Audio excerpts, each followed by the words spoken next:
The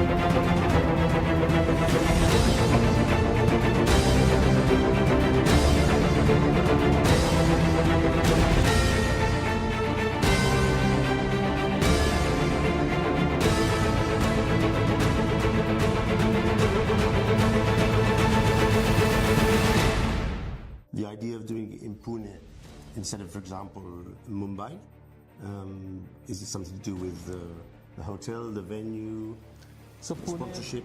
Pune is a very natural choice because it's the strongest chess playing city in Maharashtra, where we are organizing the tournament. We have 5 grandmasters from Pune and 4 women grandmasters in Pune and several international masters, and it has a long history of organization of tournaments.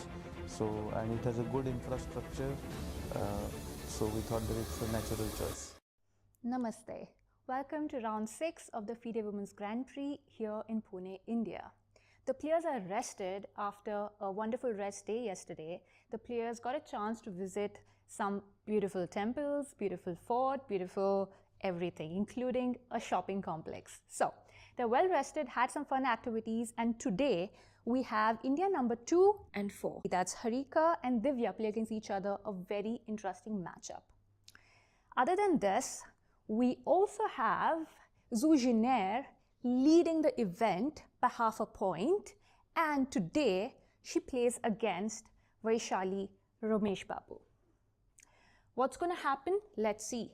Both are youngsters, but what's important to note is Zujiner has been in amazing form in this tournament, and therefore she's been leading for the past few rounds, while Vaishali has got back to form after scoring a victory in the previous round. The beauty of the Women's Grand Prix is the intense and decisive results we get in every round, and you do not want to miss this. Watch the live broadcast with our amazing commentators to not leave the stream. Sahil and Rakesh, over to you guys. Hello, hello, hello. Welcome, welcome, welcome. Namaste, everyone in the chat. How are you all doing? This is day 6 and round 6 of the FIDE Women's Grand Prix here in India. Exciting day with lots of action-packed games coming up. We can see the tournament hall on the left. The players will be coming in very, very soon. I'm excited, and with that, we have the rankings after round 5. So Zujiner, who had a scare in the last round, managed to still be in the sole lead with 4 out of 5. The Indian stars, Koneru, Humpy and Divya Deshmukh with 3.5 out of 5. In the middle, we see a nice bunch now with a couple of Indians, Harika and Vaishali at 50%. That is 2.5 out of 5, along with Polina Shuvalova.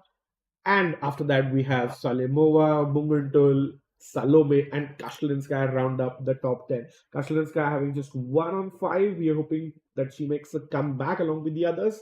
And with that, we'll have a look at the pairings for round 6. So, as you can see, top board is Salome versus Shuvalova. Harika versus Divya is going to be our featured matchup, as you might have guessed from the YouTube thumbnail. Then Munguntul versus Humpy, Zujiner versus Vaishali, and finally Kashlinskaya versus Salimova. Zu versus Vaishali is going to be a very, very important game.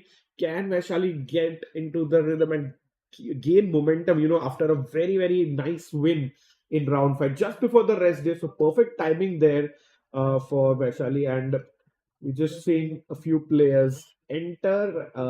Humpy is sitting at the far left of your screen. And yeah, it's going to be Zu with the white pieces, Harika also with the white pieces against Divya, and Munguntul, a player, the only player in fact who has had a decisive result in all 5 games against Humpy. And remember, Koneru Humpy is eyeing that FIDE candidates, women's candidates spots, in fact, for 2026. So just a quick reminder about the FIDE Women's Grand Prix. There are a series of 6 tournaments. Each player gets to play 3 tournaments, and you have to score as many points as possible. And the top 2 players go through to the candidates from this round. And if you can show the candidates the Grand Prix standings there that we have so far, as you can see, Goryachkina is leading in first place. The number 2 to number 4 players might not have that big of a chance, but then you see around in sixth place is Humpy, and she has to win the tournament outright. That is, she and Zhu Jinner or Divya can't be tied on the same score. She needs to win the tournament outright to have any chance of qualifying from the Grand Prix route. And we are about 4 minutes away, chat, from kickoff. So do hit the subscribe button and like the stream if you haven't, because day 6 is going to be exciting. We are all very well rested and excited for the day. Do let us know what you all did on the rest day. It will be interesting to know if the players also had some rest or were they preparing. We saw the local organizers take the players out to a nice outing in Pune city. So there were plenty of options there. And once we get the players in for an interview, we'll ask them what they did on the rest day. As you can see, players are slowly arriving. You can see Shuvalova here, and after that, behind her is Divya, and we are also seeing a few fans on the right side of your screen. Always nice to see fans. And in fact, today we are sold out. But in case you guys want to come here at the Fern Hotel in Amnora town and check out the playing venue, say hi to the players, maybe get a photo, an autograph, feel free. There is a link, there's a Google form that you have to fill and register on the official website. You can find it there. So feel free to join us from Monday if you want, because today, unfortunately, we are sold out. And yeah, I think we'll have the ceremonial move very soon. See Divya at the board. I don't see Harika yet. He should be arriving pretty soon. But I'm guessing that is going to be our featured matchup. And I'm guessing the ceremonial move will also be on that board itself. And Salome arriving against Shuvalova. Salome, a player who's sadly winless so far, but that might change pretty soon. And if a couple of results go your way, you can really start getting up in those standings. So we'll see how things go for her. And in the far center, we can see another very important clash between Zhu Jinner versus Vaishali, because it's game where the tournament leader is playing on the white pieces against a player who just won her round 5 game. So that is quite important. And so we see plenty of media personnel clicking photos, just getting the photos out for our social medias. So do follow us on social media for the live updates as well for the tournament. And round 6 about to start, chat. You see Chief Arbiter even there in the center, who's going to make a couple of announcements, and then we will be going live with the moves pretty shortly. No sign of Harika yet, and a FIDE press officer Michael Rahal telling Divya something in the center, if you can see. And there you see, I think, yeah, Harika is at the board now. She's just arrived. There we go. The clash between youth and experience, and it's always nice to see two Indians playing it out at the highest level. And what a clash. And in fact, both of them were teammates at the 2024 Chess Olympiad in Budapest, where they managed to win gold medal for the first time ever. And Divya and Harika, very good friends, and it will be exciting to see the amount of risks and decisive action that they will take. And the ceremonial move will be played now. Okay, any predictions? I'm guessing it's going to be one of the pawn moves, because Harika really likes to play a reti, that is one knight f3 or c4 d4. And yeah, we'll have the knight f3. There we go. The knight comes out, the reti opening, Harika's favorite. And I wouldn't be surprised if she actually plays the same opening there as well. in the game. And pawn to c5, I'm guessing. Yeah, maybe that's Divya's move. We don't know if the players will be playing this. Players are not obligated to continue with the same. And we have okay, we have another ceremonial move there.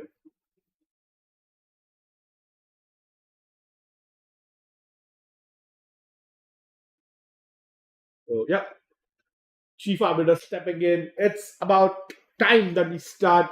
Action's going to start pretty soon. Let's go. Let's go. Chat handshakes. There it is. Games are underway. Lift off, and we will see the first move very soon. Harika versus Divya. Let's go. The most important clash of the day. And knight f3, Harika sticks with her choice that she made for the chief guest as well. So really nice to see that. We normally don't see that happening because players tend to change their moves. Knight f3 c4. Wow, in fact, the same moves played by the players. In fact, Divya played it twice because we had multiple guests and c4 English opening. Nice to see that. Harika, big expert in this opening, and it is very important to remember. In fact, it is the same opening in which Humpy beat Divya. It was Divya's only loss that happened in this tournament, and we don't see a full English. We might transpose, into one of those into a Sicilian opening as well. But it was round 3 when Humpy beat Divya. Divya has only lost one game, that with the black pieces. And knight d4, knight f6. And then maybe knight comes out here. That's one move. Plenty of players look very well prepared. I mean, there we go. Knight c3 on the board. Pretty much opening the theory here. Be exciting to see if Harika is going for an aggressive setup. Pawn to e6. And now this is what I was telling you, chat. So if pawn comes to e4 in the center, we will have the Sicilian opening. We transpose from the English into the Sicilian. So let's see what Harika is playing. She plays pawn to e4. There we go, chat. Wow. We might see a very exciting turn in this opening because we are into the most aggressive opening. That's the Sicilian defense in chess, the most counter-attacking opening. It is nice to see how we have transposed from the English, which is a very solid opening here. And Harika getting up from the chair, is that a sign that, I'm well prepared? Divya, what you got? She is thinking, and maybe she will come up with, there are a couple of ideas here for black. So Divya can go bishop to c5, she can play bishop to b4. Bishop b4, the best move in the position, pinning the knight against the king. And you already are threatening moves like knight coming to e4, pawn coming to d5. So bishop b4, the most played move in this position. Divya is contemplating whether she wants to go bishop here or bishop a square further. And remember, this is the best move. And bishop b4 on the board. Wow. And now, in fact, it's white has to either go queen to d3 or capture this knight. Only two good moves here for white. Just note, because black is attacking this pawn, white should not play bishop d3 because that drops a knight. You lose the protection of the knight here, and that is why you either have to protect the pawn with queen d3 or else you go knight takes knight here.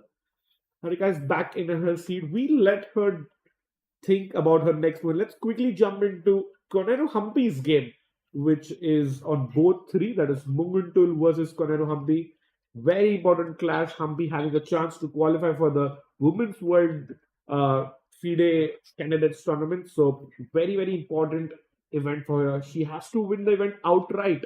Remember, so e4, e5, and we see an Italian opening here by Munguntul. Remember, the white player has had decisive games in all her throughout the tournament, so that's pretty amazing. And we go for the fried liver. Oh my god! I can't believe it. Maybe we can we see a sacrifice because we have never seen the fried liver at such a high level. Pawn to b5. This is amazing prep by Humpy. I'm pretty sure Humpy and her team have come up with this nice idea normally, because if knight to a5 is a very common move in this position, where bishop gives a check and black plays pawn to c6. But my oh my, pawn to b5. Humpy has 1 hour 31 minutes. Munguntul deep into the tank already. Just 5 moves played.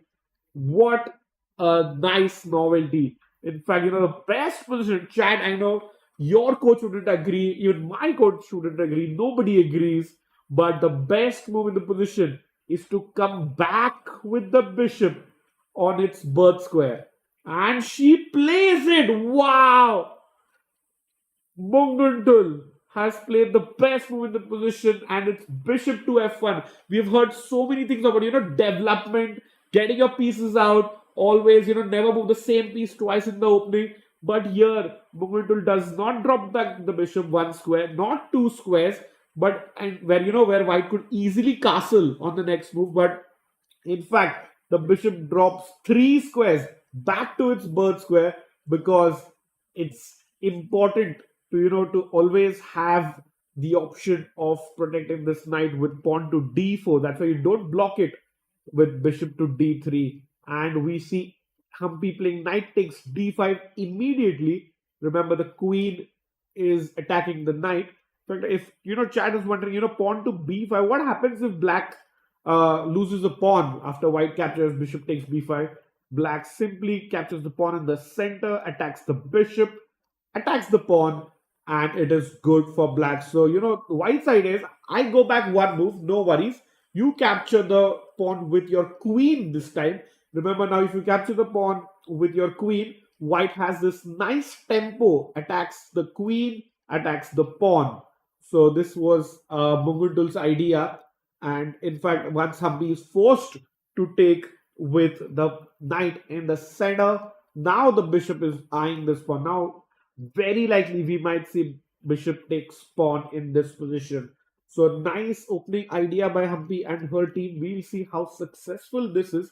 I'm also checking, who's played this with the black pieces, like the highest rated game in the position with the black pieces. We played by Alexander Indich, who's the world's tallest grandmaster with about 6 feet 6 inches. So he's been playing that, and Rasulov, Azerbaijani grandmaster, has also played this. So has been played by them about 10 odd games amongst them. So it looks like a very interesting idea there, but no games by Humpy so far in this opening. And that is the beauty of rest day.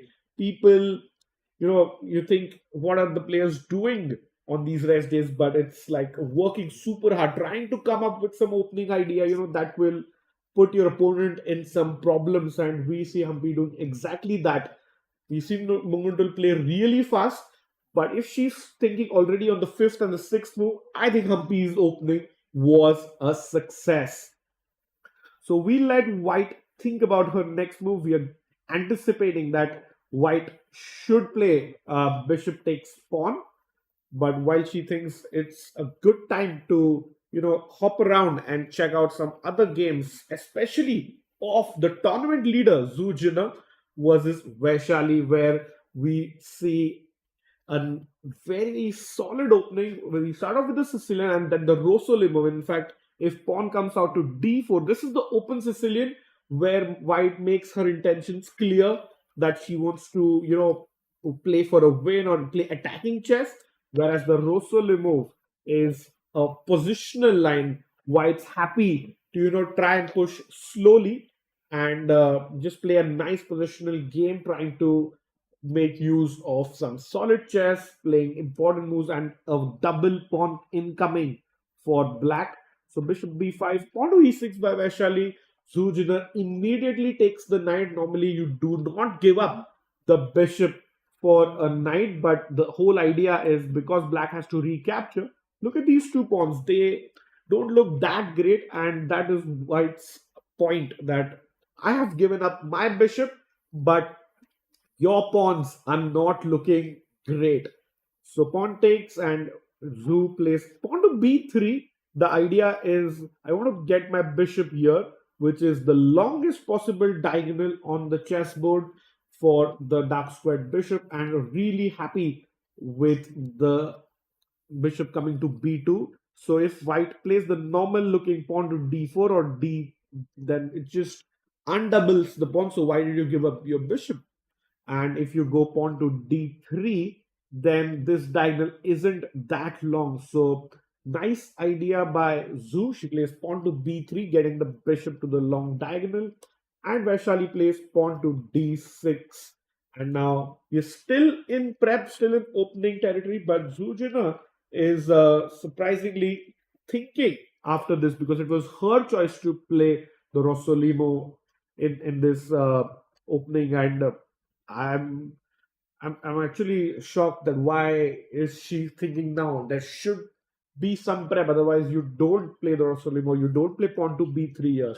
So plenty of moves possible. White's best idea is to push the pawn in the center to e5 and weaken these pawns even further. So if you see, if black takes, then you go knight e5, and then these two pawns are weaknesses for the whole game. And maybe that is what Zujiner is thinking.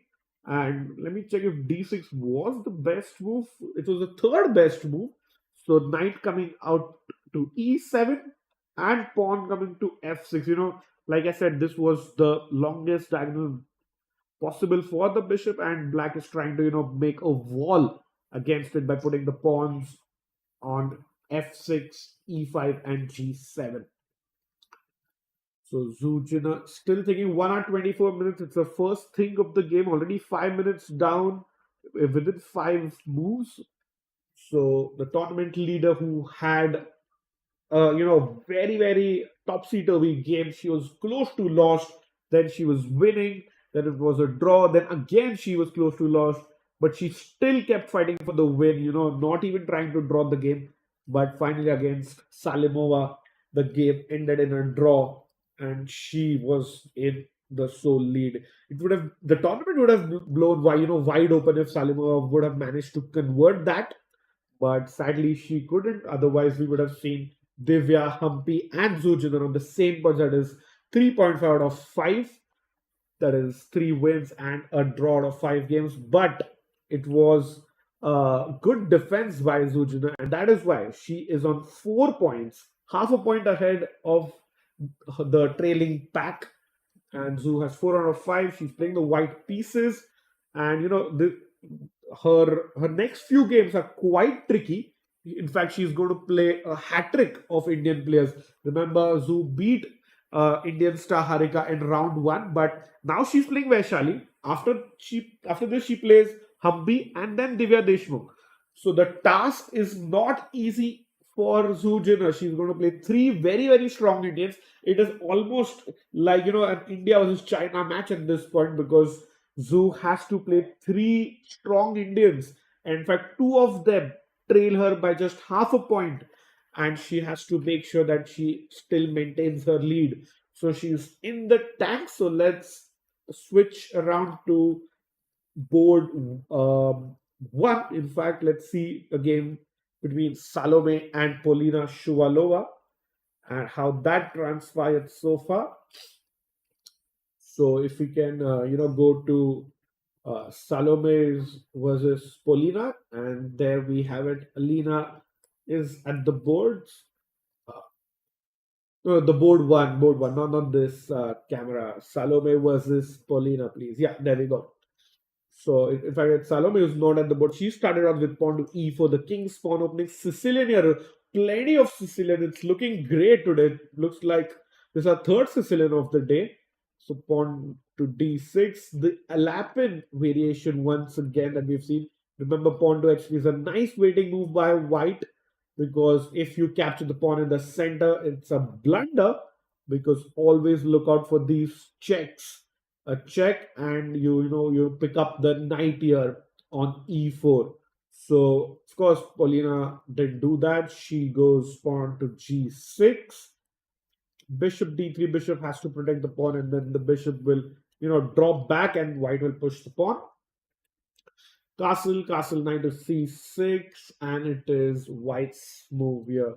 So white would, really like to get in rook to e1 and pawn to d4 at the right moment.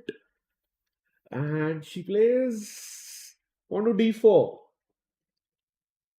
Nice move in the center, occupying the center, making sure white has the strong central squares from which she can use her bishops, and knight can come out to e2, rook will come to e1 and try to control the center, so that it's a nice foundation for the middle game for white. And Polina also on 50%, 2.5 out of 5 in this tournament, so she will also be eyeing a late surge if she wants to get up in the rankings and get into some good women's FIDE Grand Prix points, because this is the second last event. Remember, this is the fifth leg out of 6 events. So as we see, round 6 is underway. Polina having a think. So let's check in, I think, with the last game, that is Kashlinskaya versus versus Salimova.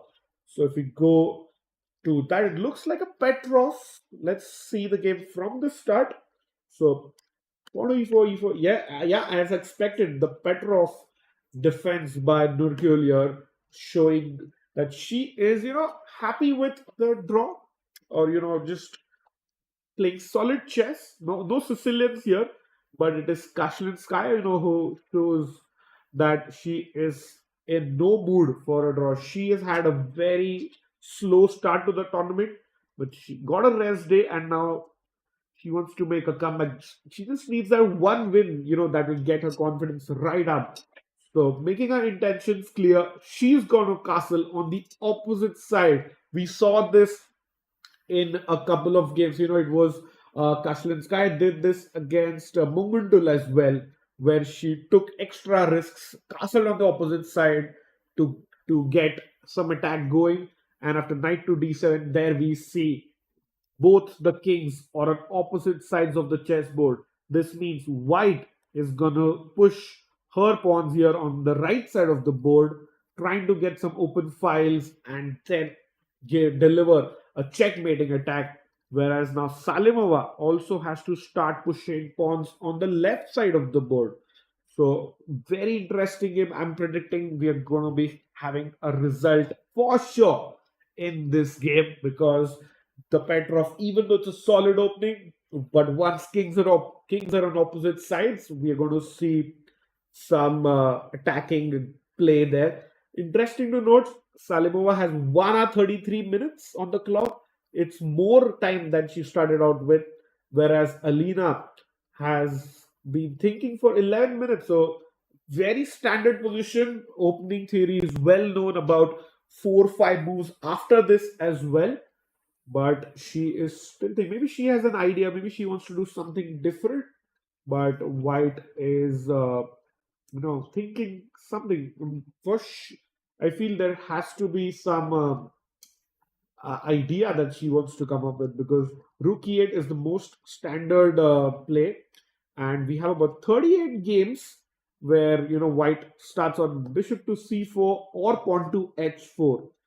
Sometimes also throw the king to the side, does not want to be on this diagonal, so king just gets out of the way, out of some checks, out of some exchanges. So bishop coming out on the c4 square, as you can see with the arrow, or white pushes the right side pawn, that is the h pawn, 2 steps forward to start attacking the black king. So Alina's still thinking, no moves in there. And yeah, chat, I think it's time for our daily predictions that we love to do here in the studio, because white has a good position in this, but overall we have 5 games going, and if you can have the bird's eye view, just to quickly see any predictions that chat can make together. So let's see. Board one, like the leftmost board, is Salome versus Shuvalova, and I think that game might end peacefully, though things can happen and go either way. Next up is Harika versus Divya, very much in the opening, but it's the Sicilian. The bishop has come out, but normally in the Sicilian chat we expect a lot of action and fighting chess. So I'm predicting a result in that one. I don't know which, either white wins or black wins. Rooting for both players as both are from India, so tough to do that, to pick one, but a result in that board. Muguntul versus Humpy is also very attacking. I'm predicting a result in that one as well. I mean, we almost had the fried liver variation, which is the most attacking lines, and one of the openings where people who start learning chess are very intrigued by that opening. So Salome versus Shuvalova, a draw. Harika versus Divya is a result. Humpy is also a result. Zujina versus Vaishali looks pretty solid. In fact, the Rosolimo is notorious for its drawish tendencies. So I'm guessing that one will also be a peaceful result. So two results, two draws so far, and the last game between Kashlinskaya and Salimova. I mean, even though we started off with the Petrov opposite side castling, I'm guessing white will push on the right side, black will push on the left side of the board. We can predict, we might see a result in that one as well. So overall, three decisive results possible, and two draws is my prediction. Chat with this. Do let us know your predictions as well. How many games do you think will end decisively today? So let us know in the comments, and we will see if if you agree with me or if you have some other opinion. Do let us know. With that, can we go to the Harika game, because a few moves have happened in that. This is, remember, our star game of the day, Harika versus Divya, and let's check in from where we left it. It was around move 6 that we left it. So it was pawn to e4, bishop b4, best move by Divya. Knight takes knight, pawn takes, bishop comes out. Very standard, very much expected. About 750 games played, so we are very much in the opening book here. And pawn to e5, a nice setup. Black, wants to put the pawn here, put the bishop here on this diagonal, and the idea of pushing the pawn here, the second pawn goes here, and now this bishop's line is open. So that is what the guy is intending to do. So short castle by Harika, very standard. Both the players castle. Pawn to h3, a nice prophylaxis move, gives the king some breathing rooms, an extra square in case it needs to go to h2, and also stopping the bishop coming here, stopping the knight coming here. So h3 is a very nice move. Bishop goes back to c5. Rook e1 by Harika. I think she wants to play bishop out and trade this bishop's. Whoops.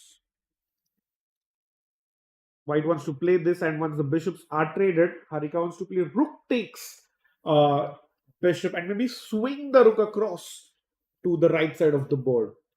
So that's an option there. Let's see what happens after rook e1, pawn to d6 as expected, bishop e3. So we are still in, prep. We've seen games being played, about 6 games in the position.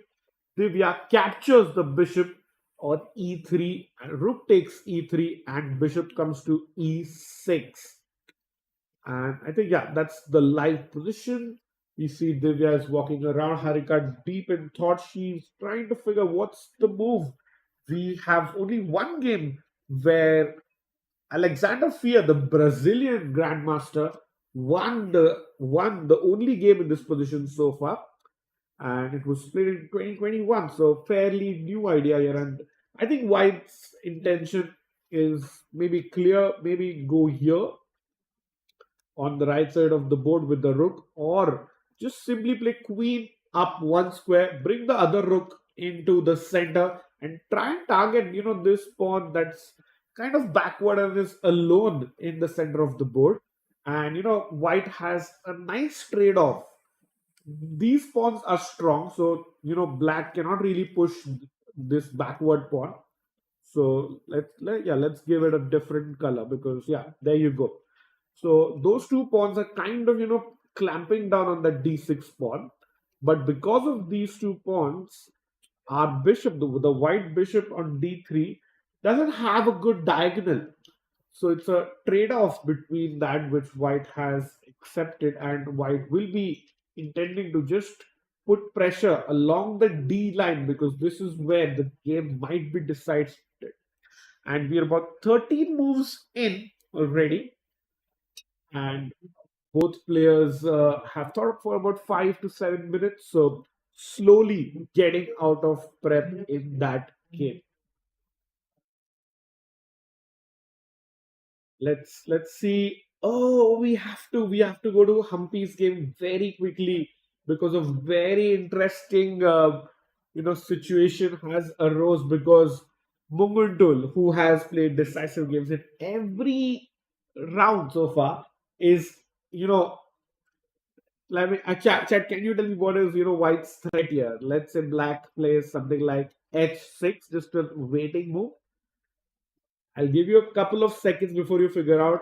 And yes, if you have found this move, it's absolutely right. Queen takes f7 is a checkmate. So let's see from where we left it. So yeah, we saw this nice b5 idea by Humpy, and bishop comes back to b1. Knight takes the pawn in the center. White captures the pawn, so the material is equal. Remember, black should not take this knight, because then white takes this knight with a check, and also the rook in the corner is gone. So Humpy defends the knight. Queen. She played this move very quickly, bishop to b7, but then Mugundu plays queen to f3, and you can see a question mark there. It's not a blunder, but an inaccuracy overall, because of course white is threatening a checkmate in one, and black will be defending it. But the best move in the position was pawn to d4 here instead of queen f3.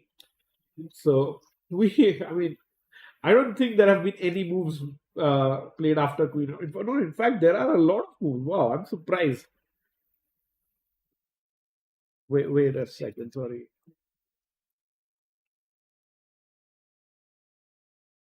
Queen f3. Hold on, just a second. Let me refresh that. And yeah, there we go. So because it's checkmate in one, queen d7 is a possibility. Pawn to f6 is the second move, or just you capture the knight, which is threatening checkmate. So all three moves possible. I think there is no chance that Koneru Humpy, a player of her stature, is going to fall for a checkmate in one. So she's just thinking, what's the best move? Because normally white goes pawn to d4 in the center. Queen f3 is kind of unexpected by her, because we see Humpy having her first think in the game, and she might be able to, thwart White's inaccuracy, but she is thinking, how does she do that? Because it is important for her to get rid of this knight, or this checkmate on f7. And let's see how she saves that, because it is annoying. I mean, in this women's Grand Prix, I have not seen White threaten checkmate on the eighth move, and of course, Humpy plays queen to d7, protecting the pawn. In fact, saving checkmate very importantly. So 1 hour 27 minutes. I think she is still in prep. She's just trying to recollect the best defense for that, and yeah, I feel a decisive result incoming in this one. So queen to d7. I don't know, how do you continue as white? Do you castle with your king? Remember, because the queen has moved, the knight is not under attack. Maybe, white goes knight to c3 or pawn, or, just white castles. But overall, it's uh, very, very, very tough for, for white to continue, because it's not it's not a very common opening. And I have rarely seen a checkmate being threatened on the eighth move. And with that, Sahil, have you ever seen something like this? A checkmate being threatened on the eighth move at this level?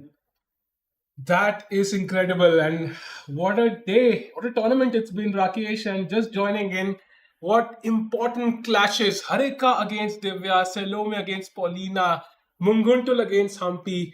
And you know what? I saw some of the players at lunch. Some of them did not show up. So clearly they might have been preparing. So important day today, chat. Do like the stream as we build up toward an epic finale, the important second half.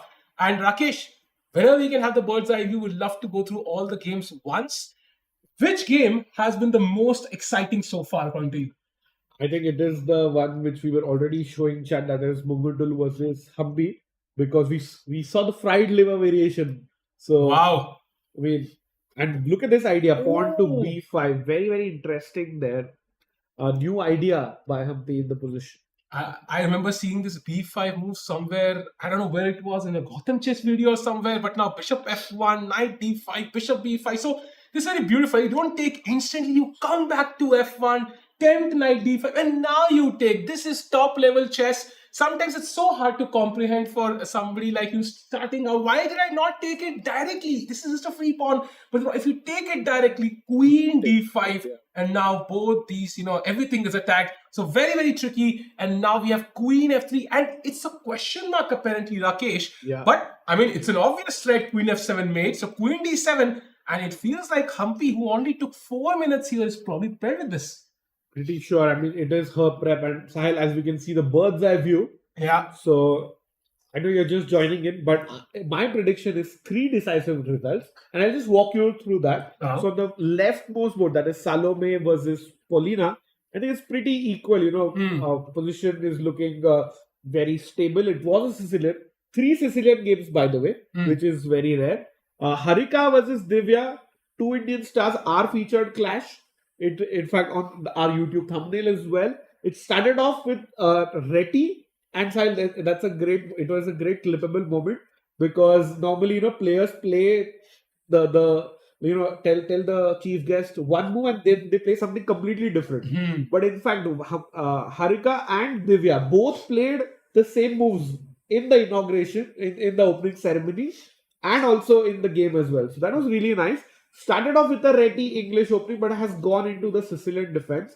So I'm predicting, that might end decisively. Munguntul versus Humpy, we know fried liver definitely has got some action and one decisive game.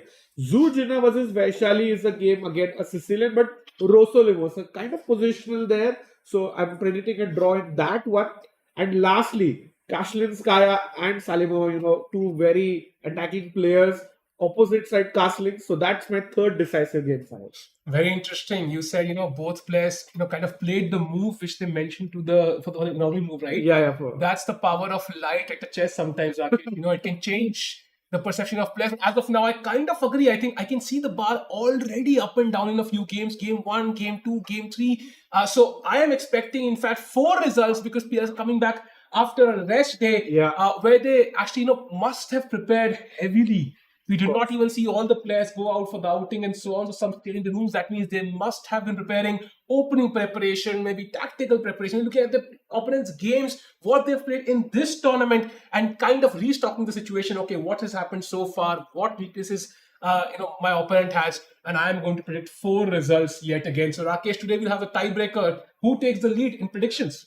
Yeah, it's 4 decisive games by Sahil. 3 is my prediction. Chat, do let us know, what do you think will be the predictions? And with that, let's have a quick look at chat. Vaishnavi Pandey is in the chat, and she's rooting for Humpy and Vaishali. Whereas Matthews is asking us, Salome versus Shuvalova, is there a possibility of draw? I think it's too early to call.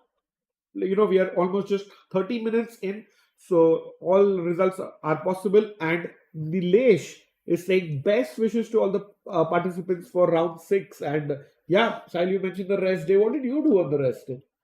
I just relaxed a little bit, tried to, edit some content here and there, but I cannot imagine, the stress the players must have been feeling, Yeah. because especially players who are doing really well, you do not want a rest day there. You don't want the momentum to Break, exactly. And, the thing is, you also know your opponents are preparing. Correct. So they are using every single second, and that kind of forces everybody to use that rest day to again try and getting up on their opponents in the round after the rest day, that is today. And today's round will again set the momentum for the second half of the tournament. So if you end up losing today, it's very unlikely you will have a comeback with only 3 games remaining. So you want to strike today, whether you're playing with the white pieces, as in game 1, we can see white is better, or whether you're playing with the black pieces, as Humpy is better in game 3. And Mungun will again, always promising us a result. So, that is a guaranteed result, Rakesh, from my end.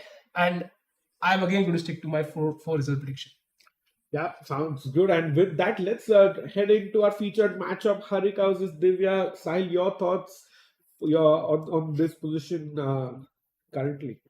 Yeah, this looks more solid than the other ones, but the time situation as well, that's very interesting. Both players playing very, very quickly. That is the interesting part there. And now after Queen E2 played on the 14th move, and Rakesh, if I just take the time taken by both players for each move, it feels like it's all been in seconds. In fact, this is the first long thing from either player. Queen to E2, almost 12 minutes taken.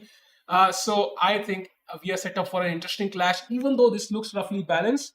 I would say maybe the battle is only just starting. I can see how the F4 square is very tempting for the knight if the queen were to move away from that diagonal. I can see how the B file is open for black, putting pressure on the B2 pawn. But I can also see how 2 pawns are controlling 3 pawns here. So it's very, very dynamic. A lot of imbalances still, and only time will tell who will take the edge. I will still not commit to a draw here. Yeah, definitely not. And as you mentioned, the 2 pawns in the center controlling black's pawn. It is black's B6 pawn is very backward and weak. But because of that, white's bishop on D3 is also kind of like a bad bishop, Sahil. And it's going to be that game between them.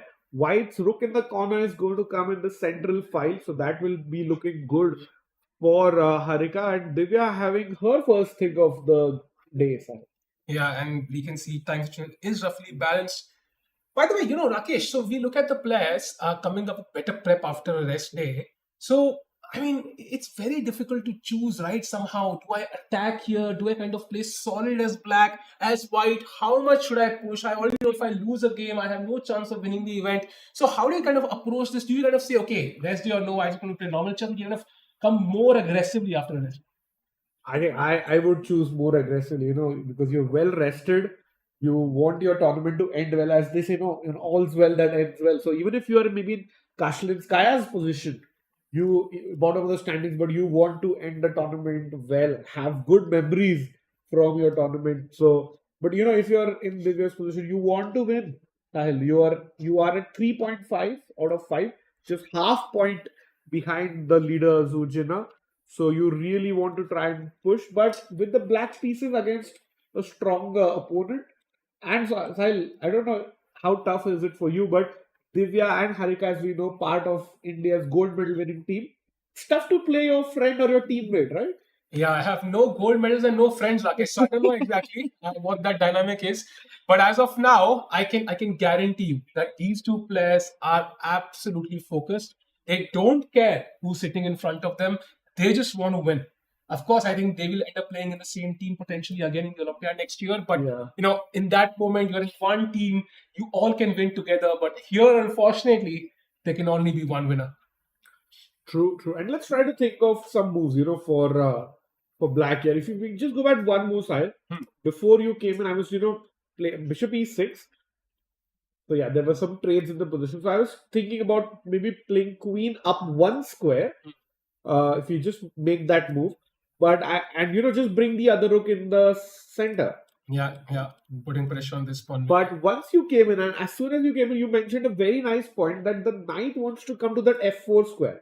So as soon as you go queen d2, the knight can go to the corner. That is why Harika smartly played queen to the side. Yeah. Because now the knight cannot go to the corner of the board because it's a free knight. Yeah. So that is out of the question. With that, another move that you mentioned, Sahil, is rook to b8 coming to the open file. And I feel that might be played by Divya here. I think that looks very logical. The only question is what is the continuation after that? So I think White's idea is to play rook d1 next, put the rook opposite the queen, and at some point Black will also move the queen somewhere. And this is a very, very interesting position. Black cannot really break with d5, without, some weaknesses. For example, the e5 pawn might be weak. The rook will unleash his attack on the e5 pawn. So Black is kind of also waiting for White to do something, right? Yeah. So Black does not have knight h5. Even if you double up rooks, you can create Alekhine's gun here. I can simply play b3 and that's a bullet you will never fire. So I think as of now, Divya kind of waiting as to what Harika will do, because at the end she has the white pieces, she has to prove a point. And queen g7, as we saw, okay, not rook b8 first, but I don't think the dynamic will change very much. Yeah, pretty sure. So queen g7 rook b8 can be played interchangeably. Another interesting idea can be the knight goes back near the queen and try, if I want to get aggressive, knight to c5 and then that pawn coming to f5 and opening up the f line. If Divya is feeling ambitious. Yeah, that is always a plan whenever you have an option to attack.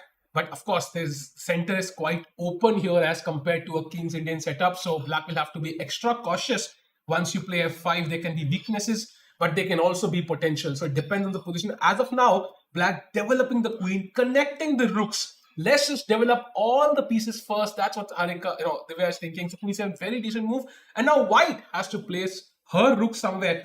Very interesting. Even now, the engine suggesting queen d2, Rakesh. Somehow that seems to be a great square. Even though, it's not obvious. I think queen e2 looks also very natural. Yeah, but there's no way Harika plays queen e2 and then plays queen d2 on the next move. Only Magnus does that. So, yeah, you cannot do that, logically. So, as of now, very interesting. Time is equal. We'll come back to this game, I think, pretty soon, Rakesh. So, which game shall we jump to next? I'm wondering. I like the Vaishali game, Sahil. Let's go. So, Zujiner against Vaishali. By the way, what a game it was. Just to appreciate that game yet again from the last round. That queen sacrifice by Nirgul kind of hyped up the entire day. She couldn't finish Zujiner off.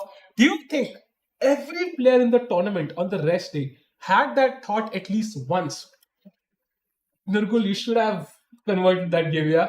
For sure. And I mean, of course, it's just great for us, the viewers, that the tournament is wide open. But even for the players, and in fact, even just as a chess lover, if you make a queen sacrifice, we are kind of rooting for that player to win in a way, Sahil. Yeah, true. And what a beautiful sacrifice it was. But as of now, Zujina with the white pieces again, and she will not go down easy. She will put a lot of pressure after that lucky escape.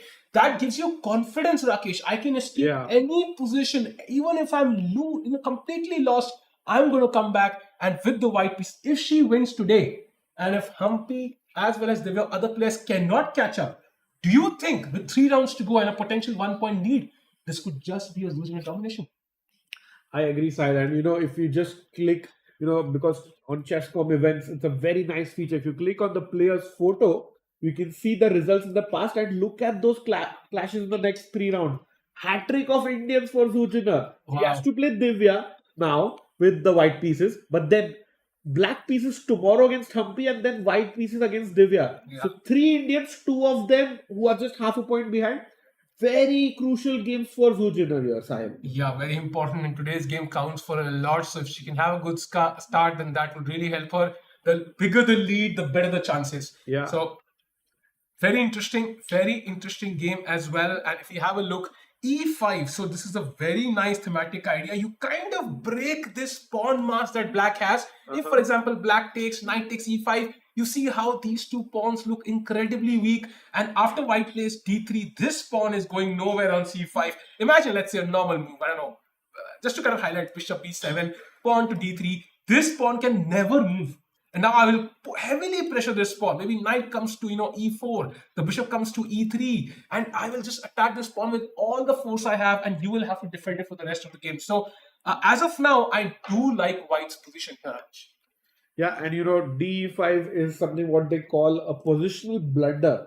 Doesn't happen anything immediately. You don't lose material, but you are worse for life if you take D takes E5. So I'm pretty sure Vaishali is not going to play that, and I'm expecting a move like knight coming out to G6 or pawn to F6 is very anti-human because it's the seventh move and you have been just making pawn moves all along. And takes the king is kind of weak. I think you don't play f6 unless it's in your prep. And speaking of that, Vaishali is down 25 minutes, Sahil, with only 7 moves. Yeah, very interesting. So she did not expect this opening clearly, and f6 looks ridiculous at first glance, Rakesh. I mean, look at these 4 pawns. Imagine taking and having this pawn center. Try explaining this to your coach later. How did I end up with this? With 2 bishops on c8 and f8. Where are you castling? I mean, bishop g7, but this is extremely, extremely difficult. And sorry to cut your side. Speaking of coach, it's in fact her coach Ramesh sir's birthday today. Oh wow! Happy birthday, Ramesh sir. So I mean, hopefully she plays a beautiful game today. And this structure, I'm not so sure about though. And knight c6 play. She does not want to give her coach a headache on his birthday, so knight g6 played. And maybe Sahil, just maybe, can I get the alpha 0 idea in? At some point with pawn to h4 attacking your knight sometime down the future. Absolutely, that's always in the air. Right now, I think the h4 square is controlled, but white will keep that idea in the end. Whenever the knight is on g6 or b6, these a4, a5 or h4 ideas always very thematic. And this e5 pawn is very interesting. So something played by Zujin, huh? I think. Not yet, I think. I think she probably just wrote the move, yeah? Can we go full screen and confirm if she has played something? No, she hasn't because I see the clock. No, taken actually. ED6, bishop d6. Yeah, on the board. And you can see how, I would say she could have also waited, by the way, for example, rook e1, queen e2, just to kind of defend this. But this kind of helps black develop as well. But again, Rakesh, if you had to choose a side, you would choose white, right? Because what a beautiful square on c4. I can put one knight on c4 and, bishop comes to a3 or e3. I will pressure this pawn heavily and your bishop, once I play knight c4, let's say knight a3, you castle. I play knight c4. Where do you put the bishop? If you go here, then, at some point, bishop a3 will attack this pawn. If you go here, then you're not really active, pointed towards the king side. So I would still prefer to be white here. And Zujina seems to have a good positional structure. But yeah, of course, bishop pair, you never know, Rakesh. Yeah, but I fully agree, Silent. It's like nice pressure with the white pieces. You want to be in the lead. Those 2 pawns are weak. Again, see, 3 pawn islands. The pawn in the corner, the double pawn on the C line and on the right side. So I think if you're in Zujina's shoes, you will be very happy that the opening has gone in your favor side. Yeah, absolutely. And meanwhile, I would love to switch games and check out the game of Harika against Divya again. So after queen c7, exactly what we thought. Rook d1 on the board, putting pressure on that d6 pawn. That is the one weakness that white can even attack. And the rook on e3 is also set up to quickly come to d3, Rakesh, at the right moment and just pressure d6. So black preempts this, defends the pawn on d6 before white can even attack it. And now bishop c2. Similarly, this bishop could now move somewhere, I think even b3 and then rook d3, just pressuring that d6 pawn. But Rakesh, again, I still don't see how that can really pressure d6 that much. Black still seems to be okay. It is, and it's going to be the whole game is going to revolve around that d6 pawn. If white manages to capture it, white's going to win. If black manages to keep a good defense of that pawn, we might see a solid draw by black in this. And also, I think this d4 square is very tempting at some, and on a good fine day, I think knight e6 and then knight d4. That's a far-fetched dream, that would be a dream situation for black. But as of now, yeah, I think Divya seems to have a decent position. So I think while Divya thinks, we'll maybe check out all games from the top. Yeah. So board 1. Salome against Paulina. I think this is where I checked it at first, and I could see that bar seems that white is better, and I can see how f6 again. We've seen this move almost every day. Actually, I don't see it too often. And now rook e1 takes, and white seems to be slightly better. And black's only try to actually equalize is apparently bishop f5, as we can see. Yeah, and again, same situation for Polina in terms of time management. 30 minutes down. You do not want to be, so far down within the first hour of play because, Sal, we have seen once we get to the time pressure stage, it gets very tough because you have only 90 minutes to play 40 moves. Yeah, and Polina has had a bunch of worse positions. Most of them she managed to defend. Yeah. So I would trust her to have confidence to defend this one as well. But of course, White will come at her with everything she has. Both Salome as well as Alina would love to get a few victories under their belt. They had a break, and that should potentially shift the scales in their favor. So as of now, bishop f5. Let's assume Black does play it. Rakesh, do you exchange this? Because I kind of like the fact that I have this important diagonal, and I would love to put the bishop on b3 here. Yeah, and very nice idea, trying to tempt Black to play pawn to e6. Because if you do that, suddenly, pawn to g4 and the bishop is going nowhere. Yeah, and imagine playing g4 at the right moment when this is controlled, and this might be a problem. But of course, the e5 pawn is also a potential weakness. By the way, we have a move, bishop f5 played by Black. Oh, bishop b3, e6 looks very likely. Yeah, I think bishop b3 has to be. You cannot take on f. You cannot take on f5. If you do take on f5, rook takes f5. This is weak. Black can double up rooks at the right moment, and I would rather be Black here, Rakesh. At one point, I'll play e6, and I think your bishop is a bad one. My bishop is a good one. My knight is attacking your pawn. You are defending a pawn. c3 is a weak pawn long term, and there can be some, I don't know, even I will crazy with some king side sacrifices at some point. So you do not want to be white here. I think you have a slight edge. Let's bishop b3. Yeah, bishop b3 has to be played. Bishop f5 is like getting a Christmas gift out of nowhere. Solves all your problems, and suddenly you are the one that's pushing. Yeah. So, and Salome has a lot of time on the clock. That means either she's in prep or she understands this position really well. And that's a great sign. So bishop b3 should be an automatic move. Even rook b1, I think, would be the second move I would consider to put pressure here. But bishop b3, very, very, very, very logical. True. And Sal, before we jump to Kashlinskaya's game, do you think Salome will get her first win of the day of the tournament?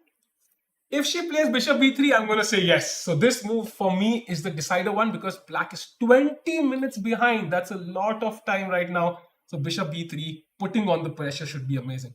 What do you think, Anish? Yeah, I agree. Bishop b3 and Salome can win her first game. Let's quickly jump into Kashlinskaya versus Salimova and Sahil. If we just go to the ninth move. Yeah.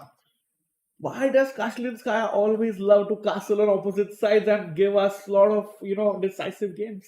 You know what? I love this setup for white. I'm a d4 player. If I played one e4, this is the opening choice I would choose in every single Petrov game. I love the extra pawn on c3. Then you so much defensive arsenal.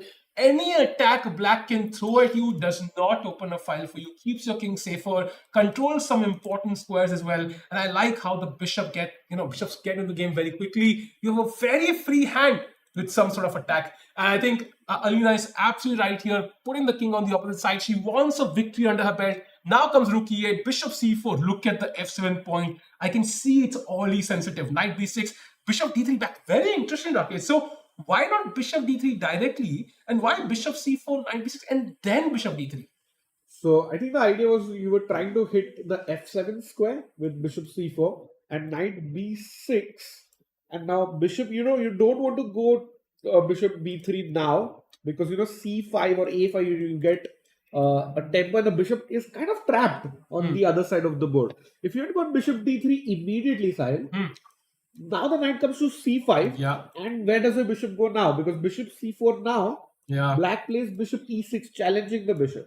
So it's like kind of white baited Black with bishop c4 first. Now that knight has gone to the side, now she comes with bishop b3. And she's eyeing those bishop h7, knight g5 or h4, bishop h7 ideas at some point.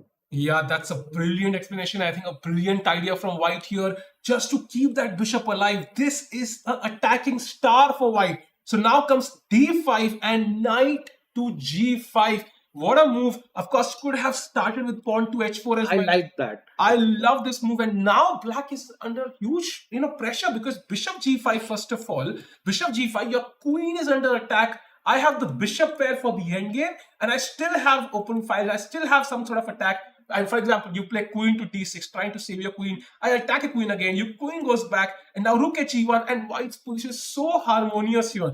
Pressure on c7, and black is definitely worse in some sort of, even if you have an endgame. And if you, for example, don't take this, if you play g6, Rakesh, then h4 becomes even stronger now. h5 incoming, knight h7, knight f7 ideas. Beautiful. So you do not want to play g6. And if h6, I mean, I'm thinking, if you've gone forward, you're going to come back. Yeah. We will not come back now, and you can simply even consider moves like pawn to h4 here, just sacking a piece. It's like you are reading my mind, Silent.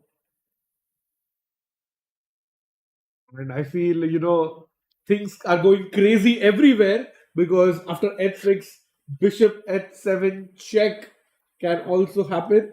And, everyone's having fun. I'm sure the players are also having fun. And Sahil, whom would you rather be, white or black in this position? Definitely not a producer, but as of now, I would love to be white here with pawn to h4, coming up two squares, defending that knight in case of h6. And if you grab that knight, if you have the guts to do that, pawn takes g5. The bishop is now open. The rook is open. The second rook can come in. g6 is incoming. This is very, very scary. I would not like to be black here.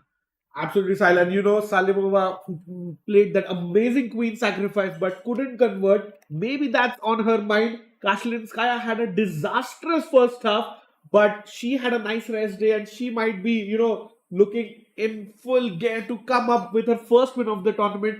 I'm predicting a win for white in this game, Sahil. This looks like a huge attack incoming. I think Nirgu will really have to defend this one, and there is no easy defense. As we discussed, the pawn is hanging. G6 is a no-brainer. You do not do this at any cost. H6 seems to be the best defense. There is h4 here. There is bishop h7 check as well. Do not forget, if king h8, knight f7 wins the queen. Wow. It's a simple folk, and the game is already over. So you have to go after bishop h7, king to f8. But now I can simply bring the knight back, and your king is also a bit awkward. And if you try to trap this, bishop h6 is mate. What a beautiful mate. Bishop h6 using just two bishops, and it just looks over. I mean, knight g5, what do you play? I can see the engine that h6 is the only move with which black stays in the game. Yeah, I am not happy. I do not want to play h6. I just want to, do abracadabra and remove the knight on g5. I do not want to touch my pawns here. Yeah, and if you play bishop g5, like you mentioned, bishop takes knight, bishop takes bishop, double bishop's advantage for life. Queen's not happy. Rook is coming to the open file. h4, h5 can still happen. So this is like delayed loss. Whereas h6 can be an accelerated loss. This is like a 6-hour defense where you're praying on every single move. So you can see, Nirgul holding her head in her hands. She's not happy with this position. And that's why I love this setup for white. You're playing for two results essentially in most cases. And black always has a tough task ahead. In fact, sometimes if I am playing this as black, I would prefer castling queenside, even getting a slightly worse position, but not facing this attack, Rakesh. It is always difficult to see. Absolutely, and I do not think black is, in good control here. And Sahil, if we could just go back a couple of moves before we, head into a quick break, because bishop b3, positions have been reached here where black goes bishop e6 or bishop g4. But Nurgul plays pawn to d5, and maybe that is the problem. Black played way too slowly, and after knight g5, she is in a tank. She doesn't know what to do. And also very interesting, knight g5 on the board. Like, you could also start with a move like h4. Yeah. They're already threatening bishop h7 ideas. For example, the bishop g4 move, the one you mentioned works really well. Knight g5 anyways. And if you take this bishop h7 check, king h8, knight f7 is a no-brainer. So king f8 now. And you can simply take this bishop with the queen. Queen coming to h5, and this feels like a deadly attack. So And the point is, there are a lot of options for white here. She could have done this in multiple ways. So that's not a good sign for black. And that's why I don't like this setup from black's angle. So, of course, Mugul understands this. She will defend it. But she will have to face some pressure here. Through that, and I think she is still thinking. Rakesh, before we have to break, one quick look at the Humpy game, because after castles by white, Queen D7 was Humpy's last move. Castles on the king side, h6, kicking that knight away, and now the knight comes to e4. And guess what, Rakesh? I think this is going to be fire on the board, because black is likely to castle queen side. And once that happens, I think f5, g5, the queen on f3 is going to really regret the moment when she decides threaten mate on f7, and she will have to move, the knight will have to move, the bishop will have to move, and the ones at home, what should they do now? They should already, kind of watch Netflix and chill. Yeah, they are already at home, have not moved even once. And, I have become a fan of Mugul in this tournament. She has played all decisive games. Even this game is very likely to end decisively. And what an important win for Humpy, because she can qualify to the candidates only with a outright win in Pune. That too with the black pieces, Rakesh. What an important game for Humpy, who's kind of not lost a single game, had 2 draws, then 2 wins, then a draw with Harika where she had a chance to win as well. So very pragmatic choice. Now she plays Munguntul. If she wins this game and let's say Zujina draws, she catches up with Zujina, and then she has a match with her where she has white. Nothing can be perfect than this, and she has a great chance here to potentially win the event and maintain her chances. And she mentioned in the interview that she is not thinking about that, but at the back of her mind, she would know how. And Sri Lanka still played. This is going to be a fire game. The kings are at the opposite sides of the board, Rakesh. And white, the problem is there's an open b file, but there are no pieces that can use that b file. I mean, all the pawns on the initial squares, the pieces on the. White is 1/3 developed. Yeah, and I just simply love that f5, g5, g4 pawn storm on the board, and it looks like we are going to have a result, definitely a result in this game and in the game between Alina and Salim, because both games have opposite side castling. Yeah, let's have a very, very short break, because this game is going to have fire on the board soon. Yeah, and Sahil, it's very important that the energy is up. So let's have a quick coffee and chat. We'll be back with you very soon.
Sahil,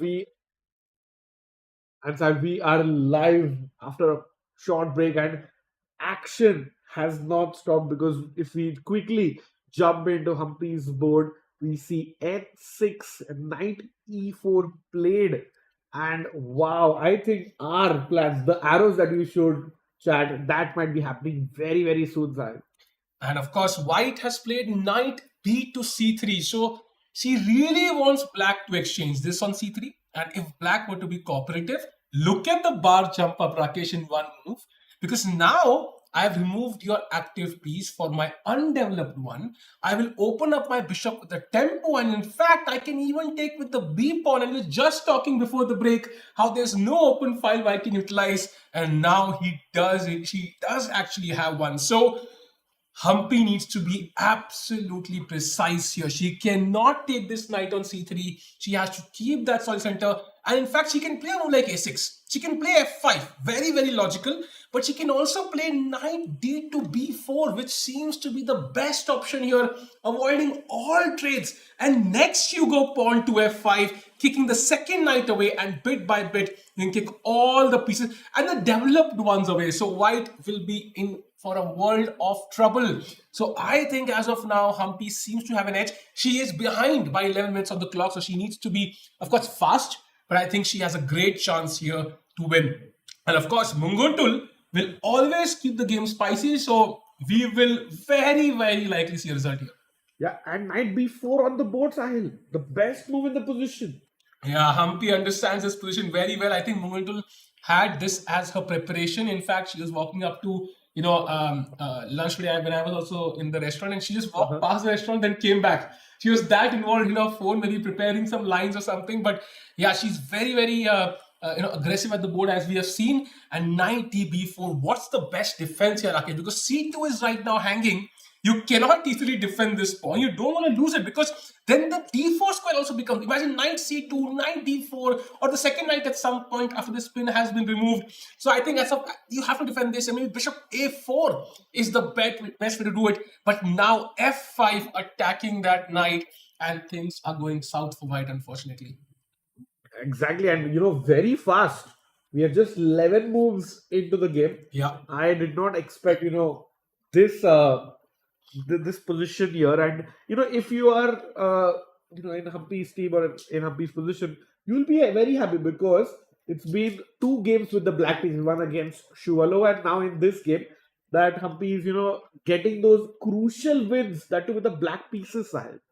Yeah, absolutely. So Humpy is extremely experienced at these sort of structures and also situations psychologically on how to kind of handle pressure. I think that's one of the main qualities that Gukesh and Humpy both have as world champions, Rakesh, and that's why they can perform in those crunch moments. And Mungutul, of course, loves that crazy chess. So this game promises to be a treat to watch. And you'll come back here because I think White does have a very, very difficult choice, Rakesh. And I think Mungutul, even though she's very, very sharp, I think she will take some time.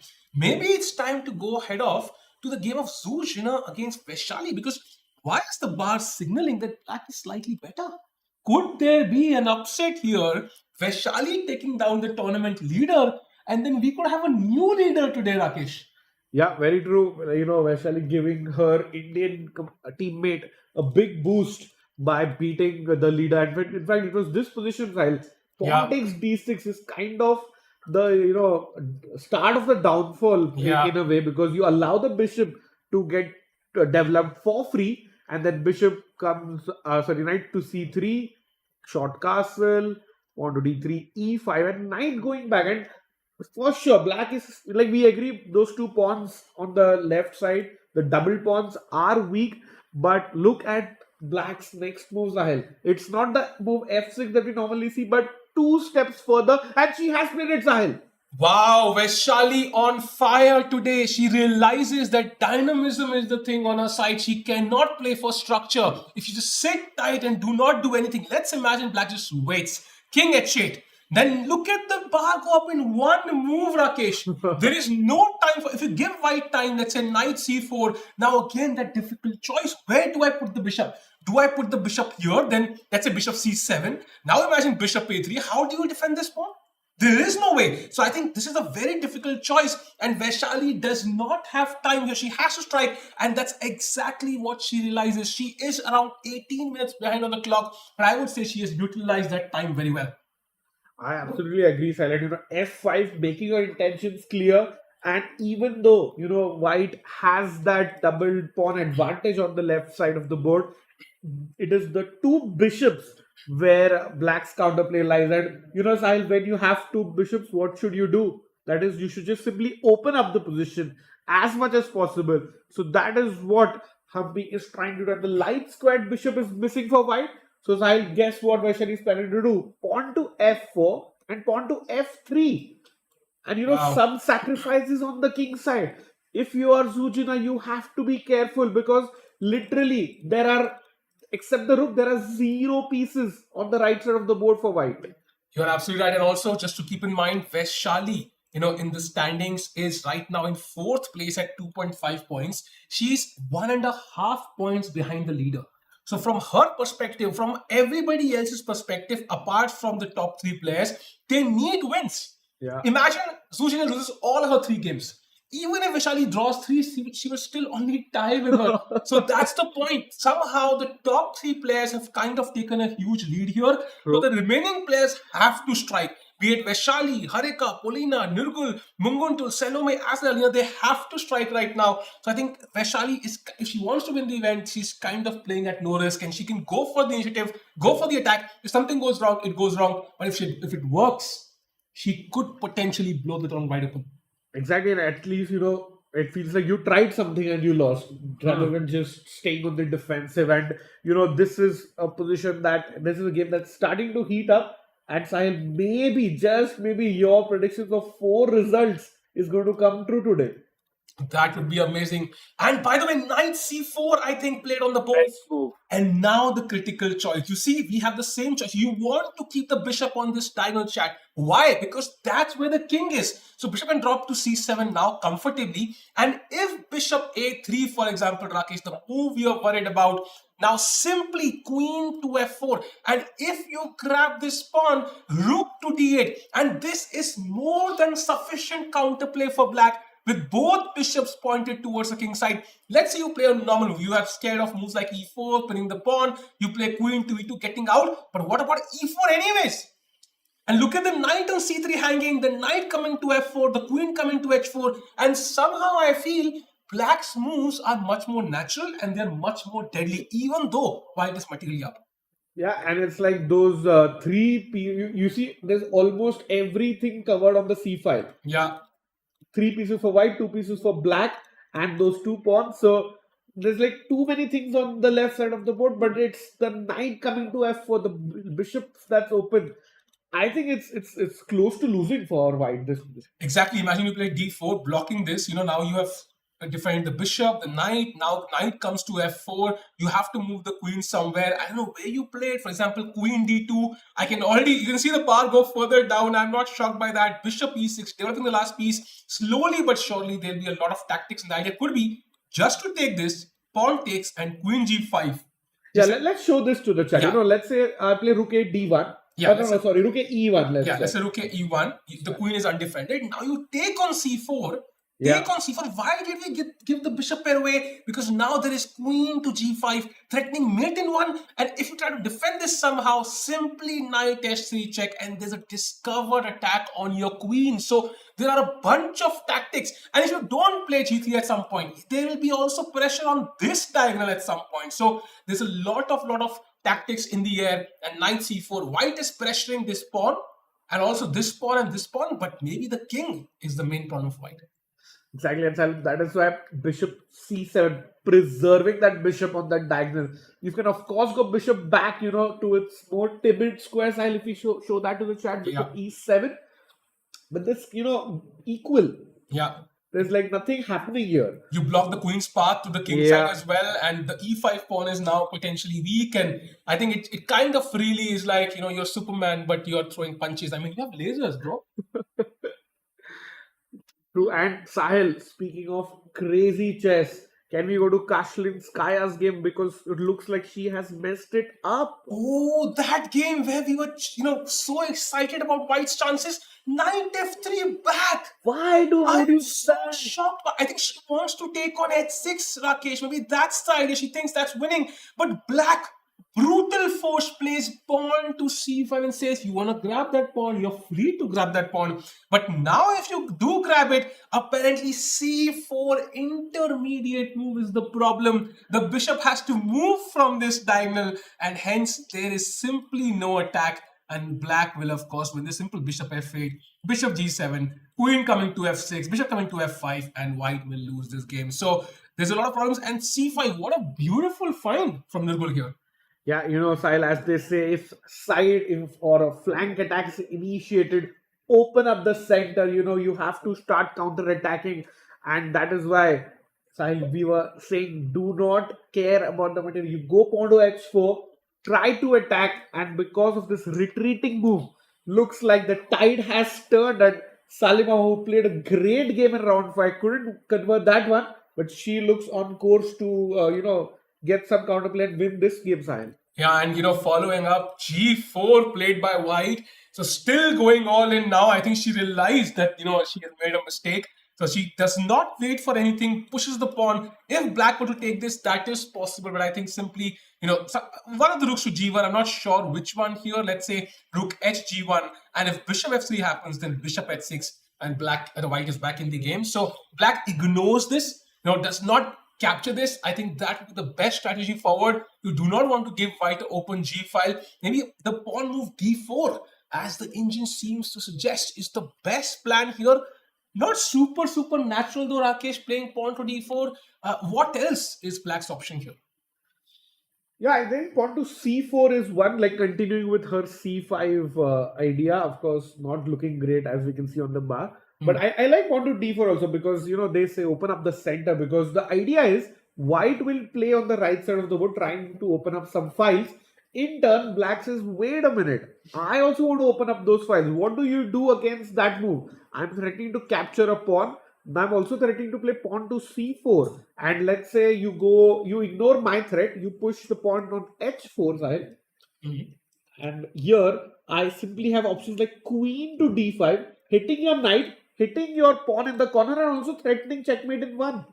After queen takes pawn in the corner. Yeah, also queen a2, queen a1, a huge threat. White will have to waste one more move. So lot of potential tactics. And d4, of course, if you decide to kind of, play something like c4, blocking the center, then apparently knight a4 is a very, very strong tactic. The idea is queen b6 incoming with pressure on b2, and maybe White's attack will be too slow. For example, pawn to g5, simply queen b6, ignoring everything. There is a mate in one threat. And surprise, the extra pawn actually did not help. So yeah, and here, Sally, in that position after queen b6, she has played g5. What? G5 by Black. That is a crazy response. But Rakesh, surprisingly, that is the second best move in the position after pawn to d4. It seems to give Black a clear edge. But this requires precise calculation. First of all, you cannot take on g5 instantly. Black has a lot of defense, 3 pieces defending this. If you come to e3, for example, now Black wants to take on g4, Rakesh. And that's, I think, the idea. There is no bishop h6 anymore. And if you come to g3, you have voluntarily blocked the g file. That is even worse. Now bishop g4, I think, is objectively winning for Black here. Yeah, and Sahil, there's a crazy idea. Bishop e3, bishop g4, and now White's only try to be in the game is knight takes g5. Wow. I can't even calculate the craziness, but this is the only very unnatural, but in the spirit of the position. Absolutely. If bishop d1, you get greedy. There is another insane move, Rakesh. What a variation this is. The best move, knight to e6. Find the idea of that move yourself, because I think Stockfish is struggling. So knight to e6, what a move. If you take this, now comes rook g1 check, and of course you can see how White has so many pieces in the attack and Black cannot really do much. So deadly position for either side, Rakesh. Still Black is better objectively, but White's moves are not super simple yet, and the pawn on g4 hangs. So let's see how this turns out. I expect a result here 100%. Rakesh, will be an exciting game. Yeah, for sure. And good news for Vaishali fans that she has played bishop to c7, which we were expecting, and we thought that's the best possible move. And we just refresh quickly. Yes, bishop c7. Yeah, on the other side, and now the same ideas that we both discussed. So Zujin having a thing, 15 minutes advantage on the clock, but it's all about the action on the king side. That is the right side of the board. If white can manage to avoid the attack, then the two double pawns can come into a little bit of a question. But one game, Sahil, which is very close to a decisive advantage is the Salome game. The board one clash between Salome and Paulina. Looks like white has managed to get a very good advantage in about 90 minutes of play. Yeah, I think bishop b3 was played. This is where we left it. I think this was the idea. Can white find that move? She does. E6 now, bishop a3. Look at the two bishops kind of cutting across these strong diagonals.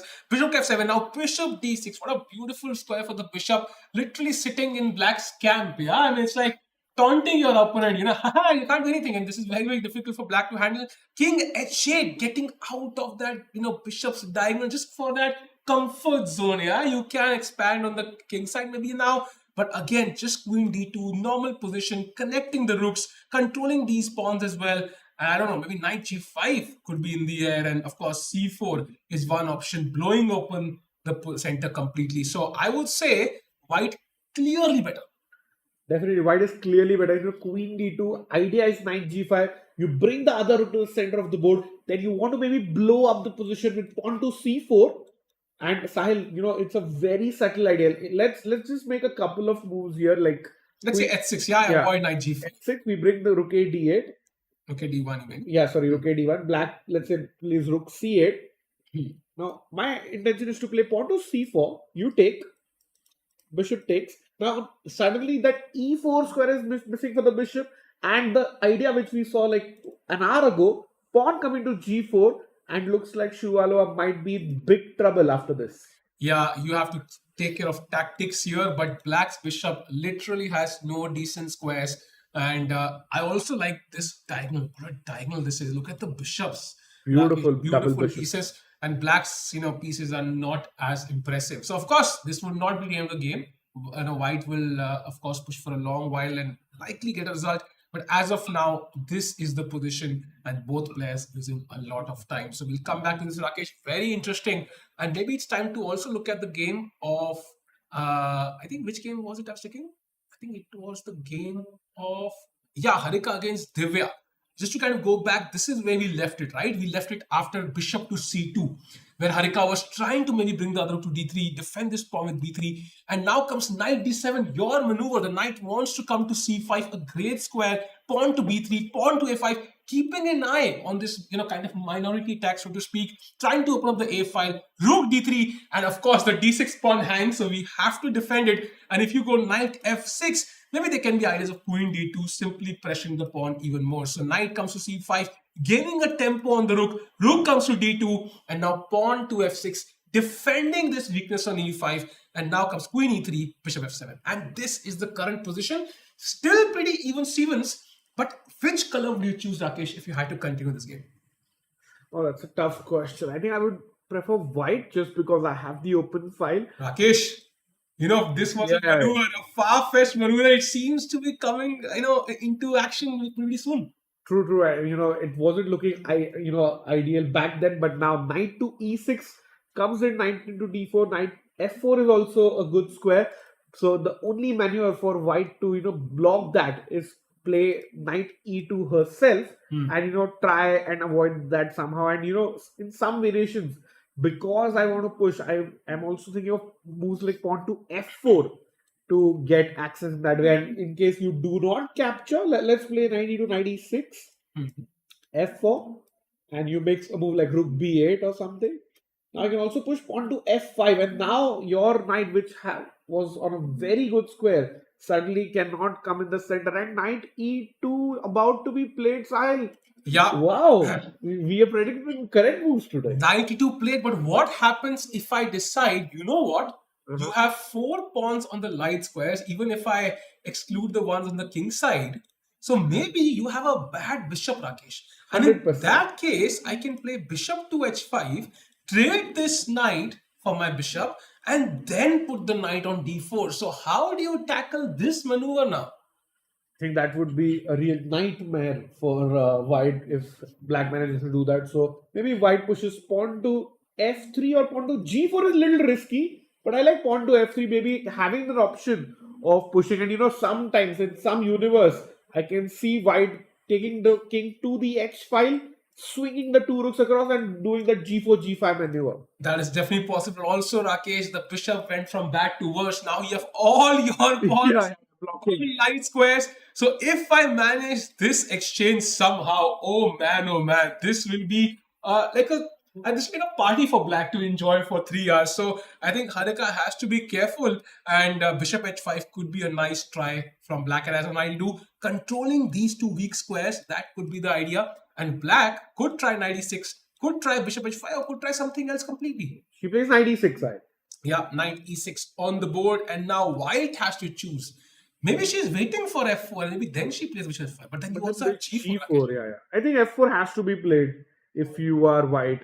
You really want that diagonal also to get open for your bishop, and ask black some tough questions. So I'm predicting pawn to f4, but very important clash for both players here, because the tournament can completely be different for Harika. She'll join Divya at 3.5 points if she wins.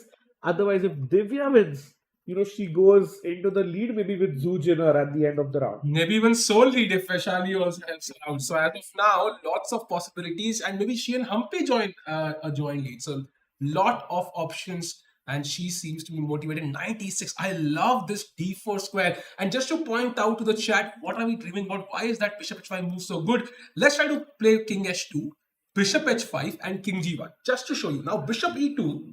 Doesn't matter which piece you capture with. And now knight to d4. This knight cannot be touched by any of the white pieces. In fact, Rakesh, I'm wondering whether I should play c5 first. That is even better. Then play knight d4. Because in the earlier case, maybe you can sacrifice an exchange and try to hold this position. So maybe c5 first, and then knight d4, and look at this beautiful knight. You can never really remove it until the end of the game. Then I will play with a4, try to break through on the a file. I can even go, on the king side at some point, and I can maneuver my pieces based on my comfort. And the bishop looks absolutely stupid here. Yeah, and this is almost close to game over at their level, Sahil. And they say bishop is a slightly bigger piece than the knight, but not in such positions. In fact, if the chess gods allowed, you want to play bishop takes e4, like capturing your own pawn. Yeah. But that is not allowed in the rules, because that allows your bishop to have a beautiful diagonal. But without that, it looks like black would win this endgame. So that is why white should not allow that trade. By the way, rook to f1. So maybe she is planning that f4 idea, Rakesh. But the question is, what happens on bishop to h5? So if you play f3, then I'm not convinced that rook f1 was the best move there. And if you play g4, then you absolutely cannot exchange these two pieces, because the f4 square is also super weak now. So there is potential for that white position to really go south there after g4. Yeah, and the best part about these top players is they always make multi-purpose moves. Yeah. Lesser mortals like us, we always play one-dimensional chess. But look at the idea of rook f1. If you go to the live position side, f4 could have been played in this move, move prior as well. But the idea is, because I played rook f1, f4 has more venom because of the rook will come to an open file. And your idea of bishop h5 can also be now met with knight to g3, because the rook on d1, which was there on the last move, is not hanging, and that knight is no longer pinned. Very interesting observation there, Rakesh. And now knight g3, decent try, because you can also come to f5 and use that square. Imagine bishop f7 now, knight f5, queen g3. Some potential there for white. Yeah, for sure. And we are thinking now, how does she, reply to this? You want to maybe, start with a4, if not bishop h5. Yeah, a4 also always an option, because if you can open the a file, the rook can enter on a2 or a1 and create some problems there. And yeah, before we jump games, chat, Cherry was saying let's go Vaishali. Rishabh saying that black is better in 3x5 boards, so a lot of options, and black has done really well in this tournament overall, Rakesh. Absolutely. And speaking of black doing well, let's quickly jump into Humpy's game, because look at that, Sahil. F5 played in this position as well. Yeah, F5 seems to be kicking the knight away. The knight jumps back to G3, which was the only move. But now, Rakesh, what does Humpy do now? Because if you defend the pawn with G6, let's say, just defending this pawn, apparently A3 is an uncomfortable move, because where do you put the knight? Yeah, that's a tough choice, because and she plays f4, rightly so. Wow. Allowing the knight back in the center. But I look at this beautiful line. Knight comes to e4. Now you go pawn to g5 as well, because you want to try and push the queen away in some variations. So that is something Mugundal has to be wary about. 45 minutes for her, and about 27 moves to go. And also, if you try to stop this with pawn to h3, h5, Right. anyways, you do not stop really, and this is already game over. Once you sack this pawn, the queen will jump to h7 in one move, and there's going to be devastation on the h5. And Rakesh, very importantly, after knight to e4, I think g5 is a very, very straight try. There is, in fact, the best move, queen to f5. That's a very interesting idea, because I think knight d4 could be a huge threat here, simply, winning a piece on e4. Yeah, and if you save the piece, and the point of queen f5, it unpins the knight on c6, and if you go pawn to d3, protecting the knight, then you go knight d4, and the c2 pawn is under trouble. Wow. You save that with queen to an f3. Wow, And you might get mated. This might be the fastest result, chat. This is amazing. What a brilliant attack. And Humpy seems to be up on the clock, up on the position. She's not even sitting at the board. It feels like she knows exactly what is going on. I think Munguntul might not like the result of today's game. I think she's had amazing, attacking chances in majority of the game. But today she's under a huge fire with the white pieces. I think Sahil, Humpy is going to win this game for sure. I mean, in probability terms, I would say 90% we're going to see Humpy win today. Yeah, it's a very difficult choice. Do like the stream chat. As of now, f4 played.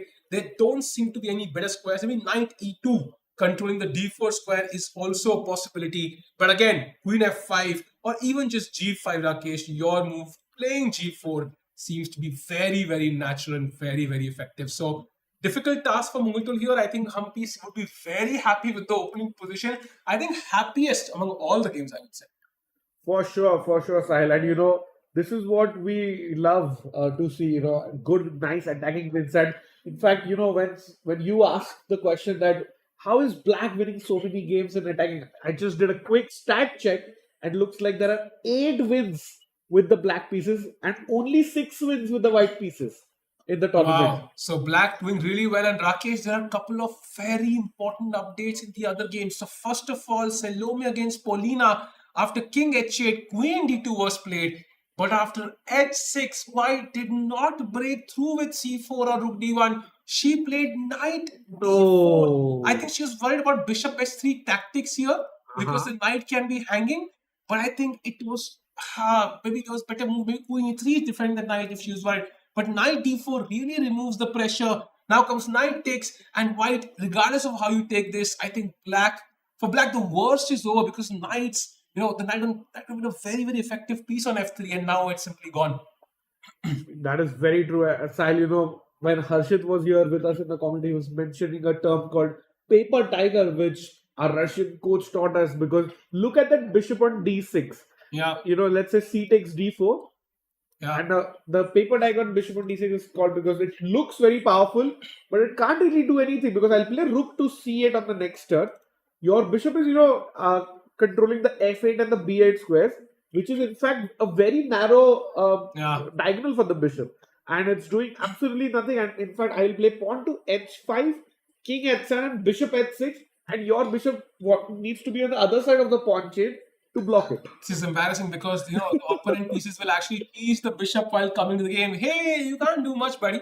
But Rakesh, the point is, I think maybe what White missed, this is just a hunch, was that after knight takes d4, she wanted to take with the queen and then play c4, but she completely might have missed that there's a queen sacrifice here. Puzzle rush. Queen takes d6, and this would be a very, very difficult cold shower. Bishop takes, pawn takes, and now only black can be better. I mean, at least equal for black. This pawn is hanging, and yeah, I think she might have missed this one. Yeah, and once you play a move and your opponent captures your piece, you're expected to recapture immediately. But the fact that she is not recapturing, I feel, Sahil, your theory is right. She missed this queen sacrifice by black, and that is why I think we see Salome ruining her advantage in just one move. Yeah, that's why chess is hard, and we can already see a twist there, Rakesh.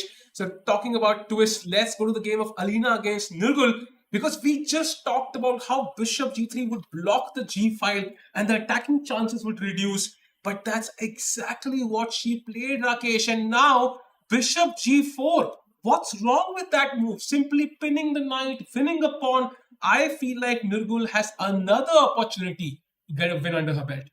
Yeah, and we see plenty of fans of Nurgul in the chat. Sahil, yesterday, on day 5 when she was playing that queen sacrifice against Zujina, we saw many people from Bulgaria and other countries come in and support Nurgul. And I think today might be that she actually wins a very nice game. And sadly for Alina, that would be another loss. And her second half of the event also doesn't start well. But I think this one I'm quite shocked by, Rakesh. I think bishop g3 doesn't feel like it's pointed in the right direction, right? Yeah. Bishop g3 looks at the king side, bishop g3 looks at the queen side, and that's not where my attack is. I think she would love to play, h4, but black can pick up this pawn, attack the knight. She can even play c4 and also force the other bishop to move away. But this is not looking like this is what she wants to do. And then knight a4, bishop g4, queen b6. And I'm sensing another quick win for black here, Rakesh. So this is going to be a day for the black pieces. Yeah, actually, see, Salimova is better. Vaishali is pushing against tournament leaders Zujina with the black pieces. Humpy is close to winning with the black pieces. And also Paulina equalized with the black pieces. Now things could turn, who knows? So I think today, again, Rakesh, I would say at least 3 results. I'm still going to bank on 4. And Salimova has another chance here to create some chances. But that g5 move had the intended effect. Yeah, and you see, wherever black is better, black has played that g5 ideas, f5 ideas, clearly pushing from their side, and it looks like we will have more wins with the black pieces than the white pieces in this event, and that's what makes this one of the most exciting events of the year. Yeah, very, very exciting, and we'll see the standings after today. Will be very, very interesting to see. And maybe, Rakesh, it's time for a bird's eye view just to check all the games together and try to understand. Sahil, this is great, but I just saw on the bird's eye view that look at Zujina versus Vaishali. We should jump into that game. White is a pawn up, and Vaishali is trying to checkmate Zujina, throwing the tournament wide open. Wow, knight c4 is where we left it. Bishop c7, bishop e3, attacking the c5 pawn. Rakesh, this is exactly what we saw just with bishop a3, queen h4. And you can see the bishop and the queen converging on one point. Alarm bells should be ringing in Zujina's mind right now. But she grabs the pawn. So Rakesh, she's like, I don't see it. I've grabbed the pawn. What you got? And now the rook is under attack. So Rakesh, what can Vaishali do here? How can she prove that she has compensation for the pawn? So there are two ideas, and that's it just shows why the pawn was not that important. Firstly, it was doubled, and secondly, if you lose a pawn and you have two options in your kitty, it's great because rook comes to the center file, like rook d8. Now you have ideas of pawn to e4 and queen h2 checkmate because the bishop is open. Or let's say you want to go all in, you play rook f6. Idea is knight f4. Rook h6 and checkmating in this manner. Very, very interesting. And I was wondering what happens if I directly play e4, oh no, my rook, and something like that, and I could act also. But I think bishop f8, queen h2 would be amazing. But I think white now has G3, Rakesh, attacking the queen, attacking the rook, and maybe that just doesn't work. So your moves, I think, look very logical. Rook d8, very, very, harmonious with black's position, putting the rook opposite the queen. But I really find rook f6 quite interesting. And I don't know how white defends this. The plan doesn't seem to be very obvious to me, Rakesh. Yeah, you have to be very careful once you play moves like G3 Hmm. or H3 because that just gives black a hook. But Sahil, if you go back one move, I just saw something very interesting and puzzle rushy in your variation. Put the rook back on f8, please. Pawn on e4 you were showing. Let's say black is, sacrificing a rook and white is greedy. Bishop takes f8 is not possible because of queen h2 checkmate. So you go pawn to g3, queen comes one square ahead. Now bishop f8 is a blunder because knight f4, boom, Yeah, threatening checkmate. that's a great move, Rakesh, because queen g2 is a huge threat. And if you take this knight, then the bishop says, yo, buddy, I'm also here. And now comes queen h2. It's And like the reverse London bishop in a way, right, Sahil? yeah, the bishop is a scary piece. Be very careful. And Rakesh, I agree with you. I think a lot of attacking chances. And Vaishali is right now contemplating all these options. I'm sure she has this, and this as. Oh, she played something. Rook f6 played on the board. So that means we are going to see the most critical variation. That was the best move in the position. For example, just to point out her idea, let's say white, realizes, okay, no pressure. I will not going to take any pressure. I will just push the A pawn. Just waste one move. Look at the bar, take a deep dive. It's, deeper than the Mariana Trench. Knight f4 incoming. And the game is already over. Because rook h6 is incoming. There's a lot of pressure. For example, you play g3. Aha, it's a fork. But now simply queen h2. You can take my knight. Doesn't matter. Rook g6 and the game is over, Rakesh. So, Sahil, what does white do here? I don't know, honestly. I love this position for Vaishali. Every piece, I think, is under attack, apart from the rook on 8. Well, who would love to watch the show, he has a front row seat. So white's pieces, look at how he's defending. This rook is not part of the defense. As of now, this neither. Very few pieces in the defense right now. Of course, the knight can come here and try to defend, or the queen can come into f3. But as of now, white is lacking pieces on the king side, where black is actually preparing a heavy attack. Yeah, and like we showed earlier, if white is want to be prophylactic and stop knight f4, I can play pawn to g3. Now you go queen h3. Again, now no time to chill because you have moves like knight f4, knight h4 still threatened. So I have to maybe play something like pawn to f3 or queen. Yeah, queen f3 is a mistake. Let's show that to chat. Because then you go knight h4. Yeah, and you have to go queen h1 now to even save mate. Yeah, that's insane. Now e4 maybe, threatening knight f3 check. That would be hilarious. Like boxed in. Yeah, so that's not what you want to do. I think you really want some better defense. The f3 Rakesh, I think, looks more logical, allows you to kind of defend your king on the second rank. Yeah. But even now, moves like knight f4 are in the air. You cannot take this knight because of rook g6 check, king h1, and queen g2 mate. So knight f4 still possible. That means white has to contemplate a lot of options for black here. And that means, to fire on the board, one mistake and the game could be over. Very true. And even though, Vaishali has a 10-minute deficit on the clock, Zujiner is in some trouble, Sahil. Second game in a row, and the leader might lose her lead. And I think that deficit will be covered just in this move, Rakesh. I don't expect Zujiner to play in the next 5 minutes or so. So we'll see what she does.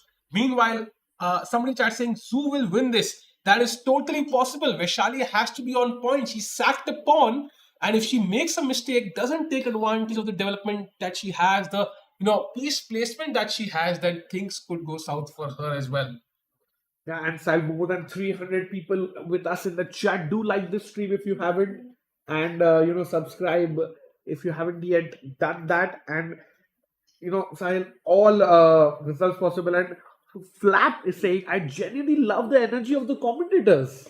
Thank you, Mr. Flap. But I think it's the moves on the board that really inspire us. Yeah, today I feel there is some renewed energy. Like the players have rested, prepared a lot, worked really hard with their coaches and their team. And round 5, before the rest day, people didn't want to lose. That's why we saw 4 draws. and 1 win. Today we might see the reverse, Sahil. 4 wins and 1 draw. Yeah, absolutely possible. So excited for the results. And maybe we can have a bird's eye view now just to kind of check again, Rakesh, confirm how many results we're getting. And there you see it. So board one is now roughly balanced. I can see your move h5 on the board, Rakesh, bishop s6 incoming. Yeah. So white has to be now a bit careful, I would say, with bishop on f5 being an active piece. Then board number two, we can see, Harika against Divya. Very interesting. The knight trying to come to e6, white trying to go, launch with f4. So both players trying to fulfill their plans. Let's see who does that effectively. Board number three, Humpy still, in the driver's seat, and Munguntul has what, 30 minutes now already? That's so unlike her, no? She is the one who plays fast, tries to put opponents in time pressure, but decisive game guaranteed if it's a Munguntul game. Absolutely. Humpy would be very happy with that position. And of course, board number four, we just saw it. A devastating attack incoming for Zuziner, who's a pawn up, but has to prove that she can defend this. And of course, board number five there, we can already see that's the maximum advantage any player has in this game, in this round so far. So three results are pretty obvious, Rakesh, so far. We can see game number, I think, 3, game number 5, and game number 4. I think these three are very likely. The ones on the right, looks like they will end decisively. And I think one of the games between Salome or Harika, like one of those two boards will also feature result. So 4 decisive results and 1 draw is on the card side. This is going to be exciting rounds. Maybe we jump to the Humpy game for now, because 29 minutes for Munguntul now, and that is half the time almost that our opponent has. She has to play now. She's not happy with the position. I think knight e4, we already saw knight e4, knight e2. I think it's not as relevant. You can prevent one threat, but g5, queen f5 is incoming. And once you unpin this knight, then knight d4, opening the bishop as well becomes a threat. And once f3 happens, Rakesh, in the right moment, I think the white position is split in two. You cannot really connect your queen side to your king side. And look at these pieces still at home. And all these pieces will be under attack, including the pawns. And white's pawns are nowhere to be seen yet. True, and Sahil, it's looking like very, very good prep by Humpy. And if you are playing the white pieces against a very, very strong player, you cannot afford to be in time pressure against the reigning women's world rapid champion. Yeah, that's a very good point, and of course a confident world champion, because Humpy's had some good results in this tournament, not lost a single game, and she's converted the games she's been better at smoothly.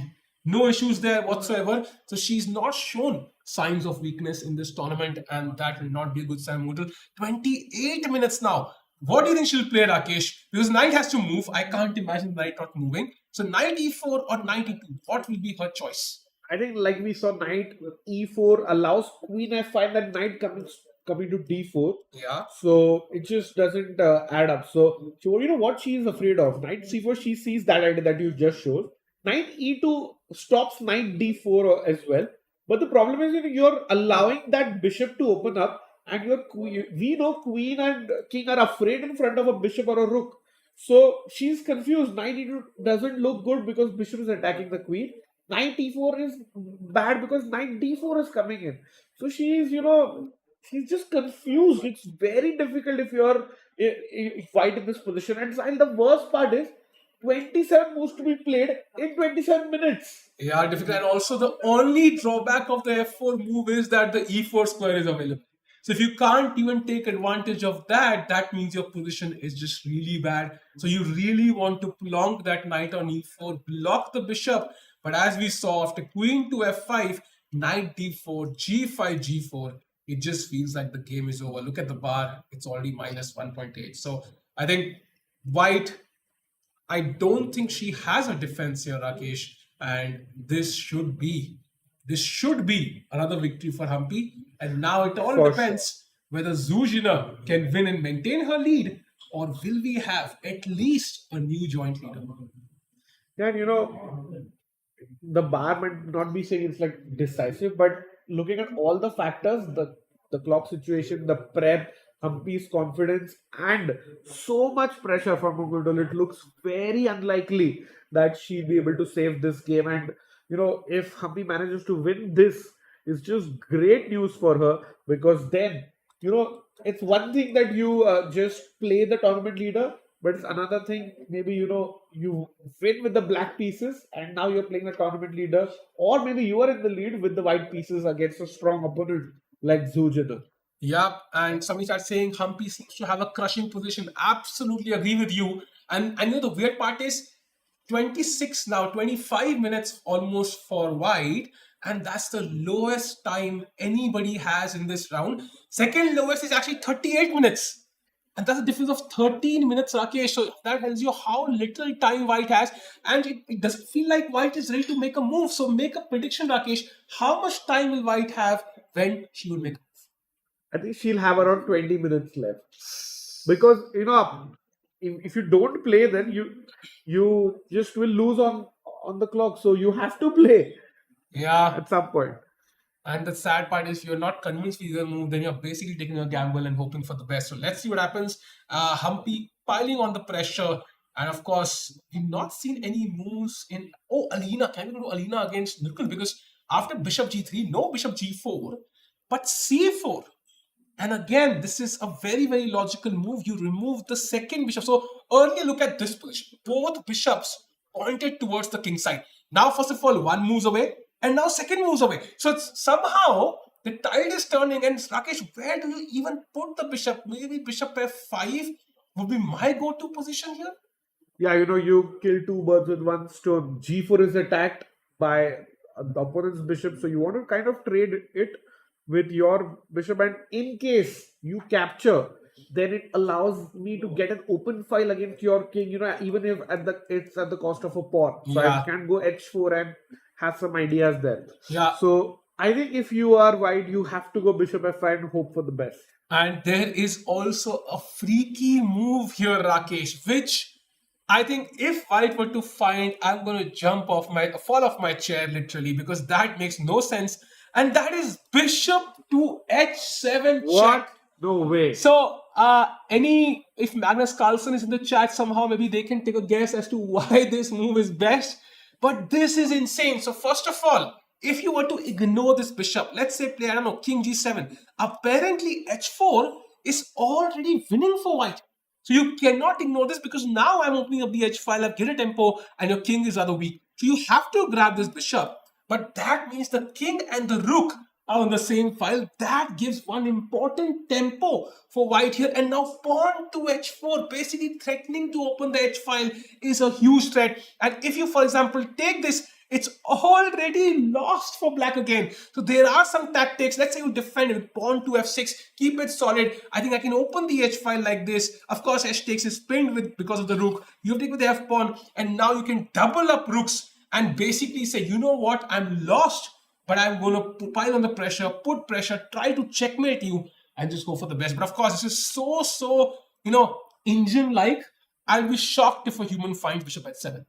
Yeah, I mean, if she played knight f3 when black pushed h6, it's very unlikely Alina plays bishop h7. But somehow by the method of elimination, you can land there, Sahil.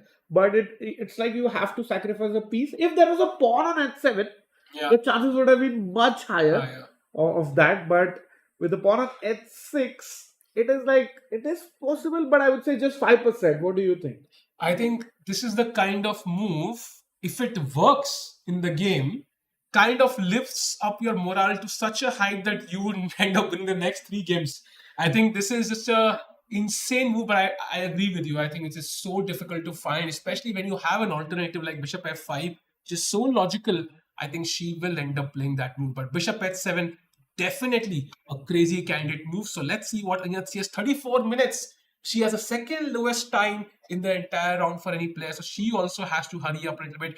By the way, 23 minutes of movement tool. We have a move there. We should hurry quickly, because after this, she did play knight g4, which is the human move, but not the best one. And Humpy took 22 minutes almost to play knight e4, and Humpy took 1 minute and 20 seconds to play the best move, queen to f5, unpinning that knight. Rakesh, this is now objectively even, and optically now it might be objectively lost as well. Yeah, this looks like very, very difficult for White. It might be game over, Sahil, and it might be the first result that we are getting today. And I think somebody in the chat was asking, let me check. Yeah, Faizan was asking any results yet? Pretty Not soon. pretty soon, though. Pretty soon. Yeah, will be interesting to see what White does now. So she's going to fall with the 20-minute mark soon. Somebody saying what happened in the Vaishali game. You can check it out soon because I think this was an important moment. But Zuzhina as Queen E1 she plays. So after I think just 31 seconds, by the way, that's very interesting. She took very Queen E1, Rakesh. What do you make of that move? Yeah, that's a nice multi-purpose move against Sahil. That's the talk of the day apparently. So if White, if Black is not careful, White has ideas like pawn to f4 suddenly, Sahil, because you can't take with the e pawn because the queen goes in, and it's almost checkmate for Black. Let's say a5, then f4 is Yeah. very effective because ef4, I can even just take an exchange, and somehow in the end game, as we saw, we are better. You also have queen e8 check, which feels very, very scary because the f8 square is controlled, Rakesh.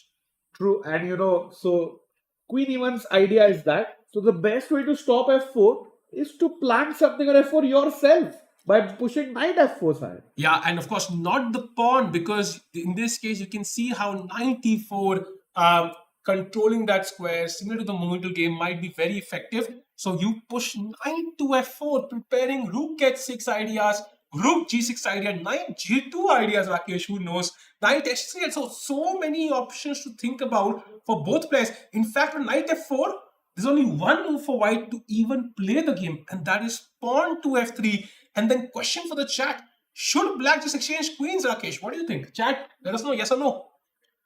I mean, if I'm Black, I would not, because you don't want to trade queens when you're a pawn down. Yeah. And especially once I have like all these attacking options with queen g5, rook g6, rook h6, so many ideas. The white king is in some danger. It's the last thought in my mind to trade queen. Yeah, you do not want to exchange when you're attacking, because queen is the most dangerous piece against your opponent's king. I was even wondering if there are some tactics, I don't know, some checks, king h3 and rook h6, but unfortunately doesn't seem to work. So we'll have a look. As we can see, the bishop, of course, pointed here, rook coming to h6. So a lot of possibilities. As of now, f3 could be the move, and Rakesh, then maybe play queen h5. Yeah, you kind of maintain that pressure, and with the rook coming to g6 next. Yeah, I fully agree, and it looks like it's very tough. Let's show chat what happens if Zoo does not play f3. If no f3, let's say pawn to a4 now. Yeah, and now I think the bar, it took a huge dive. Look at the bar down again. Just to kind of point out again, look at this dive. Wow. Like a nanosecond that too. Yeah, and simple chess, rook g6, just threatening rook g2 and queen h2 mate, and there is no defense because the most logical move is actually g3, and now queen to h3, threatening mate in one, and there is simply no defense, It's like resignable, like it's game over. Absolutely. So I think knight f4 would be a deadly move. You also have other options, I think, but knight f4 puts on the maximum pressure. And now f3 only move. And now you simply play queen to h5, maintaining all options. Rook h6 could be a move. Rook g6 could be a move. Knight g2, knight h3, e4 opening the bishop. There are so many options that white will have to take a lot of time to figure everything out. And that's why I think I prefer Vaishali's position here. But she needs to be absolutely precise in her calculations, not waste time first of all, because she will need that later, and also not to make a miscalculation. Yeah, and it just makes sense. We want to play knight f4 anyway. White side is to play f4. You just do that. It's a prophylactic multi-purpose move. I feel Vaishali should play knight f4 very, very soon. Yeah, she's thinking 6-minute deficit there. So let's see what happens. And meanwhile, Conan in the chat is like a very regular visitor throughout there with us. So he's saying Polina and Salome looks draw. So quick look on the board, one game. Yeah. So h5 takes Bishop's a trade-off, yeah. And I think Conan is right. Yeah, I Looks agree. pretty drawish. I This agree, but Rakesh, if you had to choose one side, which side would you choose? black now. My, Exactly my point, because it feels like the bishop on g7 has more potential. I can simply play on the light squares. I can play queen d7, develop the rooks at some rook c8 also looks very tempting. This bishop is active, but if I had to choose a side, I might still choose black here somehow. yeah, for sure. Black has the more easier play, and the bishop on d6 is just a paper tiger. And really like black. I would fancy black to even anyway maybe push, not win, but at least probe a little bit because you see rook can't come to the open c file because you will just kick me with bishop at 6 and rook moves again, and black's rook gets control of the open file. So I would say Polina is out of trouble. Yeah, and also she is the higher rated player, so we expect her to push for sure in this position. So I Yeah. wouldn't really discount the draw, but it is indeed equal. And meanwhile, Rakesh, maybe Harika against Divya should be our next target game. Yeah. We saw it till rook f1, and since then, no moves from Divya. It's been a long while since we kind of had a look, and zero moves. So Divya taking a lot of time, putting a lot of energy into this moment. I think she feels this is a critical moment and she's not able to potentially come up with the best plan. But ah, 31 minutes for Divya now. But and she's played queen a7, I think. Yeah, very smart idea to trade queens so that the d6 pawn is under less pressure.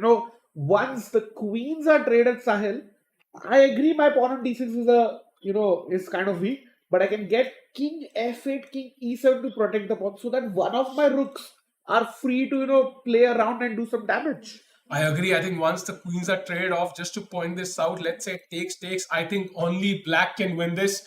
A4 incoming. I like your plan. The king will stay on e7. And of course, black will expand on the king side as well.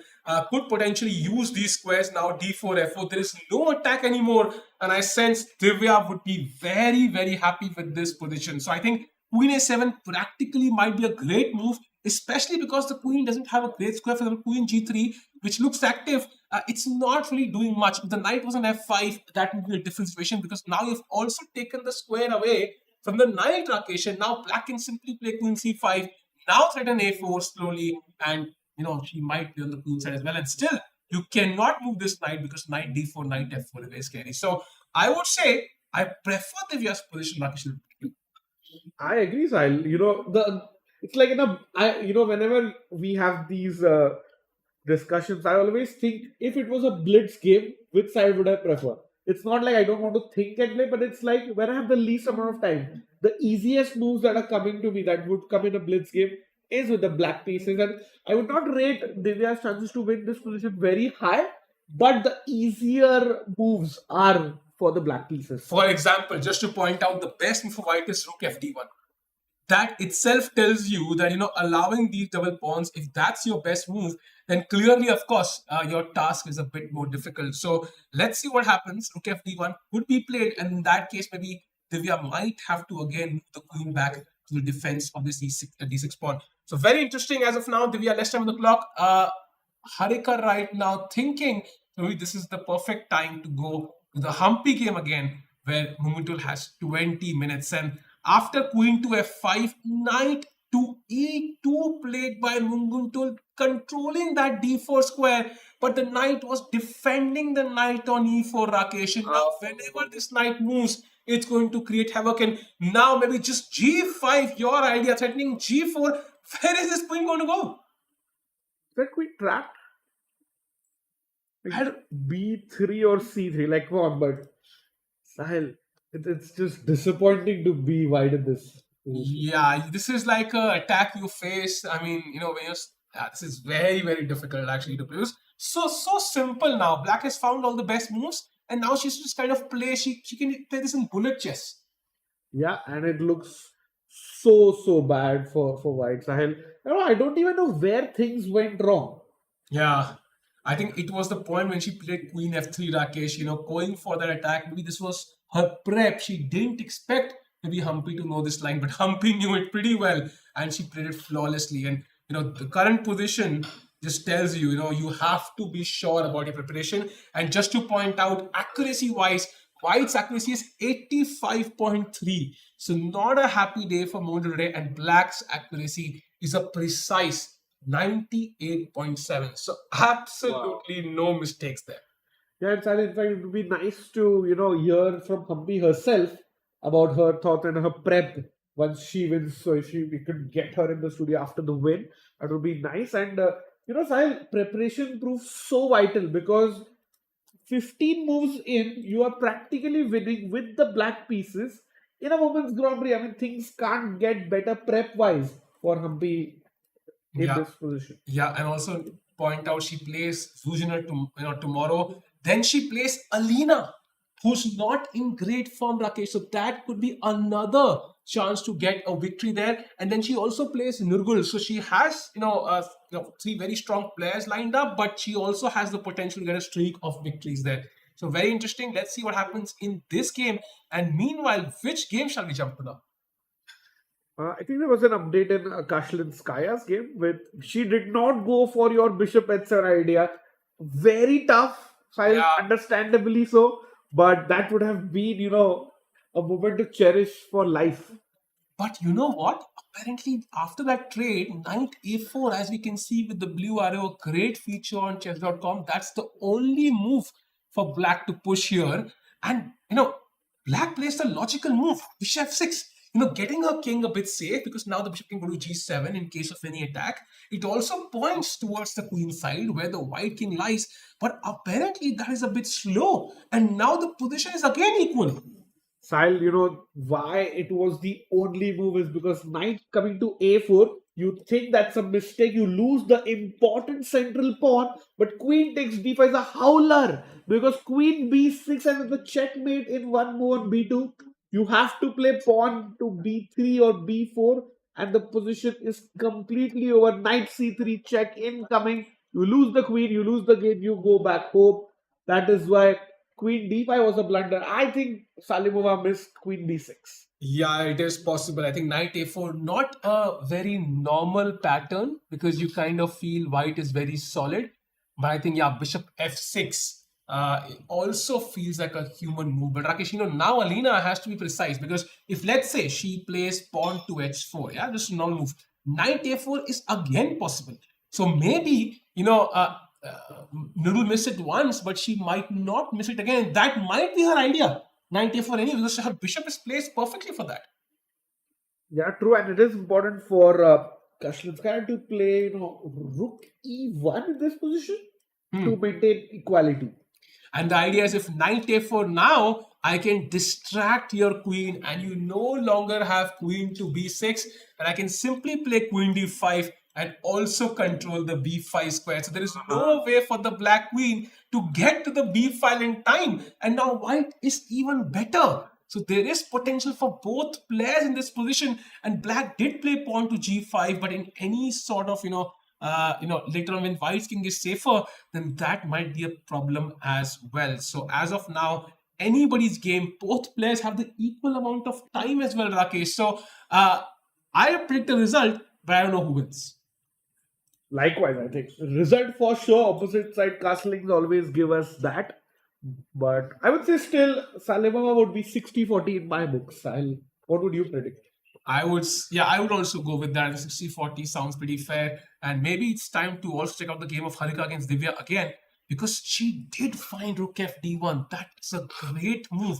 And you don't often allow doubling up of your pawns like this, but this would definitely mean you are going to lose this pawn and then you have to defend for a while. So Divya sees that and puts the queen on c7. And Rakesh, this is a subtle draw of her, because if white plays rook f1, queen a7, we are going to see repetition on the board. And can we have the Harika Divya game camera?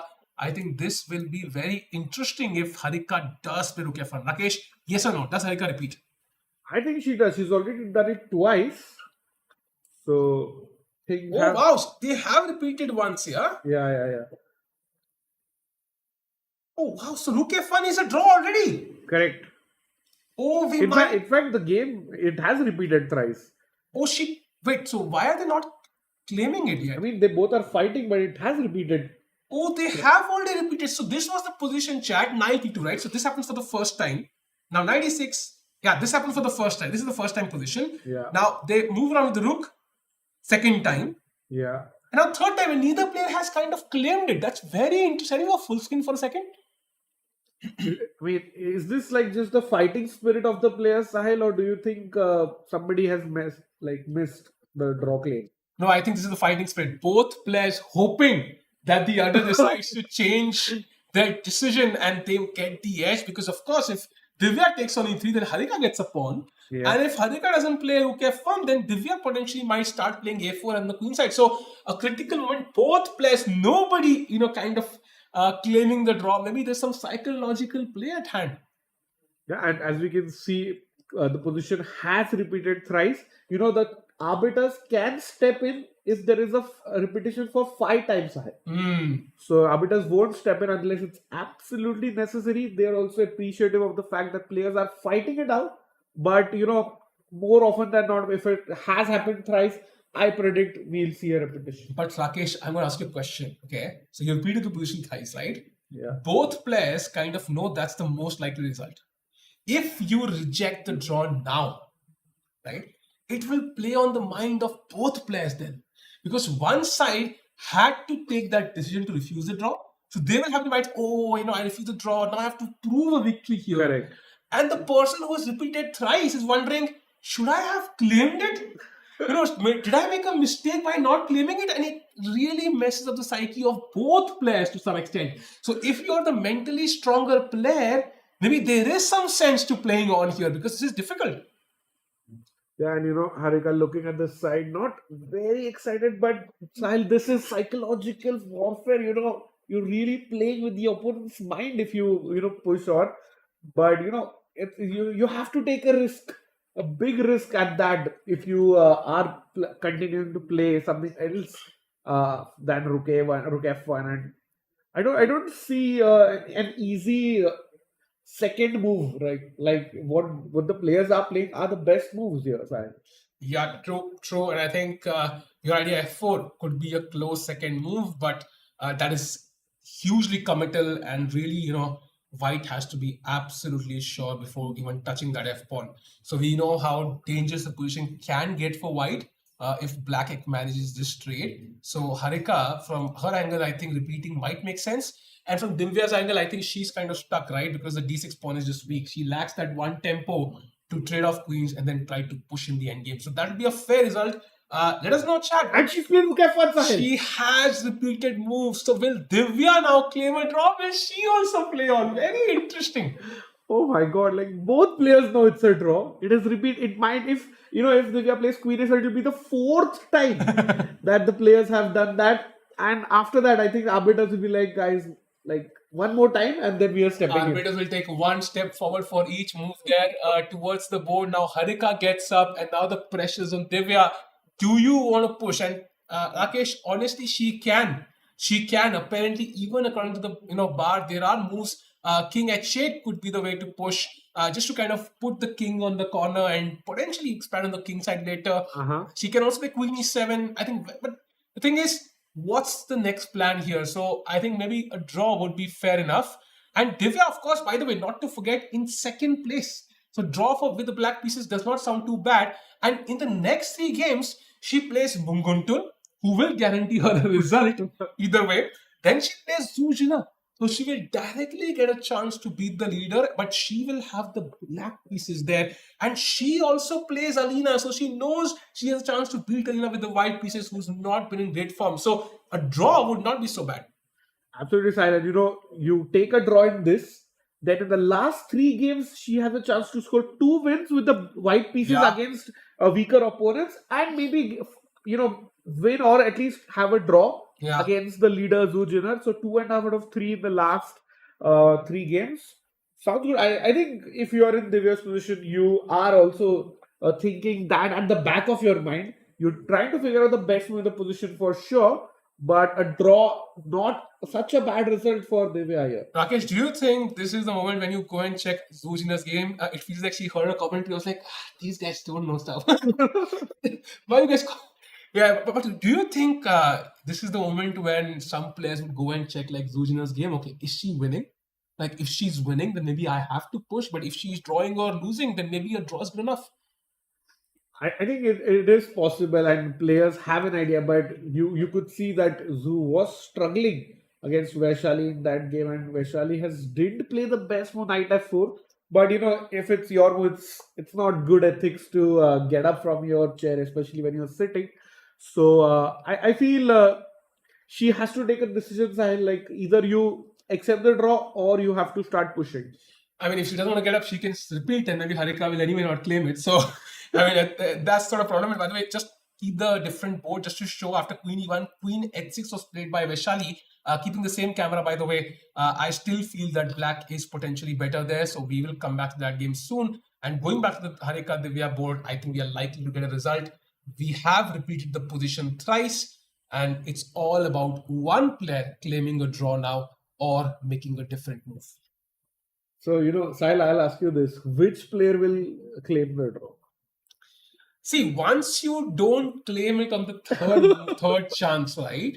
So that's a difficult choice because now I think maybe we just see the arbiter claiming because likely you repeat it at the third glance. So I would say either Divya claims now or we have the arbiter coming. There's no other option. Yeah, and I don't know if as white you think that it's not possible to improve your position, you should claim a draw, and even as black doesn't matter. So. And to be honest, I see more plans for black here. There is that f4 plan, Rakesh. But somehow I like that, there's a good bishop on f7, a4 plans, king h8 and expand on the king's side, the knight d4, knight f4 ideas. So if I have to choose a side, I might just choose the black pieces. And I'm pretty sure both players understand that. And that d6 pawn is the only thing that gives white some level of equality. So from where I sit, I think Divya probably has the slightly better practical position. But she doesn't look happy for some reason. You could see her, face there. She's not very happy. Maybe she thinks she has a few chances, but she will have to take some risks, Sahil. Rakesh, I think maybe she missed that rook f1 idea or underestimated that move to some extent because that is potential.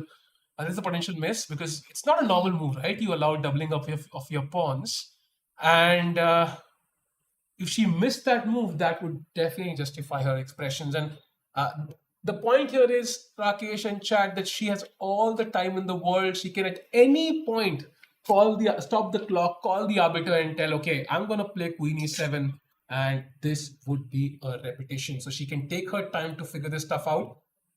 She can do it also when she has 1 second left. Yeah, because it's already been repeated. So there is no stress whatsoever. And I guess it happens, right? So sometimes you have a draw in hand and you might even know you're slightly better, but you're not that confident about your position. Your intuition tells you should push, but you're not so sure. Then sometimes you let your clock run so that you can convince yourself better that, okay, now I have more time also to push this. So let's just kind of, I have done this multiple times. Yeah, and that is the only reason you are a time travel addict, Sahil. We have an amazing scene, out of the blue. What an amazing piece of production here by our wonderful producer. We see 3 cams on the chessboard and our sponsors. Yeah, I think he clearly doesn't love us. There's no commentator camera there, but just kidding, of course. As of now, we can see the players from all 3 angles. We can see if Harika has a seat, we can see her expressions, we can see Divya's expressions, and we can also see the board. So amazing production there. But yeah, and I think Sahil, you mentioned about convincing yourself. I think she's in that situation right now. Yeah, she's trying to convince herself that, okay, draw is okay, and maybe I missed one move somewhere. And to be honest, the position is still equal. Yeah, Harika has smartly put the knight on e2, and it controls all of those active squares. And to push here, maybe Divya will have to take a risk. Does she want to do that against Harika with the black pieces? I think that's a decision she has to make. And if she wants to play on, she should do that right now because there's no point wasting time. Yeah, you don't want to come under 10 minutes and then not make the draw. Yeah, that'd be really, really sad. And by the way, as she takes just one look at the Humpy game, because stakes have risen dramatically, knight e2 and g5 was played. by Humpy, and here apparently knight to g3 was the best move, using this pawn pin, removing the queen. But she plays pawn to g4, and Rakesh, it might attack the queen for a move, might look cool for a move, but h5 and other attacks are coming anyways. And I mean, what does white even do? If you play pawn to d3, for example, h5, let's open the king side, and white cannot. D3 played, by the way. Oh, d3 play, so h5, this is over, I feel. This is completely over, Sahil. And while we analyze this game, just request to the producer to let us know if Divya's game finishes. But Sahil, G4, G5, we saw this in Alina versus Salimova also. But that was completely different. Both players have chances. In this, what would you rate Humpy's winning chances here? 100%, I would say. With the time that she has, 18 versus Mungutul, if they both played 100 games from this position, she wins 100 games from here. I mean, the moves are so logical. H5, you could have 30 seconds on the clock and still win this as black. The move is so logical. H5, what do you do? If you play H3, for example, I can take and put the queen here and it's over. If you for example, take on H5, rook takes H5, very important, not taking with the queen and trading queens off, moving the bishop, doubling up. I mean, this is, G4 is incoming. I mean, I'm missing moves at this point. It's so easy to win this. I think Mumut will also realize this is completely over. By the way, going back to the Divya game, because Harika is sitting on the board and Queen A7 played, so no claiming of draws there. And now we have repeated the position 4 times, chat. So very rare this happens. So this was the position. Imagine this position, yeah? Rook F1 now, Queen A7, Rook D1, Queen C7. So we have repeated once. Now Rook F1, Queen A7, Rook D1, repeated thrice. And now Rook F1, Queen A7. So Rook D1 and Queen C7 repetition. What, 4, 5 times? I don't know. 5th time. And I think this is just kind of bizarre. I've never seen this style. Actually, I have seen this, but not maybe in your games. Yeah, in my games I've seen this. At the top level where, it's so... And, in fact, Divya played her move and got her from her chair and left. So there's like no time where the players can communicate. You normally, when in our level, our games, we do that eyebrow or that shrug to the opponent without saying anything, and it's kind of like, bro, draw. Yeah. So chat, question for you. Will the arbiter step in at some moment, or do you think one player will came a draw? Will one player push on, Rakesh? Yeah, that is very unlikely, because we see Harika play and Rook D1 played. Let's stick to this game. I think we will see a draw, and Divya just giving a look there. I think now Divya will play Queen 7 and they will look at each other and they will just agree to. Can we go full screen, please? Can we go full screen with the main angle? Because I think this is about to play Queen C7 and it will be a draw. Harika, of course, still kind of calculating. But I think this is a draw. And but you saw Sahil, Divya took like 7 seconds staring at her score sheet. And Harika again gets up. Oh my god, what is happening?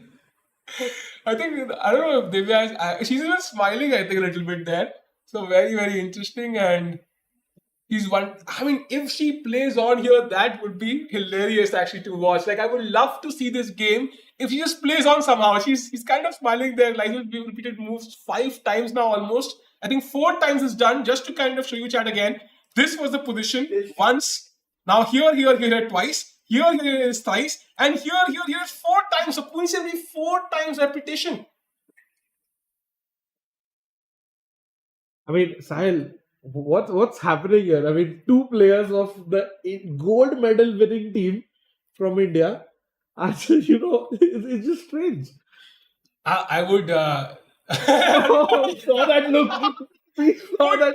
She shook her head. By the way, would love to get Divya, if possible, and ask her about this. That would be amazing. What was going through your mind? But as of now, we can see Divya calculating what to do. She's smiling. She knows, something's up. Yeah. You look at Divya. I mean, she knows it's a draw. might claim the draw, or she might just play the move and let the arbiter come in. The best thing to do here would be, from at least a spectator point of view, would be to play on with something else. That would be amazing, to play like Queen E7 or something, just to kind of continue the game. It would really just change the vibe of the entire game, and somehow the stakes would be very high, because after repeating 4 times, Rakesh, the game goes on. That's super rare. That is very rare. And Divya is she thinking what she could have done better, or is she calculating something new, Sahil? I don't think she's calculating at this point. Yeah, she has seen all of it. Let's see what happens.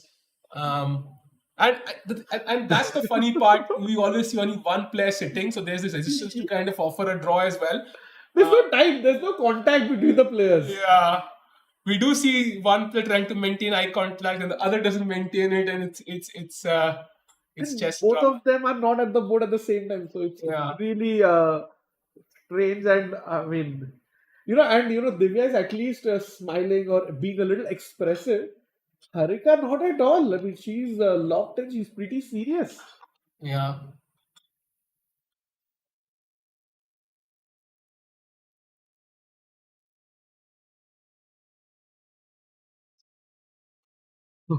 Oh my God. It's So have you seen anything like this? I mean, I'm just perplexed at this. I might have seen it again. I think not at the top level though. I think if she plays on, do you think that would be a bold statement, Sai? But it doesn't look like though she's in that zone. Yeah, you don't want to be like in time pressure also, right? Like, yeah, she has 21 minutes. So if she wants to play on, she has to do it quickly. She can do it. Like, there are options there. She will not be worse if she avoids the repetition, and either side won't actually. But I think a draw would be a fair result for both players. But I think from Harika's perspective, Rakesh, I think her chances to win the event would go down drastically, because she will go to 3 points, and at least we can expect one player to be on 4.5. So 1.5 points behind with 3 rounds to go. I think her chances to finish first would definitely be very good. Yeah, that's true. And, she was the bronze medalist at the last Grand Prix. So definitely has some Grand Prix points and maybe an outside chance. But I think she's playing the position. She's not too worried about the standings and so on. Yeah. Meanwhile, Chad, while keeping the same, can we have the board as well somewhere if it's possible? But meanwhile, just me update all the games. Seloma against Polina seems to be still equal. Harika, Divya, of course, it's equal as you can see. Humpy completely winning. H5 has been played in that game. Zuj, is apparently slightly better against Vaishali. So as soon as we have this result, jump to that game quickly. Vaishali has 12 minutes. 12 minutes for Vaishali. So that game is sharpening up. And Alina Kashniskaya is again worse. So the stakes are rising, Rakesh, and 4 results might even be possible. Yeah, and you see Divya thinking there, how do I or when do I offer a draw? Because position is repeated 4 times, Sahil. Now there'll be no offering of draws. They are going to repeat 5 times, and the arbiter will step in. I think it's time to go home. Like, girls, come on, let's finish this. So yeah, we can see Divya there sitting, but I mean 19 minutes now. Now you have to go for the repetition. You don't want to be under time pressure. Yeah, because if you take it too far, and what if Harika changes the move? Then you have to defend with less time. I've done this, Rakesh, once. So what I did was I had repeated moves against a low-rated player 4 times, and then I had 19 minutes. My opponent had 20 minutes. I thought for 17 minutes, thought in quotes, hoping he would not repeat the 5th time, because I'm giving myself a time disadvantage. Yeah. He still repeated. I was really hoping he kind of plays on. So I have tried that once. So, but I don't expect Divya to try it. I mean, here the ratings are pretty similar. Yeah, I mean, also the levels. Like you said, you were playing a lower rated, and was that like 1300 versus 1100 or something, Sahil? No, I think FIDE increased the ratings, right?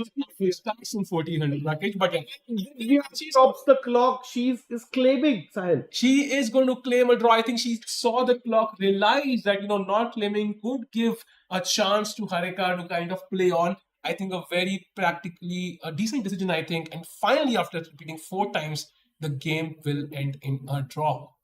And yep, we see handshakes, both players agreeing that this was a draw.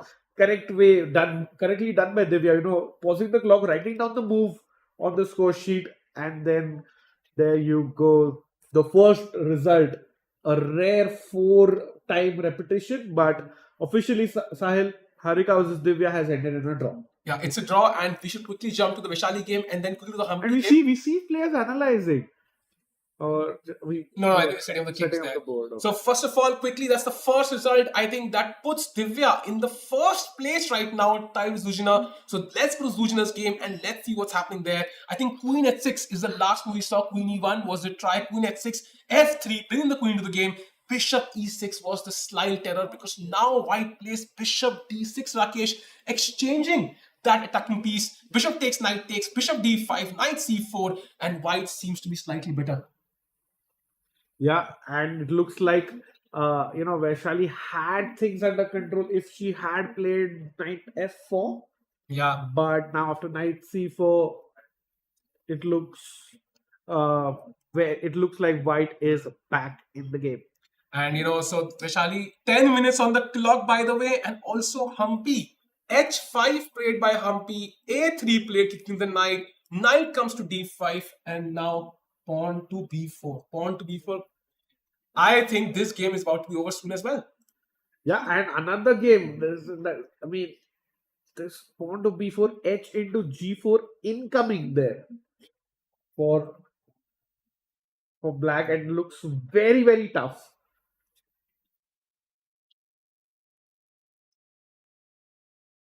As we see, Humpy think we'll head, looks really over for Mugundul because black wants to open up some files on the H file at G4 incoming. Even if white plays pawn to H3, you still capture the pawn, and looks very, very tough. So Rakesh, what's the best defensive try for white here? What is the best potential move I can do to delay the game? You tell me. I don't know, Rakesh. I think for me, I think it's pretty much over. So probably, I don't even know. B4 played, yeah? Yeah. Give me some idea to develop the bishop somehow. In fact, at this position, white is simply playing on the, just by pure inertia because 16 minutes left on the clock and 19 moves played. That means 21 minutes. 21 moves have to be played. It's more than one move a minute. And 99 accuracy by Humpy. Oh my god. And I would say the time situation, the accuracy, the momentum, this should be over. I think King D8 feels like a very logical move to me because after H takes D4, Queen G4 is checked. So I want to take on G4, open the H5, but I avoid that check on G4. So I love that. I think that could be one idea. Also Bishop E7, yeah, connecting rooks. White is not really threatening much because even if you play B5, yeah, you're blocking your own bishop as white. And I can just move my knight to D4 and just attack your queen, and that opens up my bishop towards your queen. So do you really want to do that? No, I really don't want to play this position as white. It's really, really tough. And, B4 white is threatening maybe to push the pawn or get the bishop out in this on this diagonal to control the D4 square. But I think if you're up, you just are already starting to calculate pawn takes pawn, or just king goes to the side to avoid that queen G4 with a check. So looks very, very tough for Mogundul here. Humpy is actually spoiled for choice here with all options looking really, really good for her. And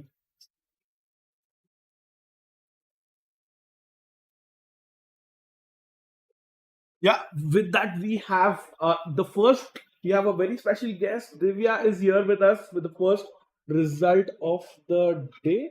So Divya, how was the game today? I think the opening went well in my favor. I think I managed to get quite a good position, but I'm not sure if taking a draw was the right decision. And I wanted to push. Yeah, Mhm. Yeah. So just if you could we have the board up as well.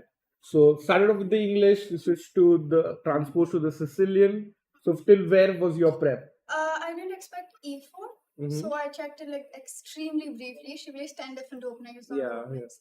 So didn't expect this, and I just knew the setup that I had to go for. Mm-hmm. And yeah, okay, just normal stuff. I was just developing. Then at some point, I wanted to rearrange my pieces, but then I on d4 with the close. So good. And actually, I was always worried about some f4. Yeah, 4 break. Yeah, even here, I think I was considering f4, 96, 92. Like this f4, I was not liking at all. Mm-hmm. And I thought that I could go for like c5, f5, c5, f5, knight d4, knight c3, and I was not sure how to push here further. And then also she was getting g4, g5. So the last position quite confused me. Mm-hmm. I felt like I should be better, but I was not sure how. Am I better? No, it is slightly better, like 0.3 for you. Around, yeah. I was calculating c5 so much. So I think rook b8 was an option, bishop h5 was an option. So I thought she'll just give like play knight g3 and go back. Yeah, exactly. And So that's I why didn't see rook the f1 point. was nice. Does c5 work? Yeah. Like it's only you who can push. Yeah, I was not sure if I should have pushed because I didn't see the continuation for me. I was checking some knight c3, and here I was checking bishop d3, also a4, and I was checking a lot of things for her. And technically I should have pressed. Maybe practically it could have been good, but I was afraid of this f4, f5, and then something on my king. The threat is bigger than the execution. Yeah, very true. But Divya, apart from the position, was something going on in your mind with regards to your pairings in the later games? Sorry? So like your pairings in the later games, if we just showed you have like 2 games with the white pieces with players who are relatively low rated or not in form. Was that playing on in your mind? No. Just for the position. So then just a quick question about the game, because we were seeing on the camera like you were playing the move getting up from, then Harika was doing the same. What was really going on? You repeated for 4 times, I think. Okay, I was not happy with this. After she went rook f1, I was happy with this position, but I was not happy with when my queen was on c7. So every time I thought that she would claim, she wouldn't claim, and maybe she thought I would claim and I didn't claim. And we just ended up repeating. She actually looked quite upset. I'm not sure why. So it was like, and both of you wanted the other person to continue, right? Yeah, I wanted her to switch. She wanted me to switch, but I think she should be happy with the draw. It doesn't look like a great position for her. Yeah, and I think rook b8 or something for you is a better chance than her pushing f4. I saw b8, but my problem there was f4. I don't know, maybe I miscalculated or something. And overall, would you say you were happy? I just got low on time, and after that, I didn't want to. We saw you were smiling. You looked up, then you stopped the clock, and you were like, okay, this is it. Yeah, You're claiming. If I have 15 minutes to play this position, I would much rather. And then if she plays f4 suddenly, then you have to play time pressure. And that's the move that I didn't like. So yeah, and yeah, definitely your Olympia teammate with the gold medal. So finally, all in all, good result, and we wish you all the best for the next 3 games. Thank you, Divya. And we'll head off into a very, very short break, and we'll have action because Humpy is very close to winning, and Vaishali might also spring up a surprise. We'll be back very soon.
Welcome back.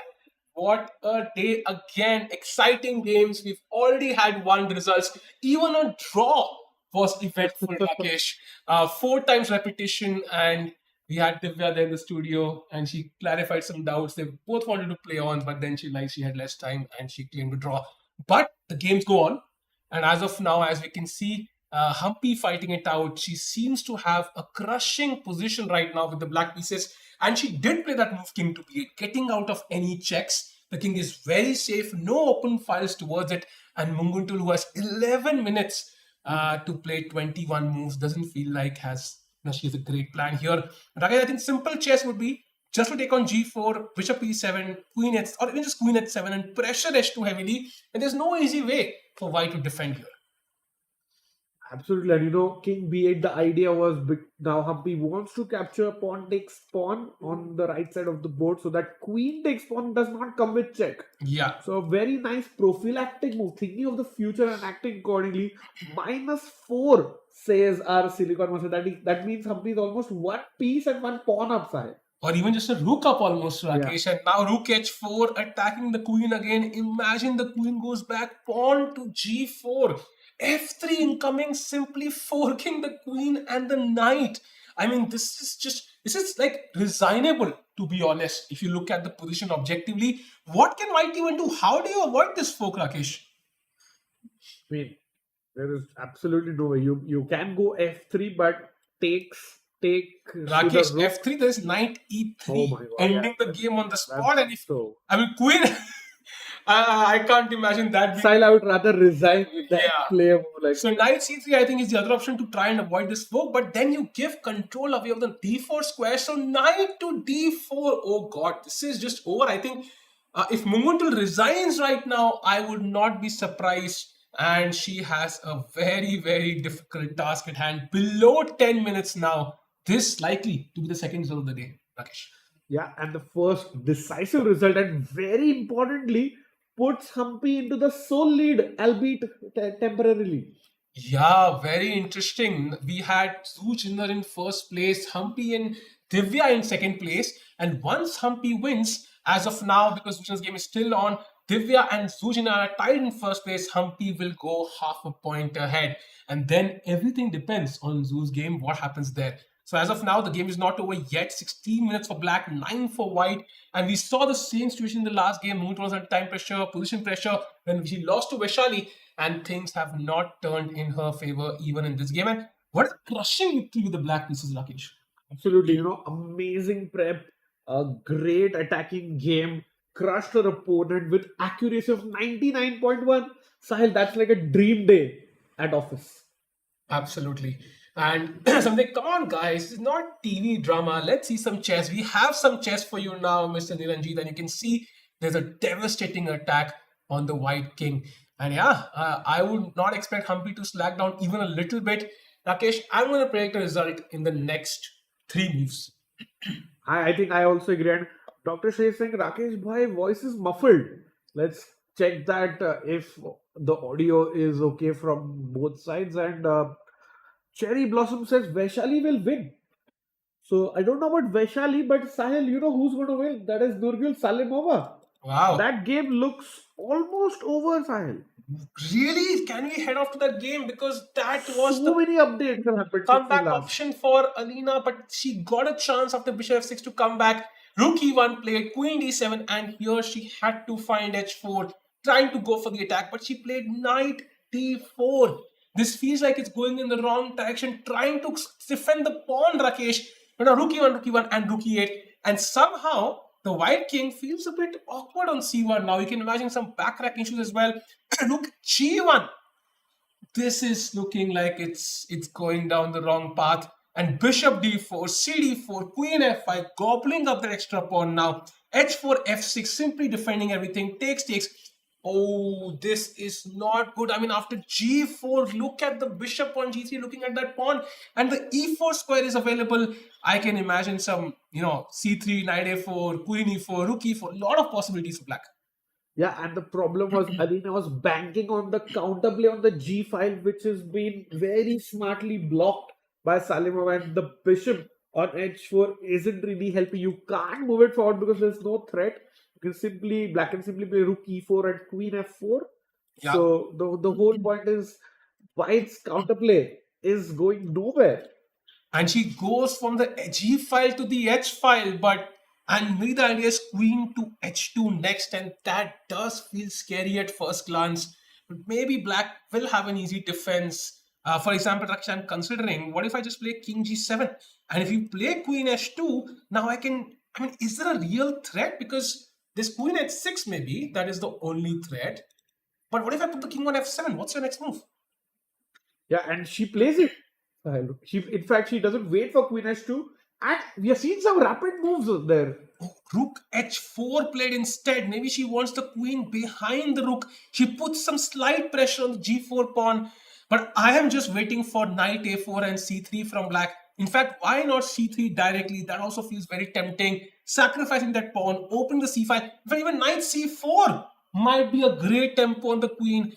For example, c3 Rakesh, queen c3, rook c8. And look at the pressure on the c2 pawn. Let's say queen d2, knight c4, another tempo. Queen e2, then this just feels like... e3 is also like deadly. But yeah, I agree. Just so much pressure for black, and it looks very tough for Alina to hold this side. And she doesn't have much time on the clock, and this tournament is definitely not going in her favor. 1 out of 5 points, 2 draws, 3 losses, and Nurgul seems to be in charge in this game as well. So, Rakesh, if you've had that sort of tournament, right, and Alina, of course, is not like a lower seed here, she's very strong.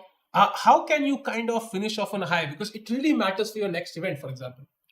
Yeah, very true. And it's like maybe sometimes they say stop the bleeding and try to get a few draws in. And Alina was there at the day trip yesterday done by the local organizers here, where they showed some nice sights of Pune. So she's trying to get out of the chess zone, try to get a little bit of fresh air in the city, but unfortunately things are looking sad for Kashlinskaya.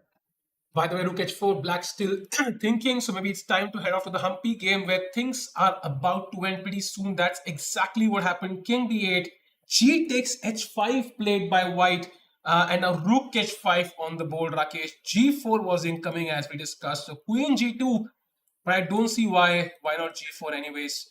Maybe just bishop e7, rook h8 also feels very, very strong. And 7 minutes for white. I think this will be the next result. What do you think? Yeah, this just looks over, like pawn to g4, pawn to f3, and the advantage of for Humpy is it's not that she's just better, but the moves are so easy to play. Yeah, and you can see that by the time she's taking, she took like 33 seconds for her last move, Rakesh. And if you look at the accuracy, 86.2 for white, 99.1 by black. Any player in the world would be extremely glad with that accuracy, and that tells you what a high class game this is. Absolutely there, and only 7 minutes left for Mungundul for 19 moves. That kind of time pressure is unheard of, Sahil, at the top level. Yeah, extremely difficult, and it's not like the position promises much. She's of course thinking, how can I put up some resistance here? Because the last thing a winning player needs is resistance at the last moment. It really kind of challenges your mindset there. Even then, I expect Humpy to kind of crash through, but we're trying to come up with the best way to offer some counter attacking chances there. But it looks difficult. 14 minutes for Humpy now. She also going down on the clock, but her position seems to be pretty nice. Wow. I think just go g4, yeah? G4 also looks very strong. I think you kind of just keep moving forward. But I also like bishop e7, Rakesh. It's a simple threat. Rook h8, rook h2. What's your move? There is no defense, right? I see no defense there, absolutely. It's like really, like black's moves are so easy. Yeah. She was about to touch her bishop, I think, and then she pulled her hand back and bishop is on the board. It has been played. The best move in the position. And now rook h8 is a huge threat. If white, let's say plays bishop b2, rook d h8, you can pretty much resign. So what is White's last hope? Is there a certain move she can play? Maybe knight c5. Yeah, but opening up the bishop here doesn't feel That's very. great news. Yeah, This is great news, Sahil. yeah, great news for Humpy now. Bishop e7. And imagine, chat, sometimes people say, why do I develop pieces? I need two pieces to checkmate my new opponent who lives, next door. But now you realize, even in this devastating attack, Humpy brings the last piece into the game. How important it is to use every single resource you have. And that's exactly what she's doing. She can play g4, also winning. But she decides the best plan will be to get an inactive piece into the game. Let's get to h8 and utilize that rook as well. Yeah, very simple yet powerful chess by Humpy. And what an important win, Sahil, for Humpy, because remember, she has to win the tournament in sole first place to have any chance Yeah. of finishing in the top two in the FIDE Women's Grand Prix 2025. Yeah, Modit asking, FIDE channel or Indian channel? LOL. I think it might feel that way because 4 out of 10 players are Indians. So most likely you might see an Indian game on screen. I think, Sahil, that's the case now all over the chess world. Yeah, you can see, pick any tournament, you'll probably see an Indian favorite there. I think we saw it in the Olympiad. We saw a new world champion In the candidates, even World Rapid World Blitz, Rapid, Humpy won. So I think that's a trend we are seeing now. But as of now, this game does not prove anything on the contrary. So Bishop e7, Mumutul trying to calculate 5 minutes for her. Rakesh, is there a last move she can try, a last trap that she has? What would you play as White here? very tough question. Like there's no counterplay side, or there even Black's king is safe. It's not like some check, or I can try for, or I can pray for some move that Humpy misses, because even like the top 5 moves are winning for Black. Yeah. So Because I was thinking maybe I have like, knight c5, just that, after takes the b file opens up, but I'm simply not in time. Yeah. I mean, the rook d h8 and you're already crashing through on h2. This is exactly. rook b1. I mean, for example, just show you rook b1, rook h2. And why is this move so strong, by the way? Let's say simple queen h2, rook h2, king h2. And usually these two rooks are good enough for the queen. But here the king is not safe. Simple queen h5. The knight is also hanging. Let's say king g2. And let's say king g1. I will not even grab the knight. I can even bring more pieces into the game. I could literally play anything, Rakesh. Even g4, a move like g4 on the board feels very logical and should be winning. Yeah, pawn to f3 is just checkmate, yeah? Yeah, that also looks very strong. Even g4 should be winning. Queen g4 check as well. Lots of moves possible here. So the problem is material is not a problem. The problem is the king's safety, and there seems to be no defense with these pieces kind of absolutely useless as a defensive resource.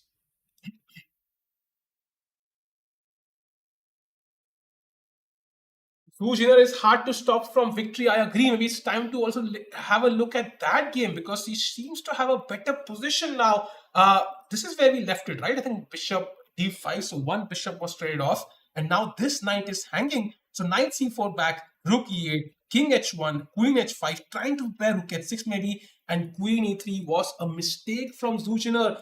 But Vaishali missed the moment. Knight f4 was the only move. She played knight h4 instead, allowing knight d2, solidifying these weak points. And now after rook g6, rook f2 is the only move, but that does guarantee a better position for white. There is still pressure though, Rakesh. I can imagine, lots of tactics in the air. But as of now, Zujiner seems to be in charge. And look at the clock, 4 minutes for Vaishali with 18 moves to play.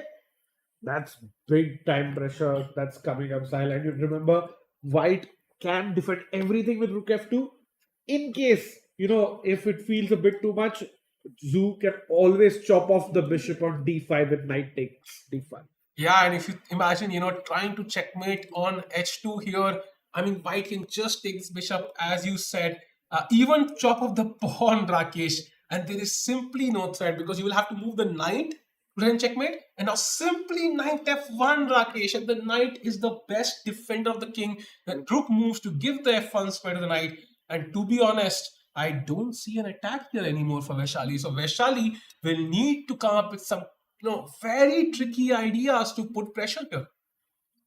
Yeah, and if White's defense is so strong and Vaishali can't keep the attack going, the queen side is just over and rook f2 played side. Yeah, Zuziner will not give up and she keeps coming up with those amazing moves. What a talent, Rakesh, saving that, that game in the last round, coming back from literally a lost position. And again, here wasn't a huge pressure from Vaishali, an attack on the king side, and she plays pawn to f4. And that's a crazy move, Rakesh. Apparently, queen a7 is the only winning move for white. But an obvious one. What else do you play? Yeah, I think she is going to go for it. And just a quick variation of amazing queen takes pawn. Vaishali's idea is to go knight f5. Yeah. And let's say you play even a move like knight takes d5 is almost closing it because queen takes h2 or knight g3 Knight g3 check, first is even king better. g1, queen h2 check, a queen sacrifice. That's Vaishali's plan. King h2, rook h6, king g1, and rook h1. A brilliant mate. Rakesh, that's such a puzzle rush moment, but will white fall for it? Very unlikely. Very unlikely, but that is why you have to be solving those puzzle rushes. And f4 queen a7 is pretty normal, Sahil. Knight, let's show it out. Yeah. Knight f5, the knight g3 check is a huge threat. Yeah. And normally, we play this waiting moves or we say pass or a4 moves, but this time white is actually capturing a piece. Yeah. So white has to be very careful and play something like a move like I think king g1 here. Yeah, king g1 possible, even knight f1. I like that. Also, Yeah, knight f1 is e3 square, Rakesh, knight f1, very, very safe. Knight is the best defender of the king, and it can prove that fact again. So, still some level of attack here, Rakesh. But first of all, white has to grab the pawn on a7. If you play queen c5, for example, knight f5, and you can see how white did not get the pawn, and still there's some level of attack. So, the fact that this position is equal tells me Vaishali still has some venom in this position, but she has limited time. We'll come back to this soon. Meanwhile, is there an update? There's an update in the Alina Durgal game because white has somehow struck back a little bit, Rakesh. Rook h4, knight c8 played, the knight potentially coming to this brilliant e4 square. Queen h2 and now knight e7. She did not move forward with her plan. She was worried about this check, but it was not a point to worry because king e6, and if any check, there would be knight to e4 blocking everything. So, yeah, I think maybe white has another chance here. Yeah, I think so. And maybe Nurgul under 9 minutes, Sahil. Yeah. That's what maybe may cause the little inaccuracy there. But this game can go to the Humpy's game quickly because we have a move c4 there. Yeah, so c4 attacking the knight, Rakesh. I mean, I can move the knight if I want to, like knight d6. Yeah, gaining a tempo, but I think rook dh8 would just be the cherry on top. And 2 minutes 57 seconds for white. And Humpy is not. She plays it. She plays it. Rook d8 played brilliant move. f3 immediately on the board. Oh wow! But I think rook h2. The idea is to stop that attack on the knight, right? So rook h2, queen h2, rook h2, king h2. There is no attack on the knight here. The knight is now safe, but king, let's say g2, g4, Rakesh, and this is completely winning. I mean, you might grab the knight here, but queen h3 check, king takes, and g takes f3, and this is where I think white probably has to resign. So, and Rukish was a brilliancy, by the way, from Humpy. Wow. Just shows she's great. And Sahil, I mean, I have normally always seen the accuracy of a player fall down, but the chess.com cap score has increased from 99% to 99.2. Wow. Now. Wow. I mean, she's just not giving us, like, she's playing flawless chess. I mean, what a game here. Not a glimmer of hope for Mungundul. And, I think with every move, Humpy's position is getting, more winning. And I don't see this game surviving more than 5 moves. Rakesh would love to know what Humpy's live rating is. Because she must be gaining a few points in this tournament, and today will also be one of those days.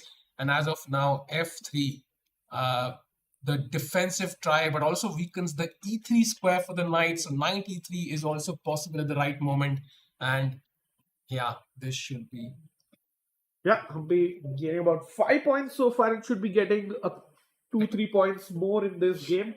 But yeah, it's more than the points. It's the Grand Prix points that Humpy is looking out for. She'll be world number 5, Rakesh, after this game. Yeah.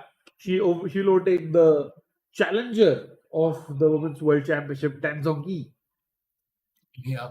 And I think she has probably calculated till the very end until she has a decisive, I mean, she already has a decisive, but I think material wise, and she is taking that final thought, final line, final calculation on how to finish white off in the best way.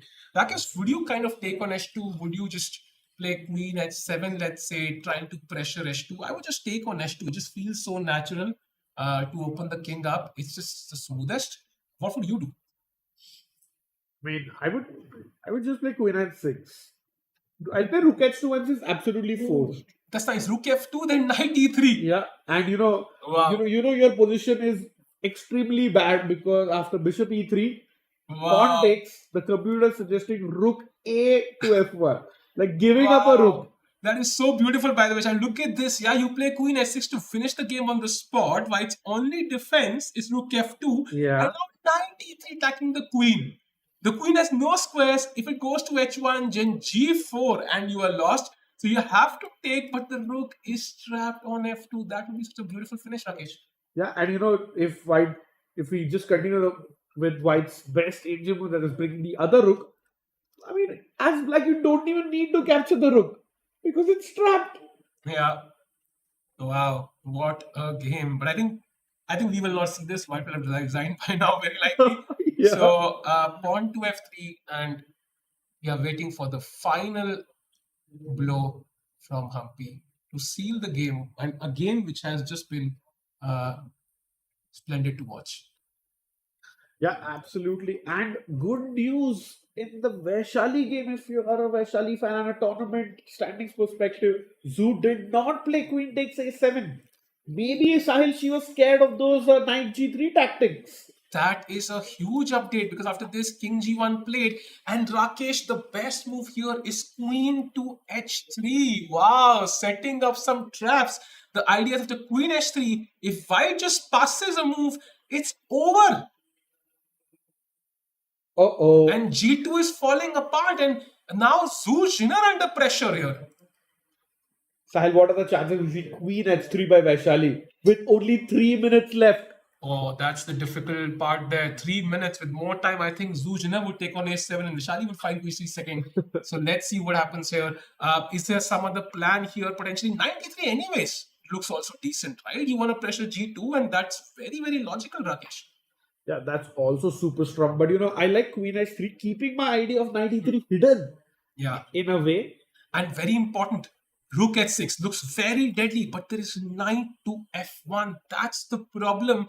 That's the main idea for white to defend everything. And you might play knight e3, hoping that, I will take here. But white will instead take on d5, and somehow you can imagine some checks here. So this looks difficult. I would say both players under huge pressure.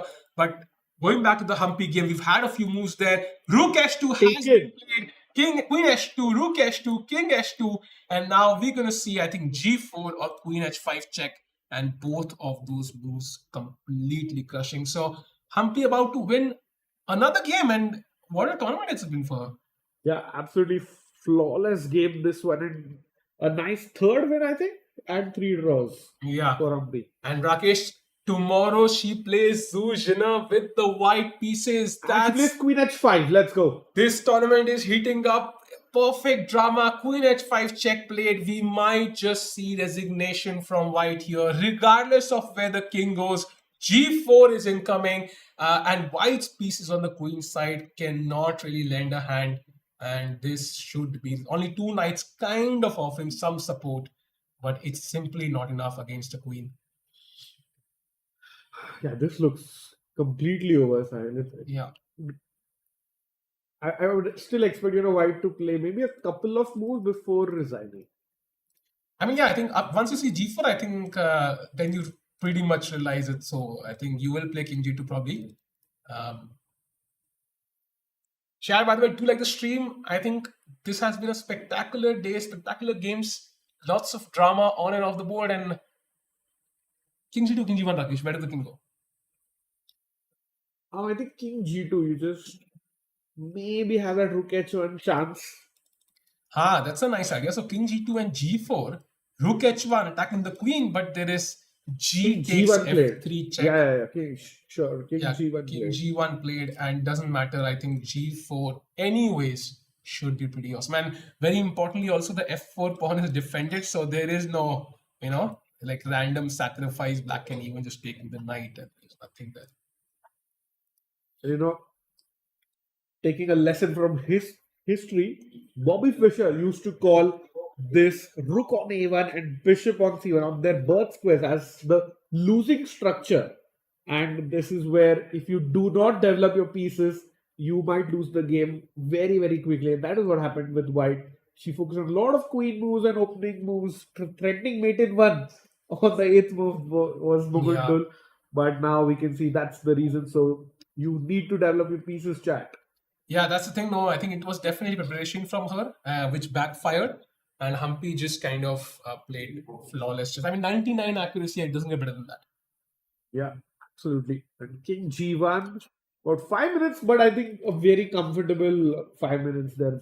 I wouldn't be worried at all. Yeah. And G4, by the way, if you do take the knight, we've seen this before, but simply G takes F3. The knight is now hanging, has no squares.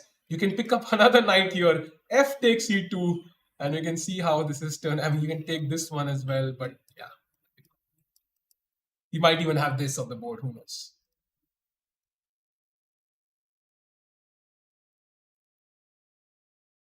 Yeah, Humpy going to the lines again, making sure there is no chance for her opponent to create any counterplay or even drag the game.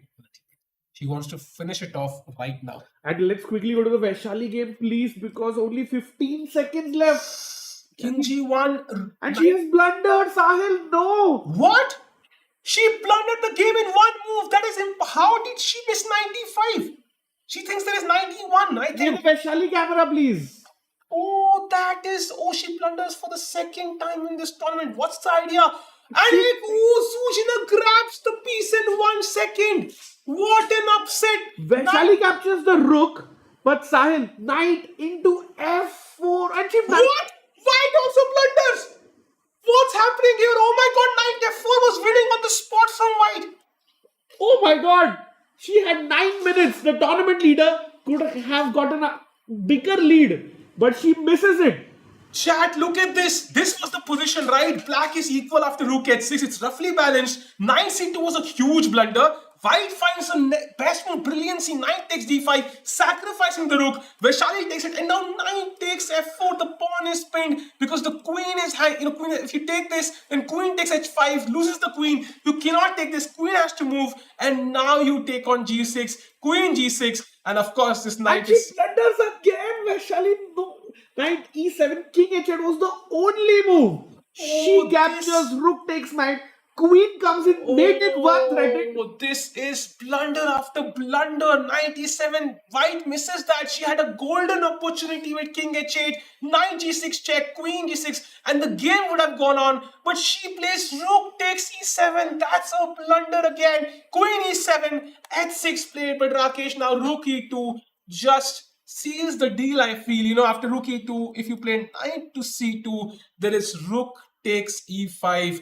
And what does the queen do here, Rakesh?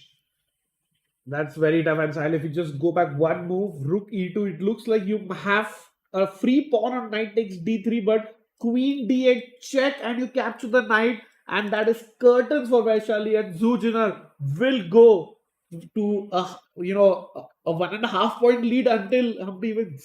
Wow, that's a turnaround. I think, luck definitely on Zoo's side there in the last game. And here, that's what you sometimes need to, win such competitive events. And as of now, queen e7, h6 played, and rook e2 seems to be the only winning move, which, Zoo is likely to find. What a turnaround. So many blunders, Rakesh. I think this game will take some time. Maybe it's time to switch back to the Humpy game where we have a few moves. G4, a brilliancy played. Another brilliancy by Humpy. Wow. Sacrificing that piece on D5, which was captured. And now G takes F3, opening up the white king. White can take a bunch of minor pieces, but the king will be lost. And I think this game will be the next one to end. And Vaishali, when she goes back, she will not be happy with that position, Rakesh. Not at all. And I think Sahil overall she missed knight coming to f4 twice. But something that is Humpy has not missed anything today. And Sahil, I expect resignation now. Yeah, I think White will play for a while, but overall, I think this game is over. Maybe a move or two, just to kind of finish matters, but the game is pretty much over. GF3 played, and now the knight attack. If the knight moves, even knight d4 is possible. Queen g4, queen g2 mate is possible. So lots of options. Just under 3 minutes left for Mumundul. Should be game over now. But what a game that was, yeah. I mean, Vaishali and Zuj, like, I mean, this is what happens in time pressure. Yeah. She played the last, she played the blunder move with only 15 seconds left on the clock. So that's pressure gets to the best of us, and except if your name is Koneru Humpy in this game. Yeah. And Sai, can we quickly just have a look at Salome versus Shuvalova? Because how the tide has turned. White was completely pushing in this game, but now looks like Black is winning. This is what we thought, right, Rakesh? We expected this to happen, and that's exactly what's happening. This bishop is completely stuck with nothing to do here. And now Black has kind of focused. A queen a5, rook c2 seems to be immediately played. Wow. So another potential result, Rakesh. This seems to be like we might see 4 results. Very, very likely. And just to quickly show you, if rook comes to f1 near the king protecting, you go bishop to e3. Wow. You capture, queen comes in just one square and it's unstoppable. What a turnaround. And this would be heartbreak for Salome, but I think Paulina will be very, very happy. This is exactly what we thought would happen. The bishop on d6 is a mere spectator as the army falls apart. So, just a couple of moves and time pressure, Rakesh, again causing those mistakes. Yeah, and quickly let's go to Zujina's game because Vaishali has 20 seconds. And rook e2 found by Zujiner. So that means the knight will be lost. And once that knight is grabbed, I think Vaishali will have nothing else to resign. And also, by the way, very important, if you play queen h3, which feels like you're putting pressure on g2 pawn, if rook e1 this mate, but there's a tricky idea. Queen e8 She plays something, knight g2, Sahil. Is that a nice opportunity to make things tricky? No, I think rook g2 does win for white. And just to point out, if, queen h3, queen e8, king h7, queen g6 check, sacrificing the king. Now there is no pin, the queen would have been lost. But knight g2 played, but I think simple rook g2 is also winning for white. And she plays queen d8 check first, which is actually the best move, flawless chess. And then she will take on g2. So Vaishali on the brink of losing that game will not be happy. I think knight c2, I think time pressure basically cost the game. And what a turnaround for Zhu, who maintains her sole lead now and has only one player chasing her because Divya drew her game. True, and the best part, Sahil, they play each other tomorrow. Wow, I think that has to be the star game of this tournament, Rakesh, because it's white for Humpy and she is half a point behind. So if she wins, she takes over the lead tomorrow. And if she loses, then Zhu is basically invincible. And yeah, she will be a champion, but rook into g2. Sahil, you were talking about that little stroke of luck that she needed against Salimova. But what a power-packed performance. Today also, Vaishali not playing a couple of moves when she looked like she had the advantage in the attack going. But this is completely over. I think Vaishali might just resign 10 seconds. She might try a couple of moves, a couple of checks here and there, but this seems to be over. She plays e4 her last try. You have to take with the knight. Very important. If you take with the pawn, there is some queen c5 check, queen c1 check. And there's a twist there in the tail. So white has to take on e4 with the pawn. If the clocks were reversed, Rakesh, there would have been some potential for Vaishali to... No, with the knight... You can only take with the knight, right? Yes, if the clock, if white had 36 seconds, maybe she would have made this mistake. But with 6.5 minutes, I don't expect her to miss queen c5 and queen c1. Yeah.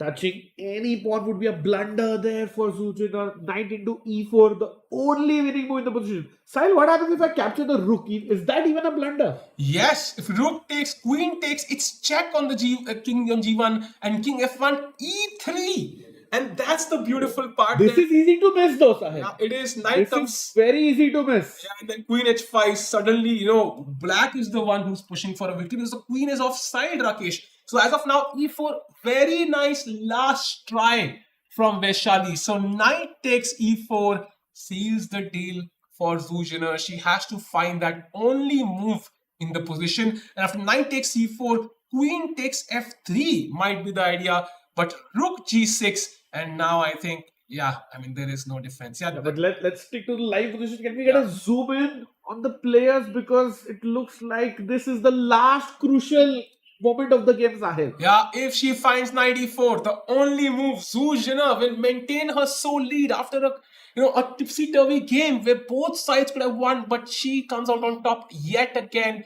and she's had a dream run in this tournament. Beautiful chess, and she needs to take that pawn with the knight and control that c5 square. Look at her, fully focused. She knows it's a move, but she is also. But she's not happy, Rakesh. She does something. Like she's just trying to think of a couple of ideas there. What does she see after knight e4 that she doesn't like? Maybe she missed the pawn move to e4 and she's unhappy that she missed that resource. But she still seems to be winning. An idea, chat, is to take with the d pawn, for example. You can see the bar go down. Queen c5 check. King has to maintain protection of the rook. King f1. Queen c1 check. And you can see how this is a problem. King f2, Queen c5, King f1, and Queen c1. Wow. That would be a brilliant escape from. But I mean, Vaishali also, what a champion. She knows she's lost, but what an amazing last throw of the dice by the Indian star. And knight takes e4 by Zuzhina. The only winning move, Sahil. Only winning move. Vaishali takes on f3, but Zuzhina just flawless chess. Rook g6 only move played, exchanging that active rook. And it feels like the game is pretty much over. If you count the pawns, chat, 1, 2, 3, 4, 5 pawns for black, 4 pawns for white, but white has that extra knight on e4. I think black will give a few checks for sure. Queen e3 or queen d1, queen e3 played. But because the knight is on, e4, it can easily defend the king. As we discussed, the knight is the best defender of the king. So no perpetuals there. And once you take the g6 rook, the queen will come back into the game and everything will happen with checks. Oh, I mean, this is over for Vaishali. Can we have a quick look at Humpy's game, because 30 seconds left for Munguntul. G4, pawn takes, knight G3, takes, queen H3, threatening mate in 1, rook F3, knight D4, bringing all the pieces, rook E3, bishop G5. Wow, what a show of dominance here. Knight F1, bishop takes check. And I think this is about to be over. We might see resolution in this move. She takes for now, but I don't see how that helps. It's mate in 8, by the way, chat. Anybody who's counting, queen G3 check seems to be the start of the end. Yeah, queen G3 on the board. And who's going to win first, Zuzhina or Koneru Humpy? I think Humpy might win first, because there will be a few checks in the Zuzhina game. So Vaishali will fight for a few more moves. But this one, and there it is, resignation from Munguntul, who promises a fascinating chess. But Humpy has won her game. What a crushing performance, a devastating attack with the black pieces. And I mean, the accuracy itself, 99, close to 99, Rakesh. What a game. Yeah, and as of now, she is a tournament leader. Yeah, she is at 4.5 out of 6. And she goes half a point ahead of Divya Deshmukh, who's on 4. So, but you know what, Sahil? That might not be the case 5 minutes down the line, because Zuzhina is completely winning and will regain her lead and overtake Humpy. As we can see, rook g6, queen e3, king f1 played. Wow. Probably the best move in the position side. Yeah, king f1, and I don't think there are many checks available. Queen c1 check, king to g2, and queen c2, knight to f2 should ensure no more checks. So Zuzhina will take her lead back, and we've had two games so far, and one draw, one result. By the way, huge update in the Salome Polina game. It's about to be over as well. Rook f2, brilliant sacrifice incoming. Can we hit the camera? So this was the position, right? And g3 was the only move. Queen g5, queen a6 was a blunder, and rook f2. seems to be winning on the spot. And Sahil, look at the clock. Just played with 1 second on the clock. That's why she got 31 seconds. Time pressure is killing the chances of the players. So rook into f2 check. Can we show quickly what happens, Sahil? Yeah, if you don't take, of course, queen g3 incoming, and if you take this, there's the bishop supports the queen e3 check. Doesn't matter where you go. Let's say king f1, then there is queen f3 check, and king e1. You just take on g3. I mean, you can keep dancing around, but I'm going to capture everything with check. And once the king is on e1, at some point, the bishop comes in and it should be over. Maybe, I don't know, what's the best sequence to finish it off, Rakesh, though?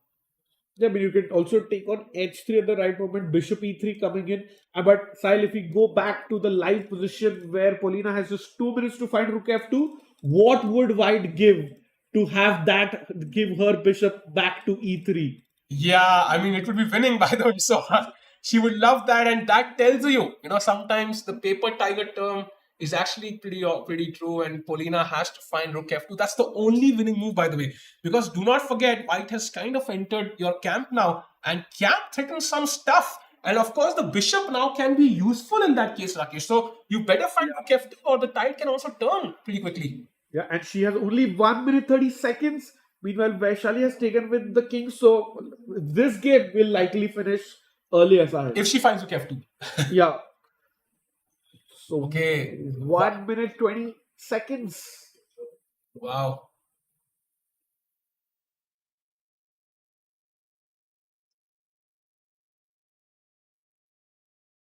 Rook f2 incoming.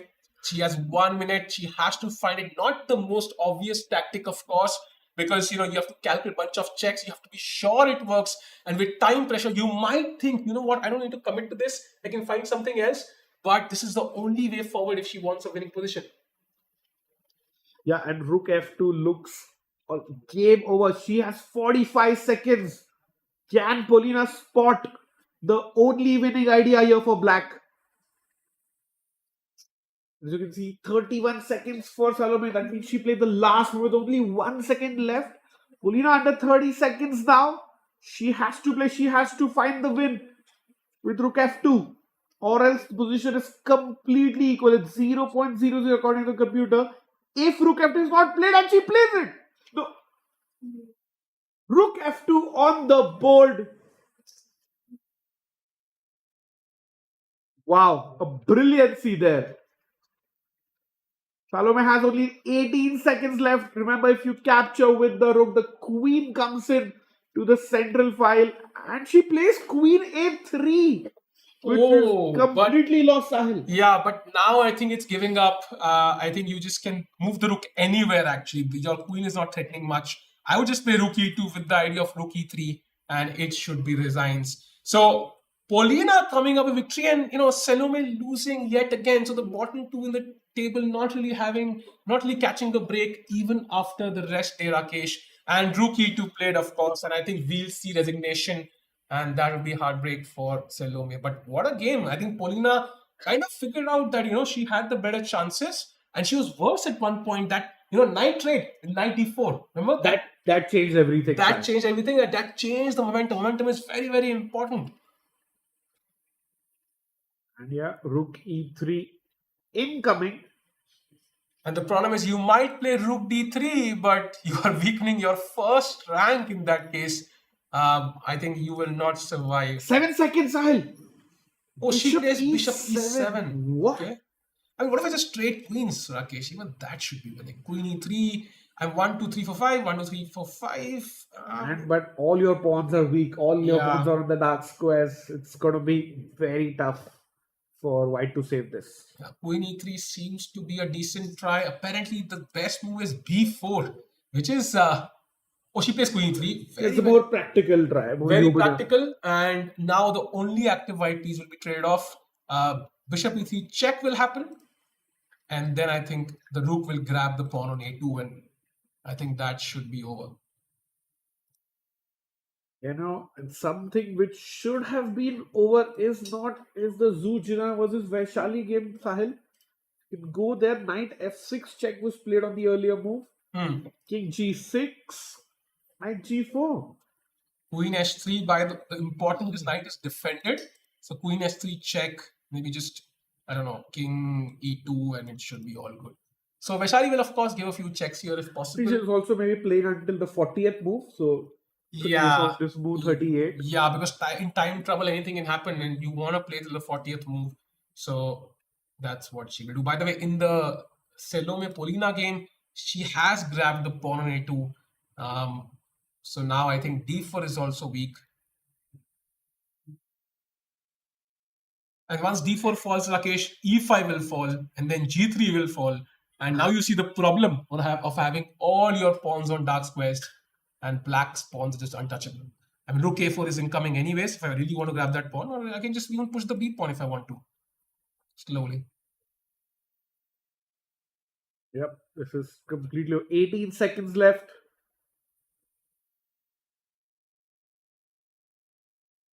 People watching. Naranjit says crazy scenes. They are crazy scenes. And by the way, she did play bishop c5, but honestly, just f4 seems to be winning on the spot. Once my king gets in, I think there is nothing you can do.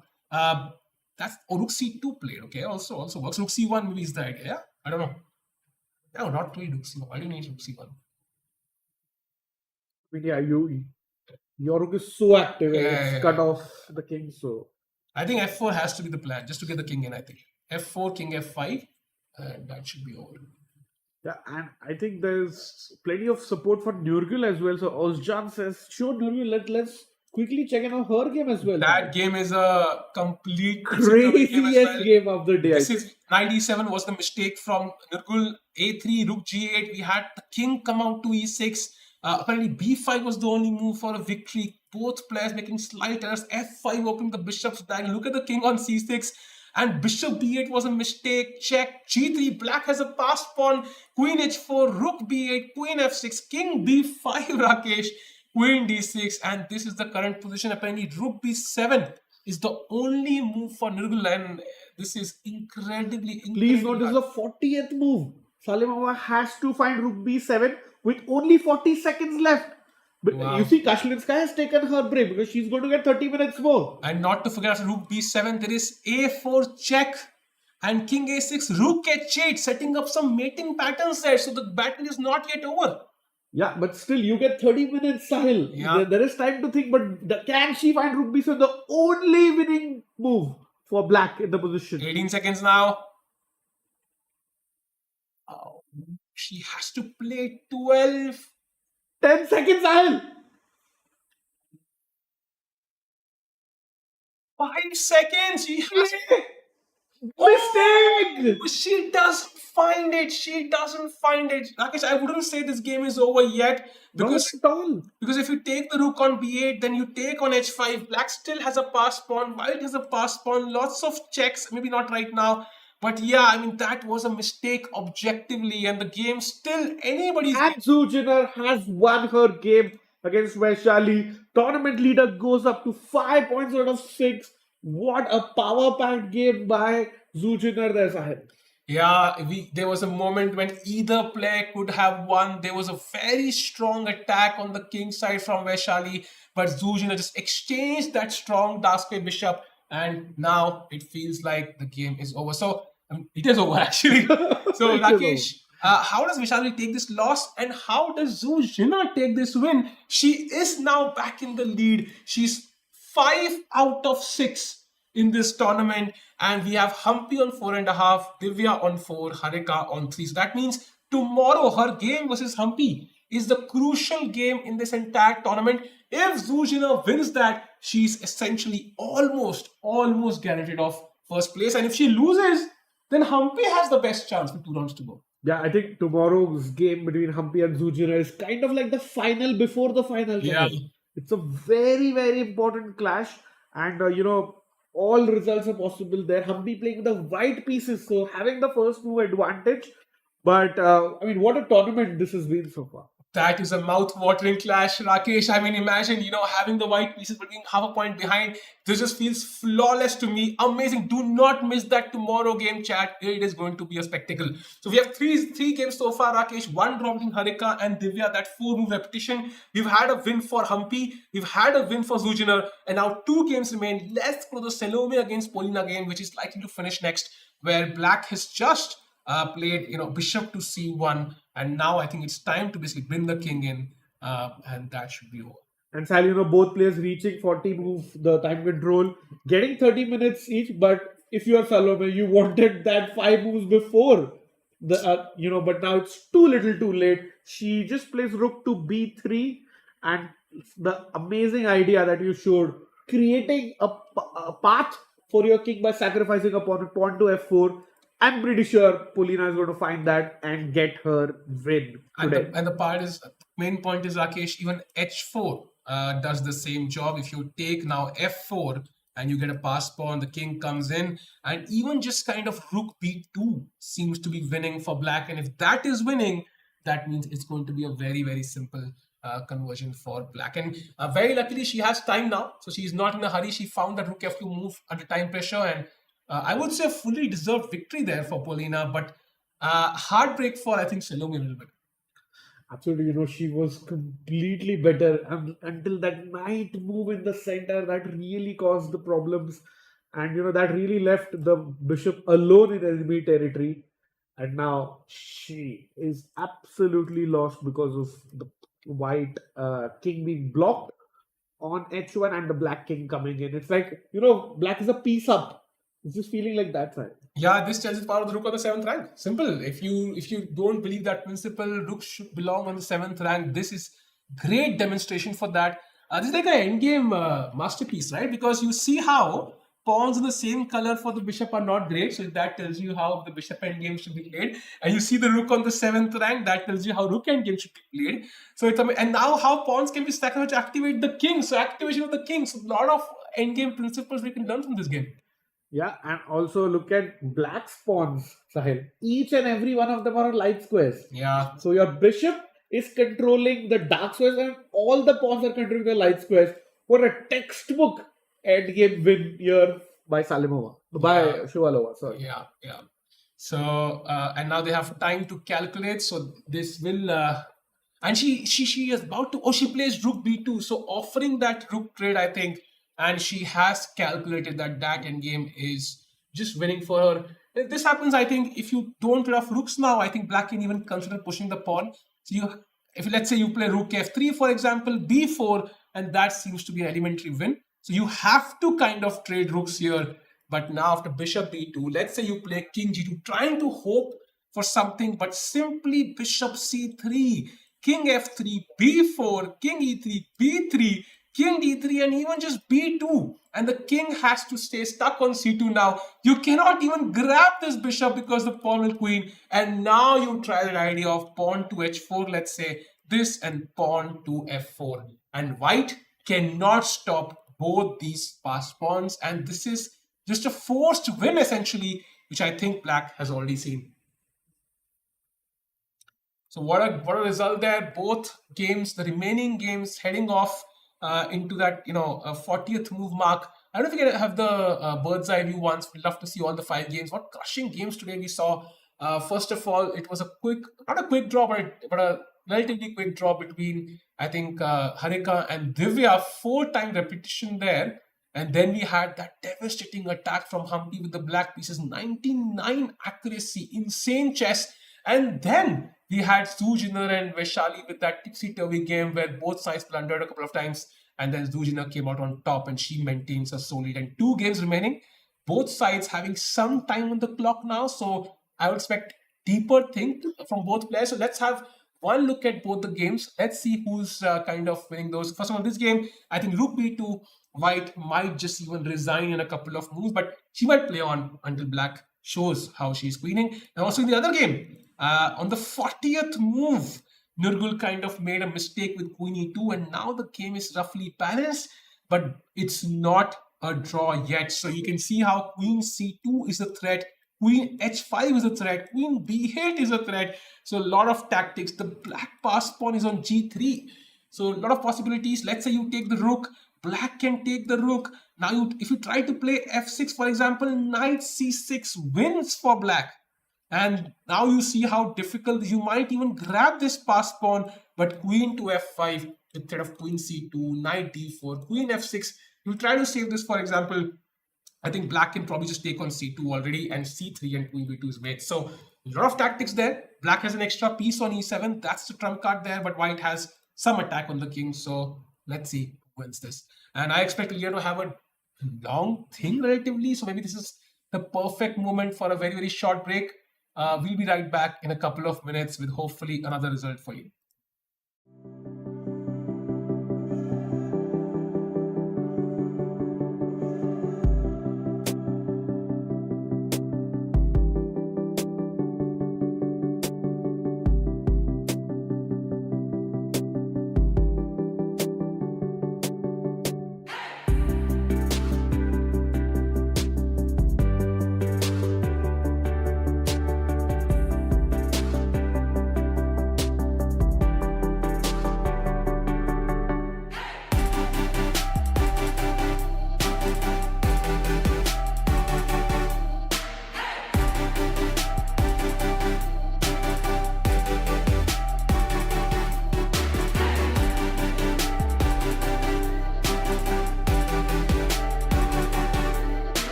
It just feels too artificial, Rakesh. I think Yeah, B4 just forces matters because you're also threatening mate of your own. So white has to respond in specific ways to stop that, and that just makes your task easier.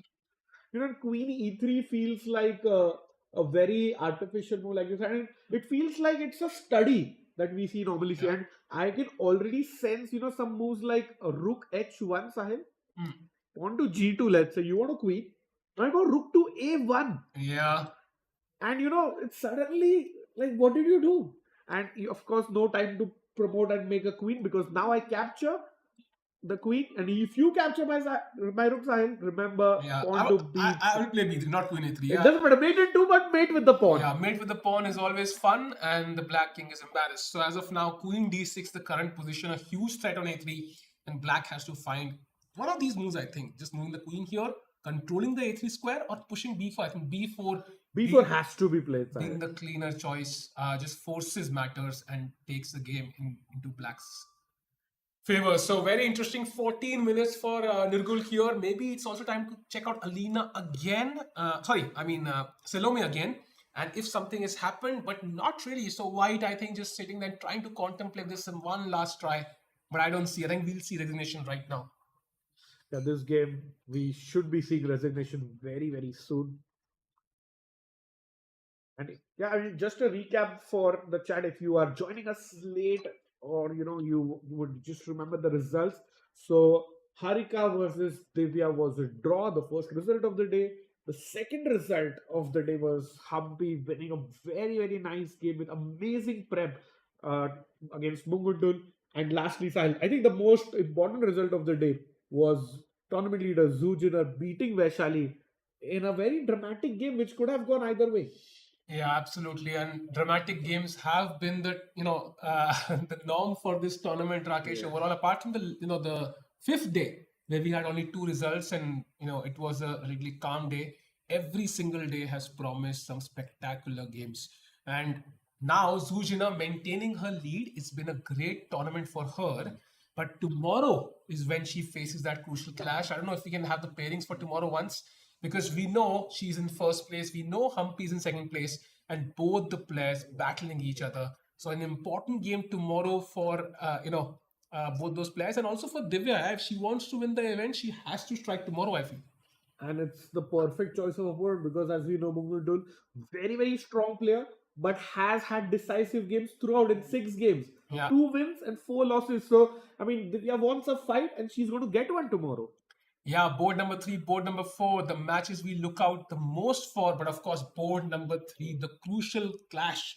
Whosoever wins is very, very likely to take home the championship. So let's have the cameras back as we look at the final moments of this game. Paulina just moving around in a chair. She knows the game is over, and Salome has a dejected look on her face. She's not happy, and it's very hard when you're losing games and you don't have an easy opponent, right? Especially in these kind of round robins, you don't have a single player who's very easy to beat.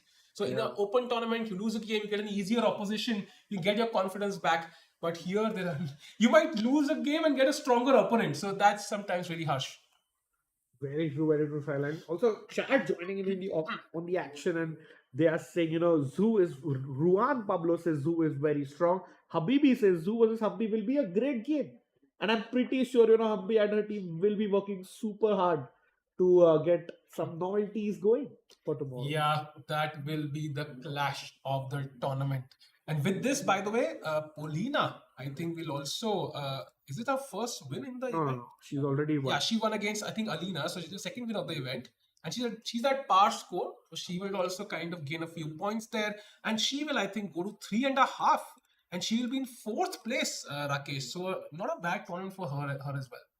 Yeah, at all. And she plays Indian star Harika in the next round. So I think, Sahil, today 4 results. Tomorrow might again be 4 or 5 results. You never know. Yeah, tomorrow I think will be the sharpest day of the entire event, I feel. Because at the end, we might even have the top 3 standings decided tomorrow, Rakesh, at least tentatively. So I think this will be an important day. Now, so I'm thinking if there's some other alternative, but to be honest, she has 7 minutes to ponder over where she went wrong. but the game is essentially over.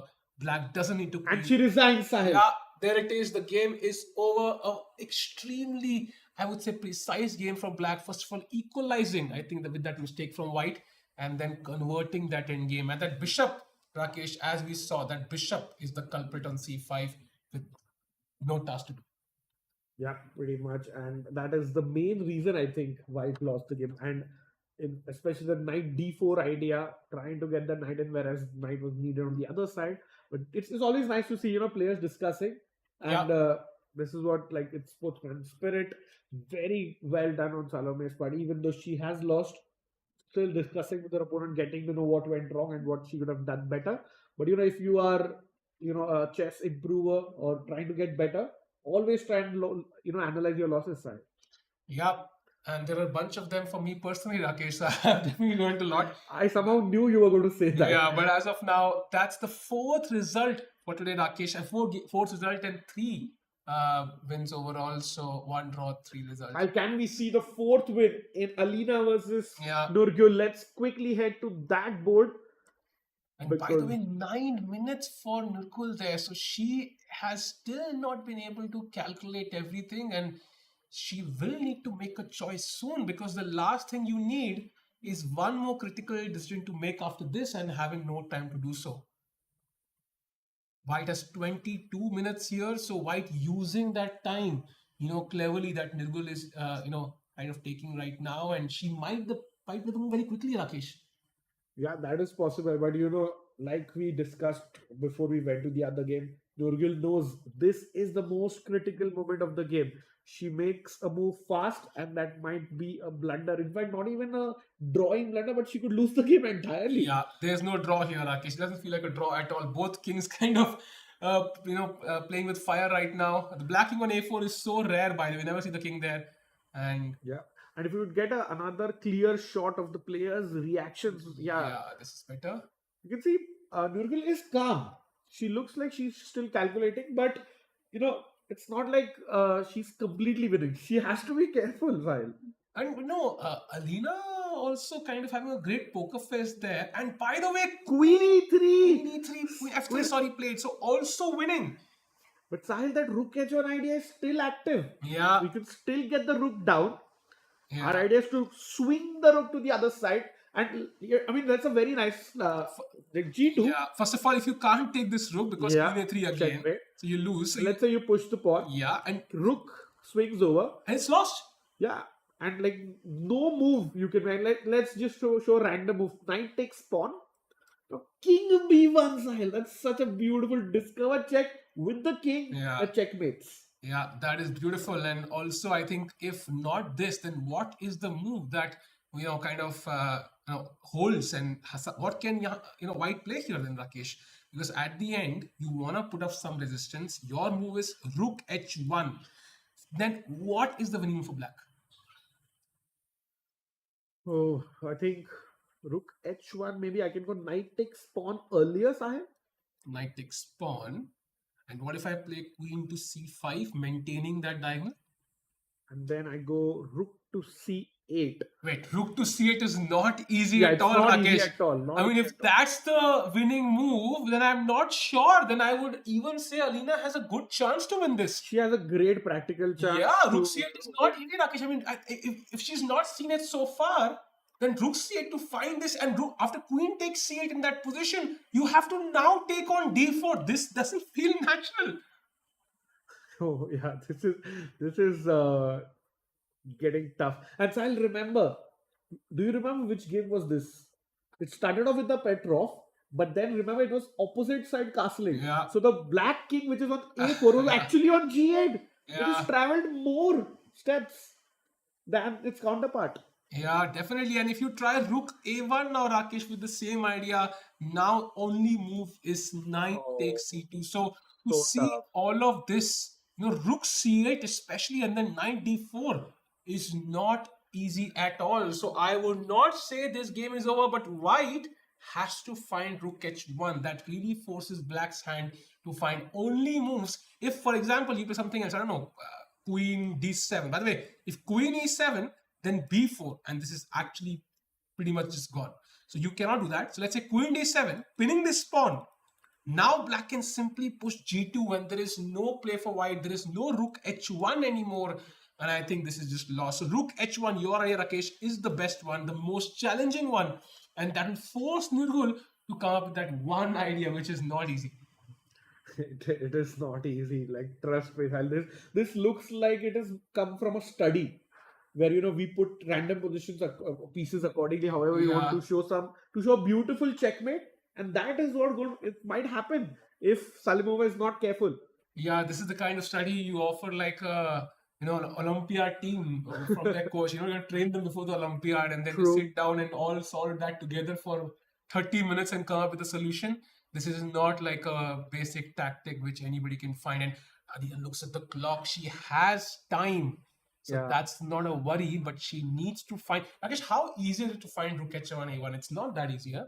It is easy. I found it, without even looking at the engine for a change. But we are kind of looking at the position as a simple puzzle, right? From white, who's been kind of bringing the rook up the board, trying to attack for a long while, to come back all the way to its original square. It's so hard. That is true. But it just comes natural because you want a piece. By the way, chat saying there's no sound. I don't know when was this. No, it's been fixed. Like, no worries about Awesome. that. But Sahil, in fact, I've played Alina twice over the board at the Eurofloat Open. So I know she beat me once and it was a draw. I'm pretty sure if I can find rook h1, she should also be able to find rook h1. Yeah. But She's 2500 rating, and grandmasters solve these puzzles for breakfast. yeah, let's hope so she can find that. Would promise us a great finish to this game. And Rakesh, if you had to predict the result of this game, who do you think wins, or really a draw even? No, there's no chance of draw, Sahil. There's absolutely no chance of a draw. I think Nurgul will win this, but we might see another twist in the tail. Got it. You know what? I'm also kind of cheering for Arena now because she's had such a tough tournament. So would Yeah. love to see the underdog win. I definitely want to see Rook H1 because I want to see that if Nurgul finds Knight F5, Rook C8, Knight D4, I mean she deserves it. That's a deserving victory. That's an insane combination. She also kind of missed out on a win last time with that queen sacrifice, so True. fully deserved. But if she can put up resistance Rook H1, I'll be very, very happy to see that crazy tactic there. And Alina figuring out, is there a way to change somehow? And she's on 1 out of 5, Sahil. She's lost about 30 rating points, which is very difficult to regain. So definitely she doesn't want to give up easy. And I mean, if she finds Rook H1 or Sahil, Salimova will have to play the best chess to her, and she's about to play Sahil. Will it be Rook H1? Doesn't feel Yes. like, Yes. She's about pushing up the Rook, but where? She almost touched the Rook, Sahil. It is very obvious. The Rook can't go up. You have to play Rook H1. Oh, but Rook G5 is also a move, Rakesh. I don't know. No, there's no threat for Rook G5.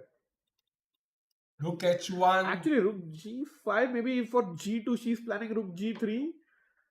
Some chances. Yeah, there are some moves, Rakesh. There are some moves, it is possible. And by the way, if Rook G5, then black can simply play B4 and it's mate in 7 now, Rakesh. So it doesn't work, unfortunately. She needs to find Rook H1 to challenge Nurgul here. If she does, Salimova has to come up with all the complicated answers within 8.5 minutes. I can assure you she's coming up with those answers right now. She will not, use all her time because not to forget, she still has to find a few more moves. That Rook C8, then Knight D4, then again Knight C2. It's not over yet. And Sahil, all of those are like only moves for Yeah, black and to also win. every move the black thinks are a threat of mate. Yeah, you move the queen, it's B3 mate or queen A3 mate. You cannot, lose your concentration even for a second.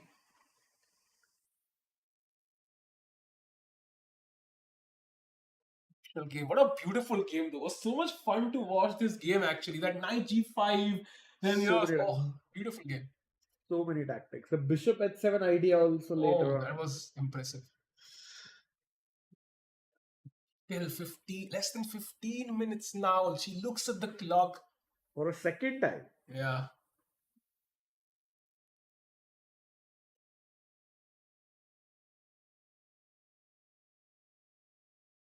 Still looks stressed, yeah. She doesn't have that look on her face which conveys that she's absolutely confident about the position, that she has it under control. Maybe she's not seen Rook C8, Rakesh. Yeah, but I think she's also kind of praying that Alina doesn't find Rook H1. Yeah.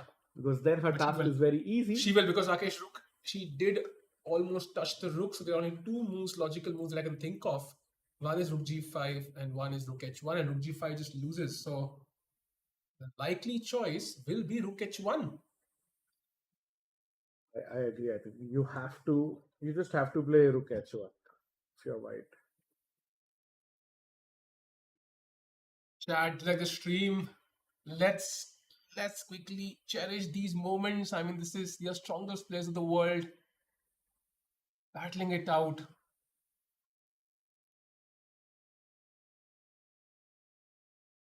13 minutes now, Rakesh is getting right down to the wire.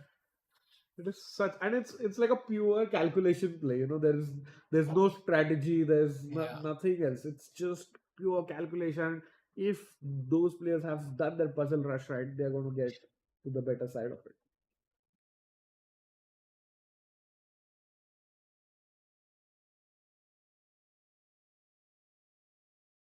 Still thinking.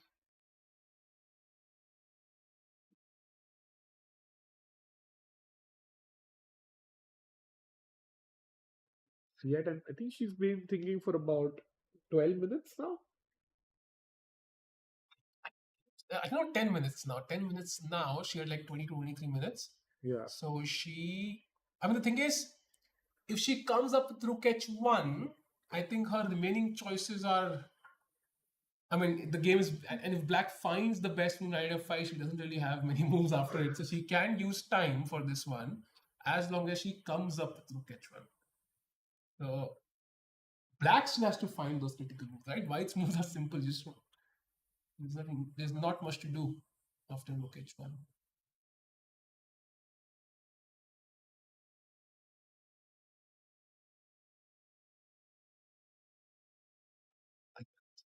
Incredibly stressed, but also incredibly focused.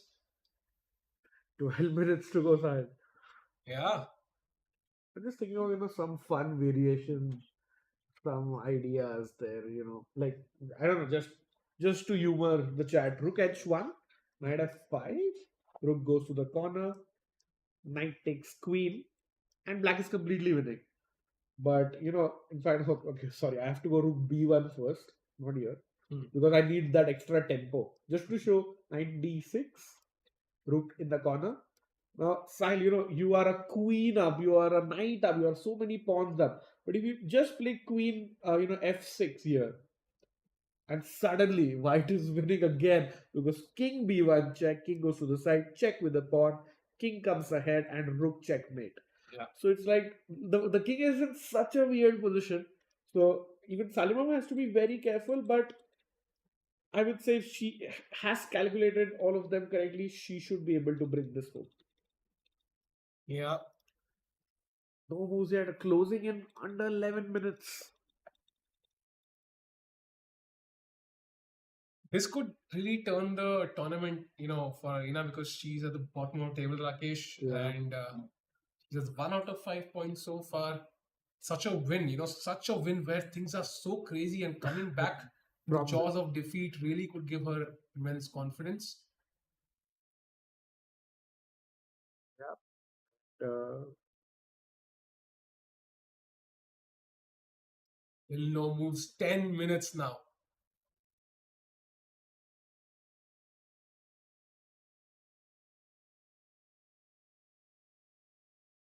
This is the most critical position, right?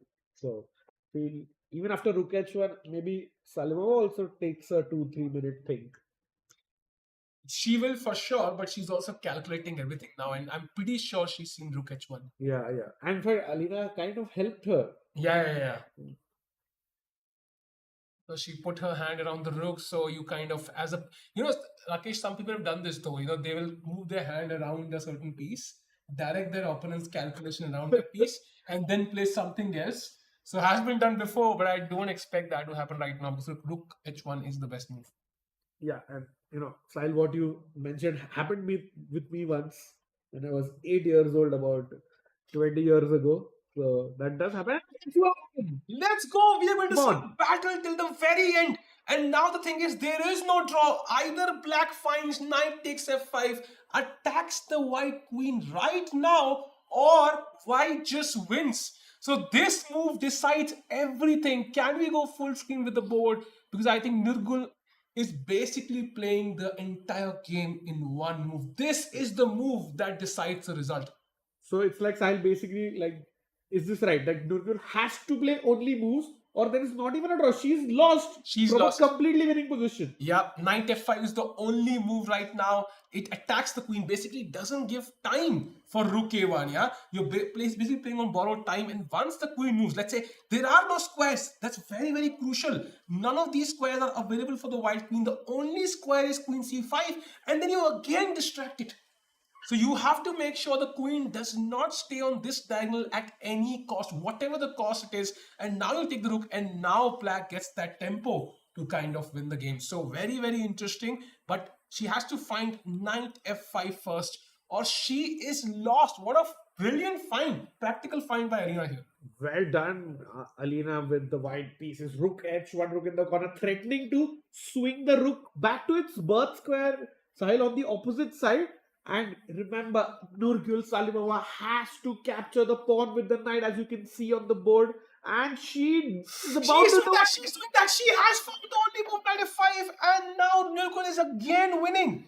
Wow. I can see options for white. Queen takes rook, Yeah. or queen coming back. I think I would like to play queen c5. Wait, bro.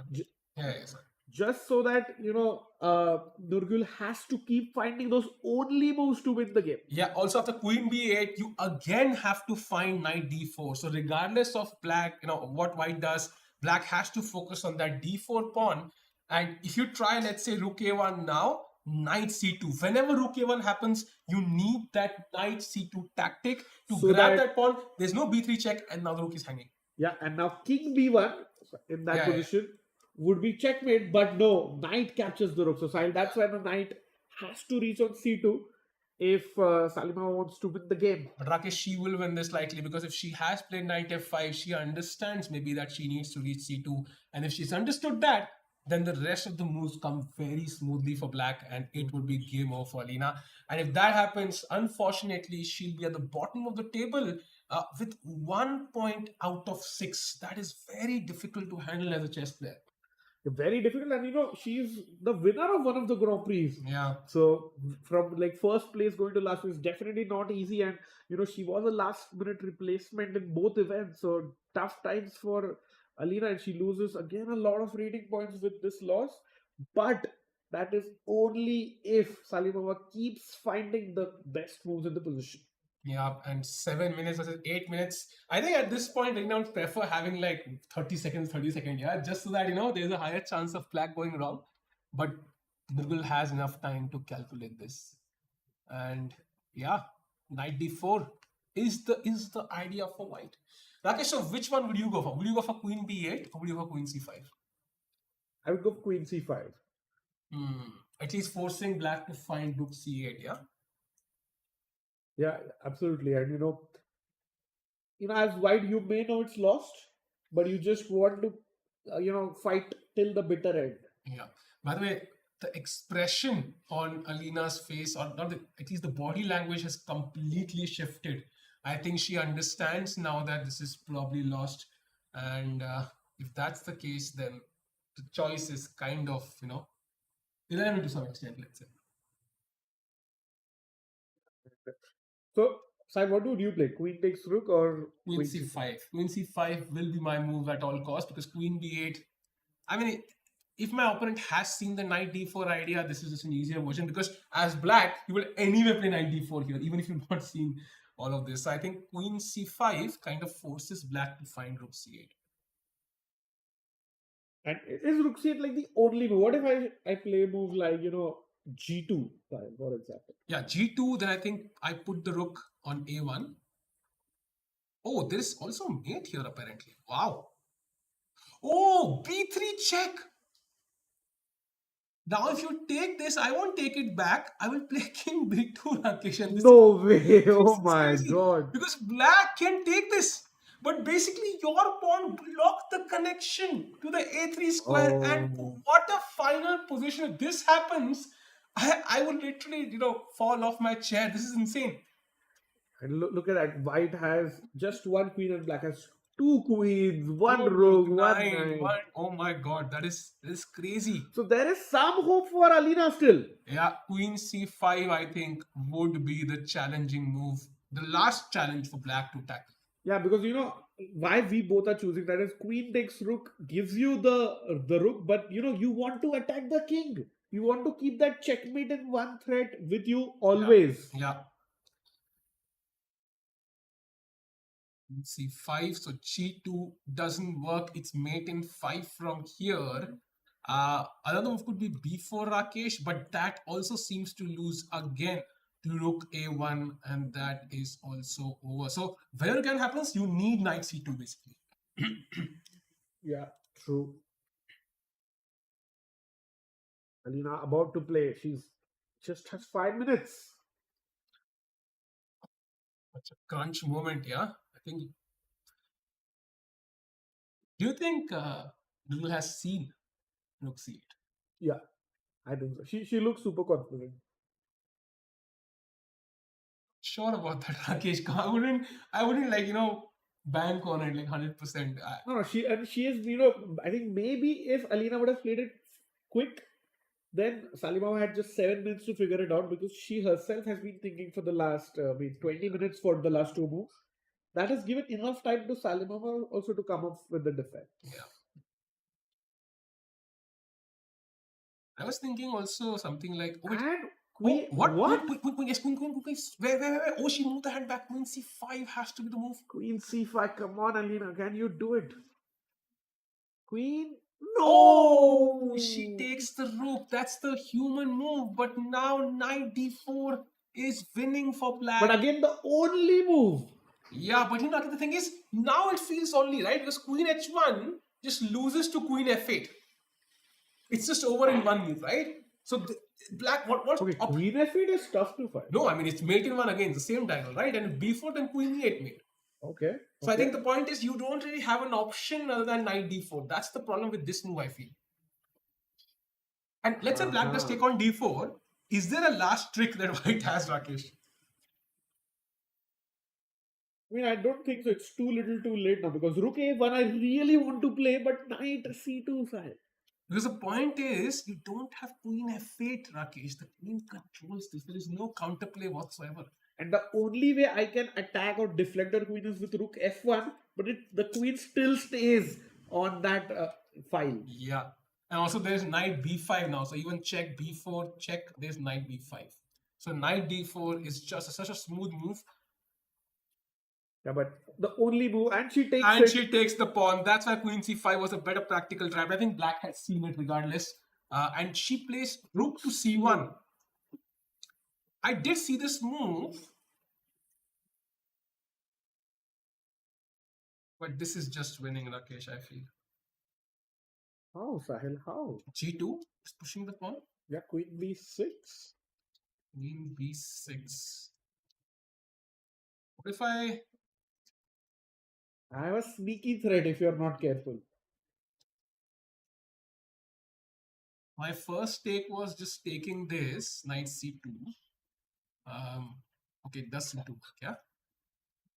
What if I go queen c5? You don't have knight b4, right? Oh yeah, then your king is safe. Yeah. The idea is if you take with the rook, I can give a check on b3, king a1, b1, whatever. Oh wait, this doesn't win, this control. I just see, I managed to find out, but okay, queen d3 still wins, but yeah. But no, this is tough. This is tough, I agree. Yeah, then not knight c2, I think. Okay, both players have 5 minutes now, so the game should move forward very quickly. But rook c1 may be a decent last attempt. Good, human move. Yeah, she will have to play queen d6 next and try to renew that mate in one threat. Yeah, maybe then play c3 and you hope for the best.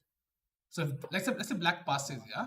You play queen d6, black passes, and now you play c3 maybe. And now there is some mating ideas. So this should win. But of course, black will not pass. Oh, okay. In fact, with your C3 idea, I'm thinking maybe she could have played on the last move, but we'll stick with the live game because looks like Nurgul is gonna play something. She has 5. She's less time than her opponent now, by the way. It's very interesting. By the way, your idea of C3, if she had done that, apparently Queen H1 just wins. Queen F8? Yeah, Queen F8 and now Knight C2 controlling Okay, both these squares. And by the way, it's move on the board. G2. G2 played, so she pushes her pawn. And now I think it's White's last try to potentially get on this diagonal somehow. Queen D6 maybe, and hope for the best. I think this is one of those positions where the engine is saying -9 or whatever, but it doesn't feel like that. No, I mean, it can change -9 to +9 in one move, actually. So, exactly. If you go wrong. Imagine if you just played like a move like Queen F2, I'm thinking it's already seat better for White. So one move and it changes. Winning actually for White there. Has less than 5 minutes. G2. It's last move.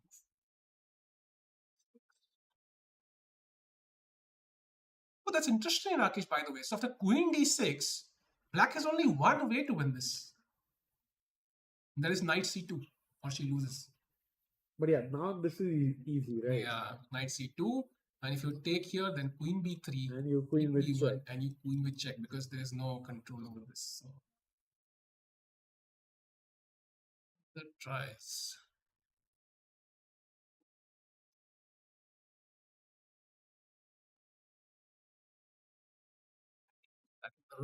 No chance actually.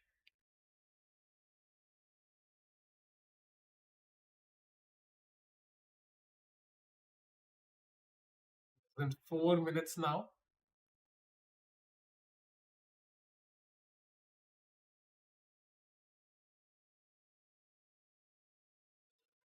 I was just trying to make some random human moves. Yeah. So Rook C1, G2. I was thinking maybe like what if I continue the C3 idea?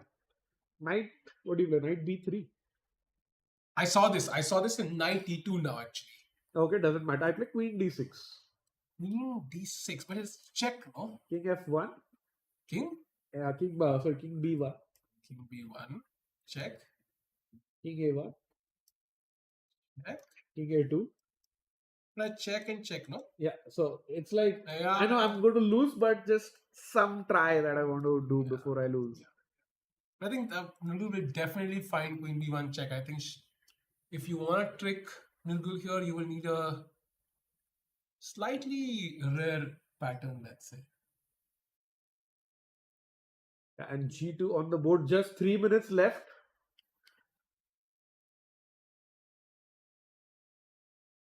And I mean, it's so tough for Kashilinskaya because she had a tough event. You take a rest day, you go out, explore the city, explore the country a little bit, but you play this nice game, you're almost so close to the win, but you end up losing again. And we can see, I think her face is turning a bit red. Yeah, she realizes that it's lost. So yeah. And moving the queen. I think Queen D6 is my expectation. But yeah, I think so too.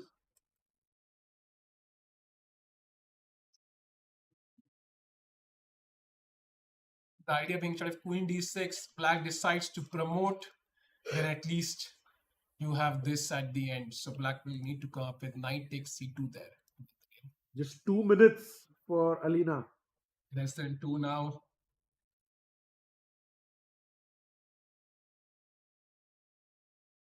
By the way, using every single second, that Alina has been thinking. Like she's not wasted a single second. Her eyes have always been on the board. And C3 played. My idea, sir. Yeah, now what is the cleanest win for Black? Because let's say if you... Knight B3 also seems to be winning. The same idea, right? You're going to capture on C1 anyway. Yeah, you just attack the rook and that doesn't allow White to develop the queen. So Knight E2. And what if White goes Queen D6? There is Knight C1 check. That check is very important. And what if King A1, Sahil? We I saw don't- this. We no, saw I- this already, No, no? we didn't see. I don't allow you queen b1 right. check. King goes up. So I have to give a check again, yeah? King goes up. Maybe, oh, king b3 now. I come to c2. Oh, that Yeah, that wins. is missable. Maybe stalemate, I don't know. That is missable, Sahil. I mean, there is some stalemate ideas, no? Oh, c4. Almost actually. Yeah.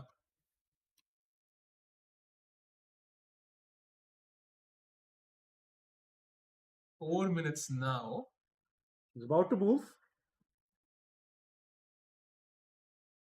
By the way, if knight e2 and then rook a1, it's simply not enough because I can give a check. Knight takes c3, pawn takes c3, queen takes c3, and yeah, if you play king b1 check, simply queen takes a1, and then making another queen, and that's But the end. this is tough. Maybe she's trying to play that. Yeah, but I mean, I think Nirul will find this comfortably. Because the idea is, knight. c3. No, after c3, knight e2. Okay, got it. Yeah. Knight e2 is obvious because I think you want to attack the rook. You want to attack that rook so that the queen doesn't. But do you want to stop rook a1? So maybe you want to attack from b3 side. That's an interesting point. But psychologically, you think, acha, okay, I've blocked rook a1 as well. But it's like I don't know. This feels a bit. We have the engines, the players don't. So This feels weird. Knight b3 somehow, I don't know. I'm not convinced with knight b3 because I'm not threatening anything. What if I play rook b1?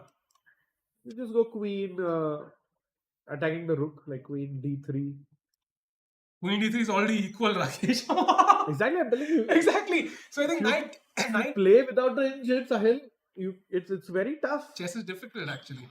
So that's why I think knight e2. Yeah, it's kind of a forcing move. You also letting knight take c3. But 2 minutes now, 2.5 minutes for Nirmal. Okay, will you see a twist? Yes or no? I think so. So Alina will get a chance to draw or win this game once. You say? Yeah, once. Nah, I don't think so. I think. But I think she still might end up losing because the position is so complicated from both sides. Can we get a front on vision? The different camera angle just to see. Yeah. Knight e2, better. the cleanest way to convert this game. 2 And minutes. she's about to play a move. Will it be knight e2 ending the game or will there be a twist? Alina holding her head, hoping for a Yeah, miracle. this is a great camera angle. Let's stick to this one. Nirmal also kind of almost. Yeah. She's also not extremely sure. Nerves, Sahil. This is nerves. 2 minutes each for both the players now. Oh. And knight Knight e2. e2. So the best move on the board. Nirmal just flawless in that conversion. And now white is stuck. It's literally mate in 9 now, Rakesh. So whatever white does, the game is over. Unfortunately for Alina, I think this will be losing another game. Yeah, and great to see so many people in the chat. There's 400 of them, and still we have almost a 50-50 people. Percentage of people in the chat supporting both players. Oh, rook c2. We didn't consider this move. It's a very interesting side. What if I just queen? Yeah, you can just make a new queen, but now maybe she wants to go queen d6 coming on that diagonal. Point being, knight c3 check, I'll capture with the pawn. And now how do you stop queen a3, mate? Wow. Last throw of the dice. Yeah, you need to find queen a1 check. And after king a1, king b3. Okay, that's not. Yeah, that's tough, Sahil. That's tough. In 2 minutes, that's not easy. Okay, so nice try, rook c2. So anything apart from queening, is there anything else? That feels the most natural move, Yeah. right?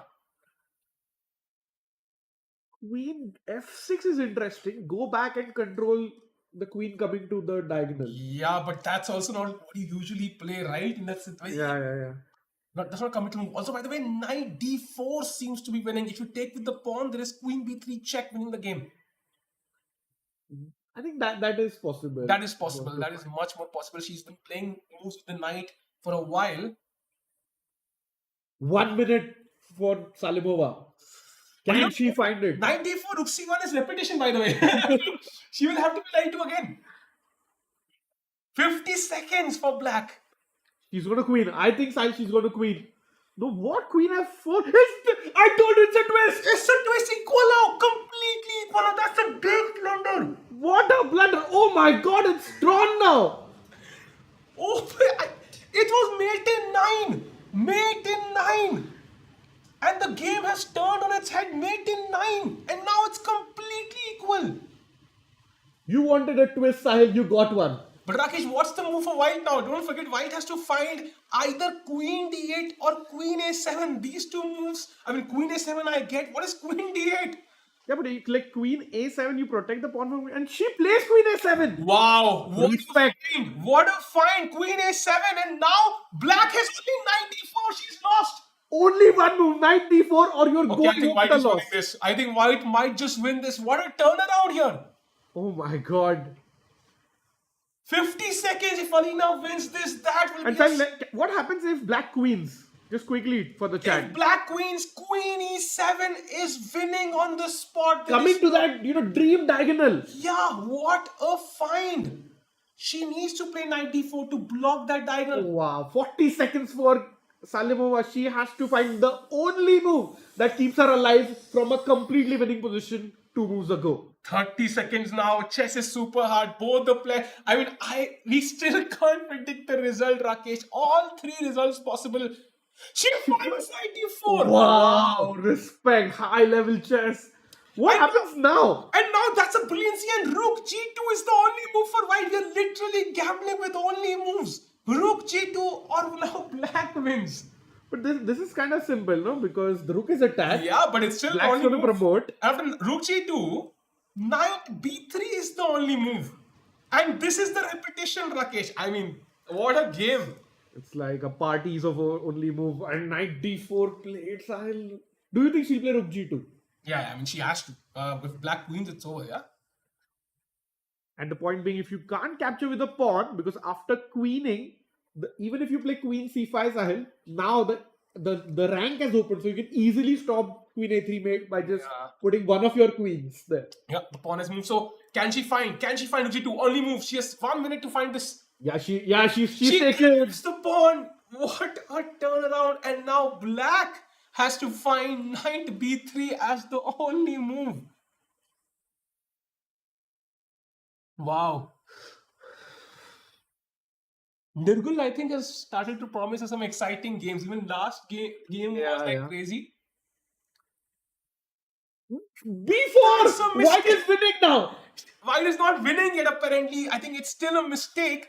But now white has the better chances. After c takes b4, black has to now find knight b3 or she's lost.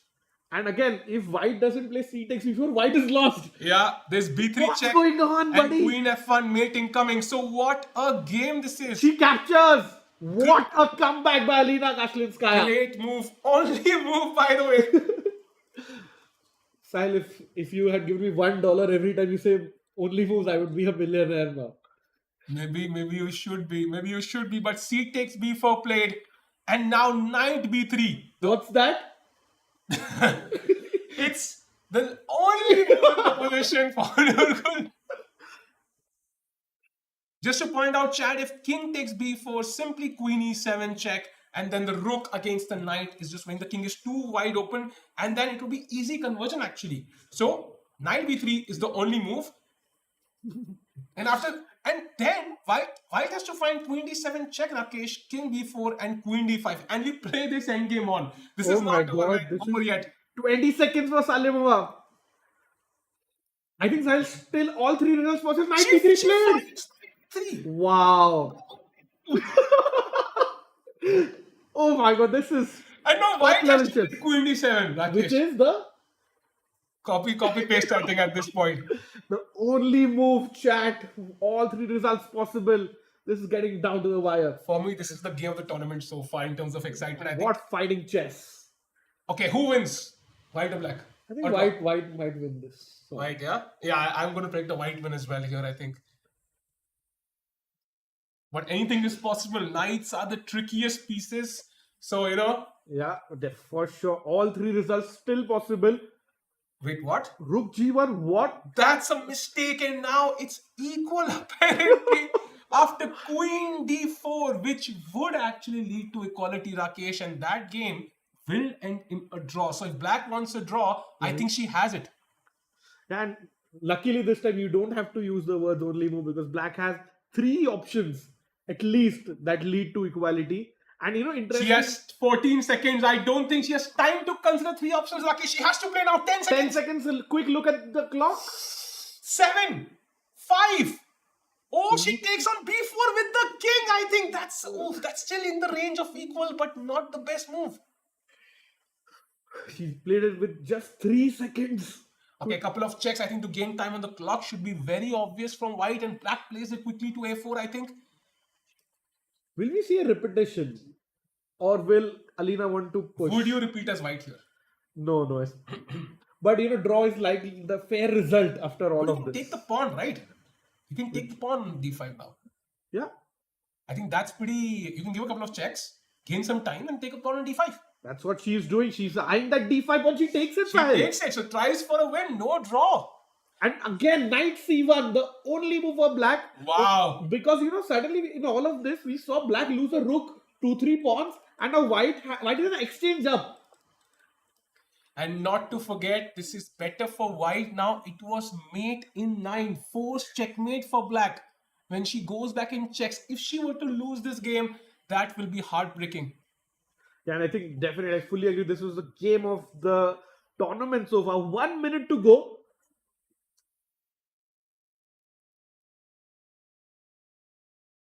She plays knight c1. She plays knight c1, and I think now king a1, knight b3 would be repetition. So Alina, if she wants to play on, has to play king to b1. She has played that. Yeah, on the board. And now knight d3 is the only move. That's tough. That's actually pretty tough. Wow. That's very tough. Let's quickly show knight d3. You should not move your rook up. Let's say you First want of all, important, if knight b3, what happens? Queen b7 check, king a4, queen d7 check, king b4, and I still don't see how do you kind of push here. What's the winning idea? What's the winning idea? I think you just go rook d1 at the correct moment. Really? Rook d1? See? It's not easy yet. It's not easy. It's definitely not. Game. 30 seconds. I think the extra time really matters now. That really matters.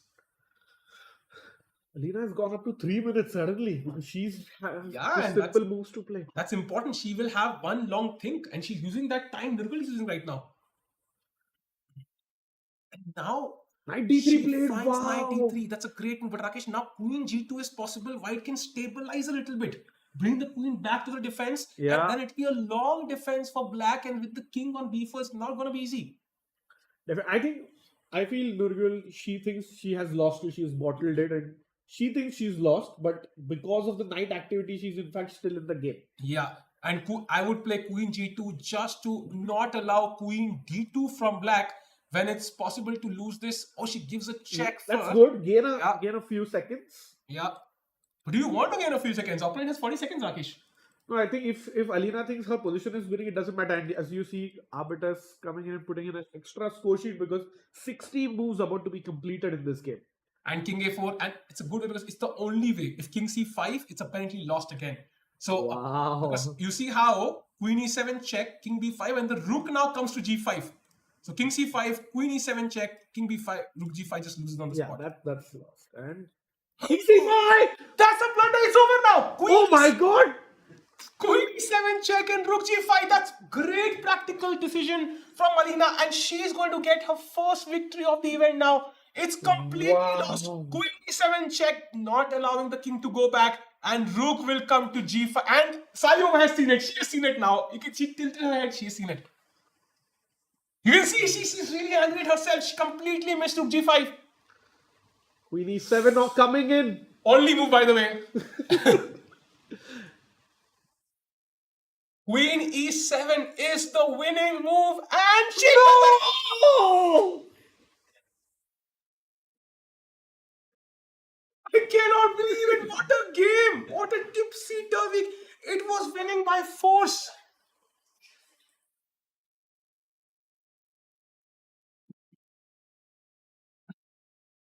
Wow. Wow. If Sahil, you are watching this, like the stream because anything can happen in King chess. B4. So maybe we can go into that variation again with Queen B7.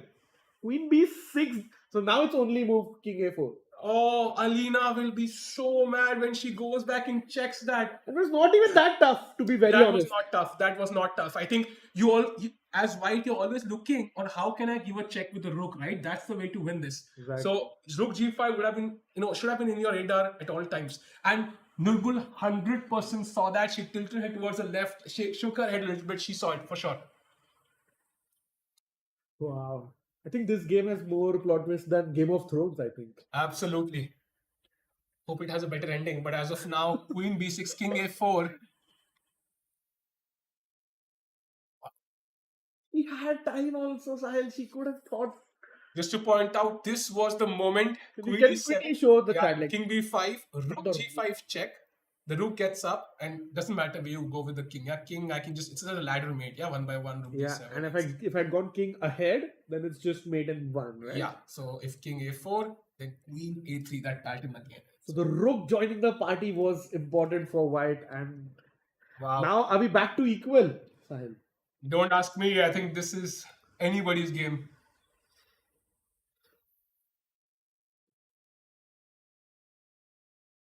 Now you don't even have that queen g2 stabilizing idea. Queen c6 check. They are repeating moves. So will this be a draw now? No, they didn't repeat, right? It's just one check. No, king b4, queen b6 will be repetition, right? Yeah, but the queen came from a7 and Oh, queen wait. b7 check. Okay. She again now king c5 is a blunder because of queen e7. Yeah. But Nurgul, if she plays king a4, she saw it the last time. Yeah, she saw it. Yeah. So now we'll know whether my hunch was correct. If king a4 now, she saw what happened. And maybe now white also saw Rakesh. Now both have seen. Arul is like, should I repeat moves? Or should I? I think she'll play the best King move in the A4, position. King A4, She will play king a4, I feel. Wow. What a game this has been. What a game. Oh, what a moment.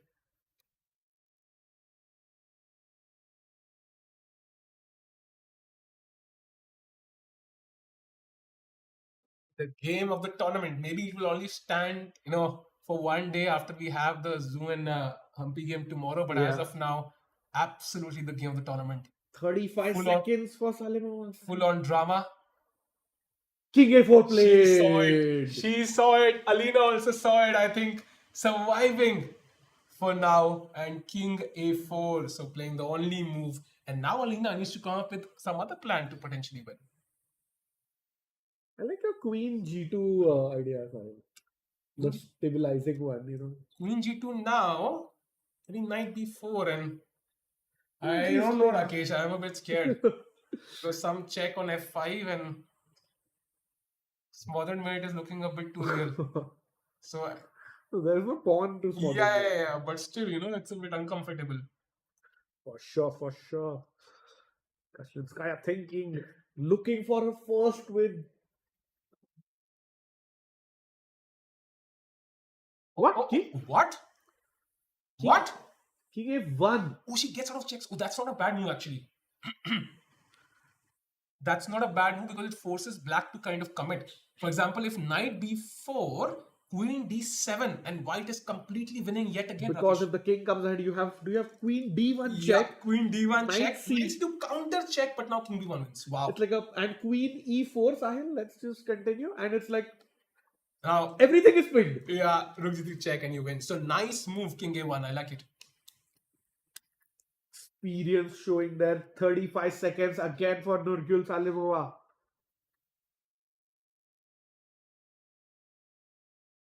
Get the clock. Black has a few moves. It's not like She's hitting the clock after every 2 seconds. Queen e3 Nice move. keeps the game in the balance. Now I like queen g2 again. I like that move. Trying to get to c2 now, Rakesh.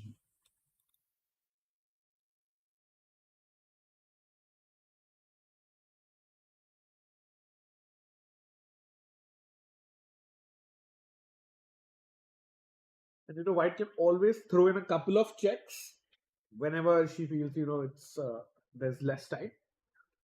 But I like your logic also. Why to gain time when your opponent is in time pressure? Yeah, because at the end, if both players had 10 minutes here, this would be a draw now, I think. So it's more about using that time pressure to your advantage. And now, if your king is safe, then white has no risk actually. Queen g2 also defends the rook, which is hanging right now. So very, very normal move. You have to calculate, yeah? Queen g2, knight b2, I don't know, you can't take with the queen because g1 hangs. Yeah. And king b2, there's some check, I don't know.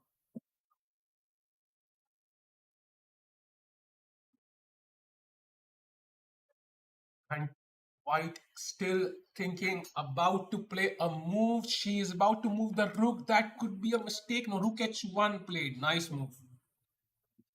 Rook, I think anywhere here could be a potential target. So rook f1, for example, I don't know, queen e2, maybe it could be a problem, threatening both at some point. So queen has to defend this now. So rook h1, very practical. Nurgil is about to play. I think this is a great angle where we got a bigger board as well. Knight b4, Sahil. No, knight c5. Knight c5. The idea is pretty good, right? So knight b3 and knight c1, trying to get some repetition there. So white has to be very, very. Queen c6 check. Nice. Best move in the position. Definitely no king. King b4.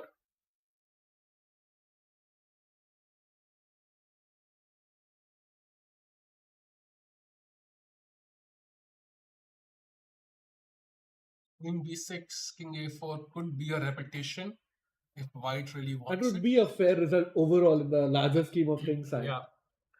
And to really not downplay the kind of game you've seen. What a game, man. It's been amazing. If every chess game, was like and this. And they are repeating, Sahil. There would be once. Maybe white pushes now, Rakesh. Maybe.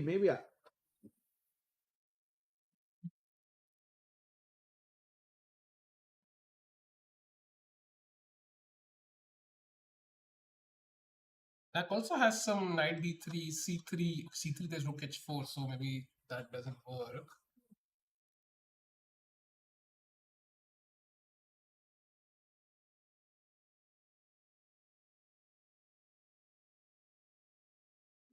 Both players have in fact 2 minutes.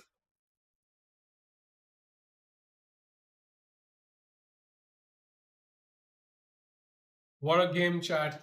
And regardless of the result, I think we need like a Alina OP, Nirgul OP in the chat. Chat. Legends, both of them, they both deserve a lot of credit for playing this game. What a beautiful game. And it's more than 5 hours. We're into the 6th hour of play.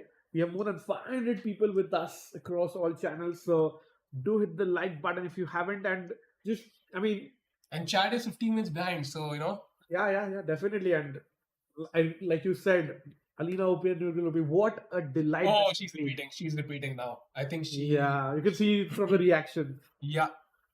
So, I think that would be a fair result for both players. Salima was checking, can she claim the draw? Yeah, but she can't. I think she has anything to worry there. White's look itself kind of felt that she has admitted, this is going to be. Kashlinskaya also having a look at the score sheet. Queen c6 check and king b4. Then Salima can claim. King b4 would be a draw. And there you go. What a game! Amazing. Kudos to the players. Beautiful game. I think both players, one side had mate in 9, other side had mate in, I don't know, whatever, plus 11. So it was such a spectacular game. A treat to watch, Rakesh. Absolutely. 2 fighters on the chessboard. All 3 results possible. They showed us from the start opposite side castling. Plenty of ups and downs. I think, Sahil, this is my nominee for game of the tournament. Absolutely. And both players, I think, will be relatively satisfied at the end as well because they were both losing at one point and both completely winning. Yeah. I think this game analysis would probably take a year or 2. Yeah. Once they go back and analyze, I think Angels will be like, okay, I cannot analyze so much. Give me some break. So let's see what happens. What a day, Rakesh. What a day.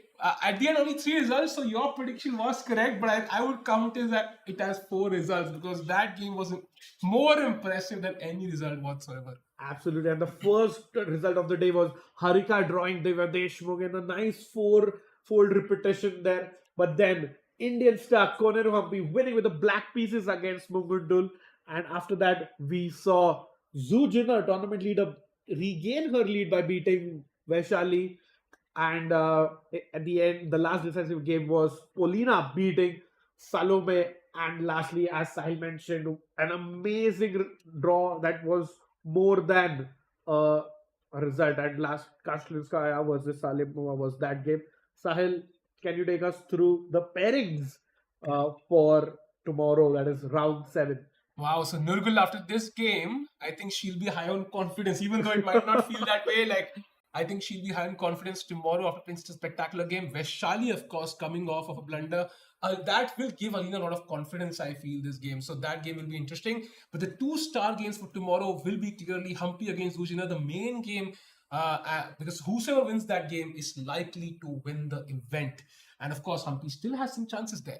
And at the end, Divya, if she wants to win this event, will probably have to go for a win there. And of course, Shuvalova coming off after a victory today will also try to put Harika under pressure. And Chad, by the way, realizing, what is this game? Oh my God, that is crazy. What a game, what a game. So Chad is going crazy as you're 15 minutes behind. But Rakesh, the day itself was just amazing.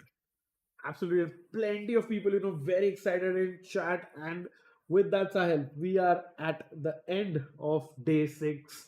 Day 7 is going to be, again, a very promising encounter. The main clash is the one between Humpy versus tournament leader Zhu Jinner. Sahil, are you excited for tomorrow? Absolutely. I mean, I was literally jumping off my seat 10 minutes back, so I can imagine it's only going to get sharper and more exciting as we reach the final stage of the tournament from tomorrow. So thank you everyone for watching today. Rakesh, was amazing to commentate with you, our amazing production team, and of course the players who gave us such a treat today. So we'll see you tomorrow, same time and Same place, and it will be a treat to watch tomorrow as well. Bye bye.